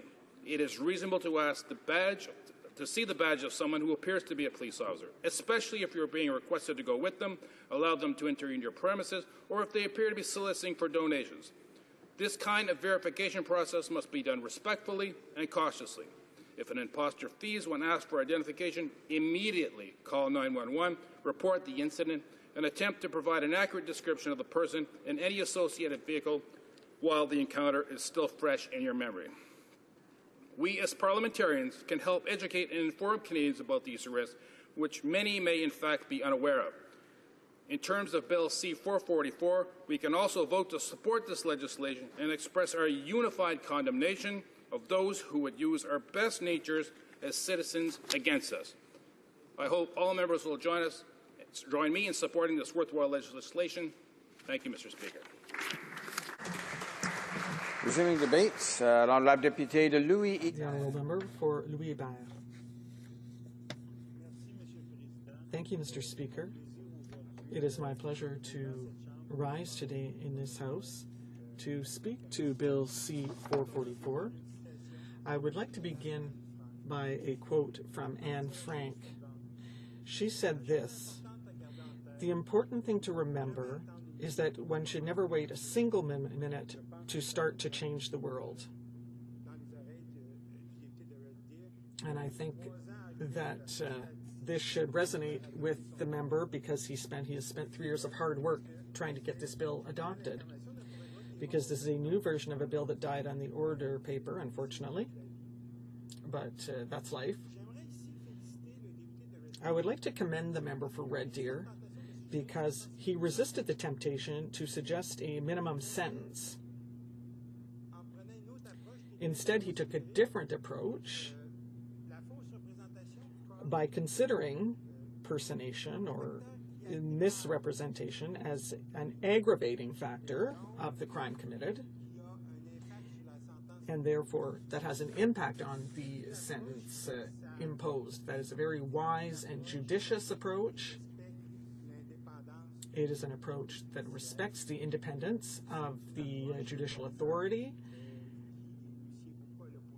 and it is an approach that the opposition really appreciates, and this is an example of a bill that we can work on together and to get rapid results. So I'd really like to commend him on that. Also, by proceeding in this manner, victims can see during the trial, and this is important because the appearance of justice is as important as justice itself. So victims will be able to see during the trials that the circumstances in which the crime was committed will be taken into account. So it will be taken into account how the crime is committed. That's very important. And their story, tragic though it may be, will mean that that will be considered as part of the crime. And I think that for the victims, that is very, very important. They will feel better understood. Also, another important point in this bill with regard to prevention is that it will contribute to avoid creating distrust of peace officers, because these are people that we always need to trust. That is a very important aspect as well, because, you know, impersonation or misrepresentation is nothing short of prompting vulnerability. When a person has an image of power or authority and they take advantage of that to do bad things, then someone may not necessarily be a victim, but that person may feel vulnerable, and they will trust that person with the image of power, and they will let their guard down. That's just human nature. So if someone tries to profit or benefit from that vulnerability, that is just wrong. And I think that everyone in this House on both sides all agrees that it is very wrong and unacceptable to act that way. And there are numerous cases where people try to exploit a weakness on the part of the victim. Now, we've talked about people who are in situations that lend themselves to this type of thing. I'm thinking of young children, I'm thinking of seniors, and everyone understands that. But by misrepresenting oneself, the person exploits a weakness and tries to benefit from that. Mr. Speaker, now whether it be, you know, a typical case would be bullying, where a person uses a position of power to achieve certain purposes, whether it be physical bullying or emotional bullying, whether it be done on the part of a group or an individual. That is something that is the same. Whether it be someone who takes advantage or who uses his or her knowledge, for example, who knows the law very well and uses that to abuse people who do not know the law. That is also something that is wrong and unacceptable. And that can be portrayed in many ways. When I think of the ways people exploit other people's weaknesses, and I'm just going to tell you a little story of my own. I was walking my dog back at home, and not very far from my home, there were homeless people. People who don't have very much in life, and for whom life is very difficult. There was a homeless person who was there on the street, and another person who was in a similar situation. And she said, though, that he could come and stay over at her house. So he said, and that person said, in exchange, can I have your watch? So that, Mr. Speaker, when I saw that, I was absolutely overcome. I was upset. when people always try to take advantage of other people, to take advantage of their weaknesses, whether it be a weakness that is induced by someone in a position of power, like we have here in this bill, well, that is something that I find absolutely reprehensible, because everyone's life deserves respect. I would also like to say to the member for Red Deer that I appreciate the way he has gone about this. I appreciate how he has worked on this. And I appreciate the example he is setting for all of this House as to how we can work together. As my colleague from Vaudreuil-Soulanges said, he went about this in a way that allowed everyone to say, we agree. And that means that if people of goodwill all sit down together to recognize and acknowledge a clear problem, then there are ways to solve this problem without bitterness, by making progress in matters of justice. And for that, once again, I would like to thank my honourable colleague. In closing, Mr. Speaker, I hope Conservatives will reconsider minimum sentences in future legislation, because since I have been a member of this House, we have been opposed to bills where, for example, we opposed bills not necessarily because they were all bad, but out of principle, because it did not recognize, they did not recognize the independence of judges. And in this bill, the member for Red Deer took this into account, and that is something that is important and significant. And that is why, Mr. Speaker, I am very pleased to support this bill today. And in closing, I would like to quote the Tao Te King. And I hope that the member for Red Deer will appreciate this, because it says we can accomplish great things through many small acts. Thank you, Mr. Speaker. Resuming debate, the honourable member for Mount Royal. Speaker, I'd like to begin by once again thanking the member for Red Deer for the work that he has done to bring the issue of the personation of peace officers to the attention of the House. As he and others have correctly pointed out, there have been a number of offences committed in recent years in which the offender personated an officer in order to facilitate illegal activity, and these instances have the profoundly troubling consequence of undermining public trust in the police and other officials. I would also like to acknowledge the courageous appearance before the Justice Committee of Lori Long and her daughter Jordan, whose 46-hour ordeal at the hands of a man who pretended to be a police officer evokes in all of us the utmost compassion and outrage. Jordan's determination not only to overcome this trauma, but to speak openly about it in an effort both to encourage other victims to come forward and to prevent others from being victimized truly merits the term heroic. Accordingly, I will be supporting C444 as a statement of the seriousness with which Parliament regards the crime of personation. I can support it because the member for Red Deer has wisely not included a mandatory minimum sentencing provision, and as such this legislation is unlikely to have the unintended negative consequences of other conservative justice bills that have come before us. At the same time, however, this bill is unlikely to have the meaningful positive impact that we all desire, indeed that which the member for Red Deer desires, namely fewer instances of personation. This bill would establish that for offenders who personate a peace officer in order to facilitate another offence, this intention would be considered an aggravating factor with respect to the sentence for personation. Yet, as I outlined at second reading, Canada already allows for longer sentences for personation than many comparable jurisdictions, and there has been no suggestion that Canadian judges have been ignoring materially aggravating factors when meting them out. Furthermore, even if some judges were moved by this legislation to issue longer sentences than they otherwise would have, the offenders would still be unlikely to spend more time in prison, because a sentence for personation would generally be served concurrently with a longer sentence for the crime it was intended to facilitate.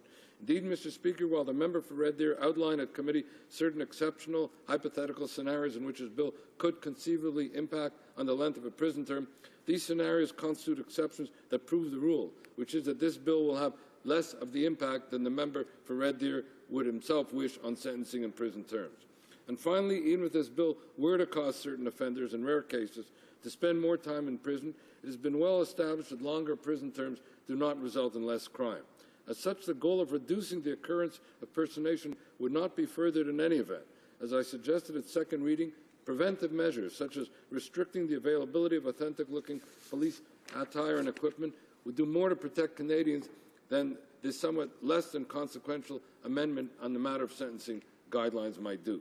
I know that the member for Red Deer explained at committee and today that his primary purpose in bringing this bill forward was not to increase the length of prison terms or even to have a direct impact on the incidence of this offence, but rather to raise awareness about the crime of personation. This is a laudable objective, and in fact I have spent much of my own work seeking to raise awareness on various issues, including crimes committed both in Canada and abroad. Indeed, while I am on the topic, I will take this opportunity to extend my appreciation to those members who have participated from all parties in the context of Iran Accountability Week in efforts to raise awareness about the threat posed by the Iranian regime both to other countries and in particular to its own people. Raising awareness can undoubtedly be an important first step on the road to tangible change. However, the criminal code is an inappropriate tool with which to engage in an awareness campaign. For one thing, I'm somewhat uneasy about the precedent of making additions to it that are primarily of a symbolic nature. The criminal code functions best when it is simple, efficient, clear, and accessible to ordinary Canadians. Amendments to the code are appropriate when it is determined that there is a fault or a gap in the law.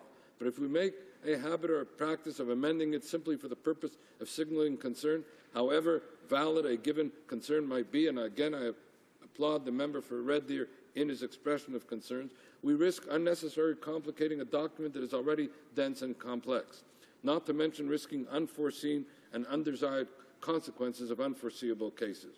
Perhaps more importantly, however, the criminal code is simply not an effective means of raising awareness. I appreciate that this bill has brought the matter of personation of peace officers to the attention of Parliament, although that goal could have been achieved just as well by way of a motion. But surely we must seek not only to alert parliamentarians to this problem, but the Canadian public as well.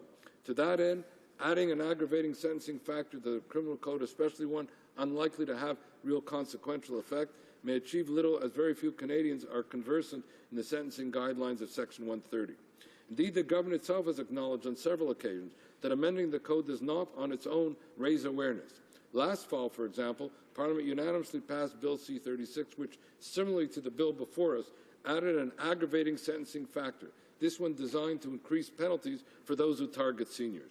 At that time, the Parliamentary Secretary to the Minister of Justice stood in this House and said, and I quote, "The government recognizes the concern expressed by witnesses who noted that Bill C-36 could not serve as the only response to the problem of elder abuse," unquote. He went on to explain that the bill was intended to complement an awareness and advertising campaign already in place. Another example is Bill C-26, the Citizens Arrest and Self-Defense Act, which received royal assent on June 28th of last year. At committee, Catherine Kane, who was then Director General and Senior General Counsel of the Criminal Law Policy Section of the Department of Justice, and I congratulate her on her appointment since to the Federal Court, referred to the government's plan for educating the public regarding that bill's provisions, saying, "We will also be embarking on some public education material so that we can explain to various audiences what these changes mean." I regret that I have yet to see any such educational materials in the 11 months since the bill received royal assent.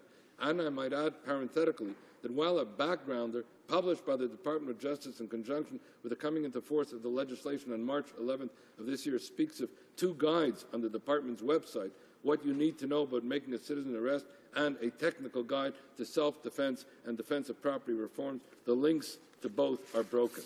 Nevertheless, my point is that even the government has, in word, if not always in deed, recognized that education and raising awareness should be conducted outside the criminal code. Regrettably, the bill before us does not do likewise. There has been no mention, for instance, of education programs to inform individuals about their right to ask a police officer for identification. Indeed, there has not even been any suggestion that the very change wrought by the bill will be publicized in any way. Simply having this provision rest as one of many in a criminal code that most Canadians only encounter when they are either charged with a crime or fall victim to one does not constitute effective education or awareness raising, and neither is it a strategy that will prevent, deter, or dissuade anyone from engaging in what we all agree is reprehensible behavior. Fundamentally, the 2007 4 pages of legal language in the criminal code are neither a billboard nor a public service announcement. and any attempt to use them as such, however well-intentioned, cannot be expected to succeed. As I said at the outset, I will support this bill so as to join with the member for Red Deer in seeking to make this statement on an important issue, and again, I commend him for this initiative. However, if we are to protect Canadians from those who would abuse their trust by disguising themselves as peace officers in order to do harm, we must devise concrete measures that can be more effective at both raising awareness and preventing this intolerable crime. Thank you, Mr. Speaker. Resuming debate, the honourable member for, and I'll let the honourable member for Nanaimo Cowichan know, and she probably realizes already, we only have about 3 minutes left in the time allocated for private members' business today, but she'll get started, and the remaining time, of course, will be available to her when we next resume debate. The honourable member for Nanaimo Cowichan. Great. Thank you very much, Mr. Speaker. And I want to begin by acknowledging that New Democrats will be supporting this private member's bill, and I want to commend the member from Red Deer for being so persistent in bringing it forward. I know he's worked on it for a number of years. I also think it speaks to the fact that we as parliamentarians do respond to our constituents, and my understanding is that the member from Red Deer brought this forward as a result of an incident in his own riding. Now, I think others have mentioned it, but what Bill C-444 does is it proposes to amend Article 130 of the Criminal Code to establish that impersonating a police officer or public officer for the purposes of committing another offence must be considered by a court to be an aggravating circumstance for sentencing purposes. And of course, a number of other members have pointed this out, but I think it bears repeating, is that it is essential that the public has absolute confidence and is able to trust that when they're dealing with a police officer, it is actually a police officer. I know that many of us as parents have said to our children that if you're in trouble, if you get lost when we're out and about, go to a police officer, and we need to have confidence that that is a police officer we're sending our children off to. One of the reasons that this is an important matter in terms of the confidence and the trust is the fact that we do have vulnerable populations, and I know the member from Red Deer specifically talked about a young girl, but I also want to touch on seniors, because in my own riding of Nanaimo Cowichan, we have a higher than provincial average of seniors in my riding. It's a very popular place for people to retire to. And, of course, sometimes seniors end up being a vulnerable population because people who have less than honourable intentions will target them specifically for criminal activities. And sometimes, unfortunately, we will have people who are impersonating peace officers coming to the door. And thank you, Mr. Speaker. And I actually turned to the Vancouver Police Department's website in terms of tips for seniors when they're dealing with people at the door. And the website did point out that for most crimes, seniors are the least victimized. And so to reassure seniors that they're not often the major target for criminal activity, but it does adversely affect seniors in a way that it doesn't affect others in the population, because seniors are often on a fixed income, and sometimes, of course, people have much greater difficulty in replacing money or property when they've been targeted for criminal activity. So there are a couple of tips that the Vancouver Police Department puts out, and if a senior does have somebody at the door, the very first thing that they should do is, before they open the door, try to verify, look through their peephole or look through the glass windows that may be at the side of the door to verify who's on the doorstep. And then if it is somebody purporting to be a police officer, and if they have any discomfort at all, what they should do is they should call 911, or they should contact the police department to verify that it is actually an officer on their doorstep. And I see, Mr. Speaker, that you're about to tell me I'm done. For now. Thank you, Mr. Speaker. The honourable member for Nanaimo Cowichan will have 7 minutes remaining for her remarks when the House returns to debate on the question.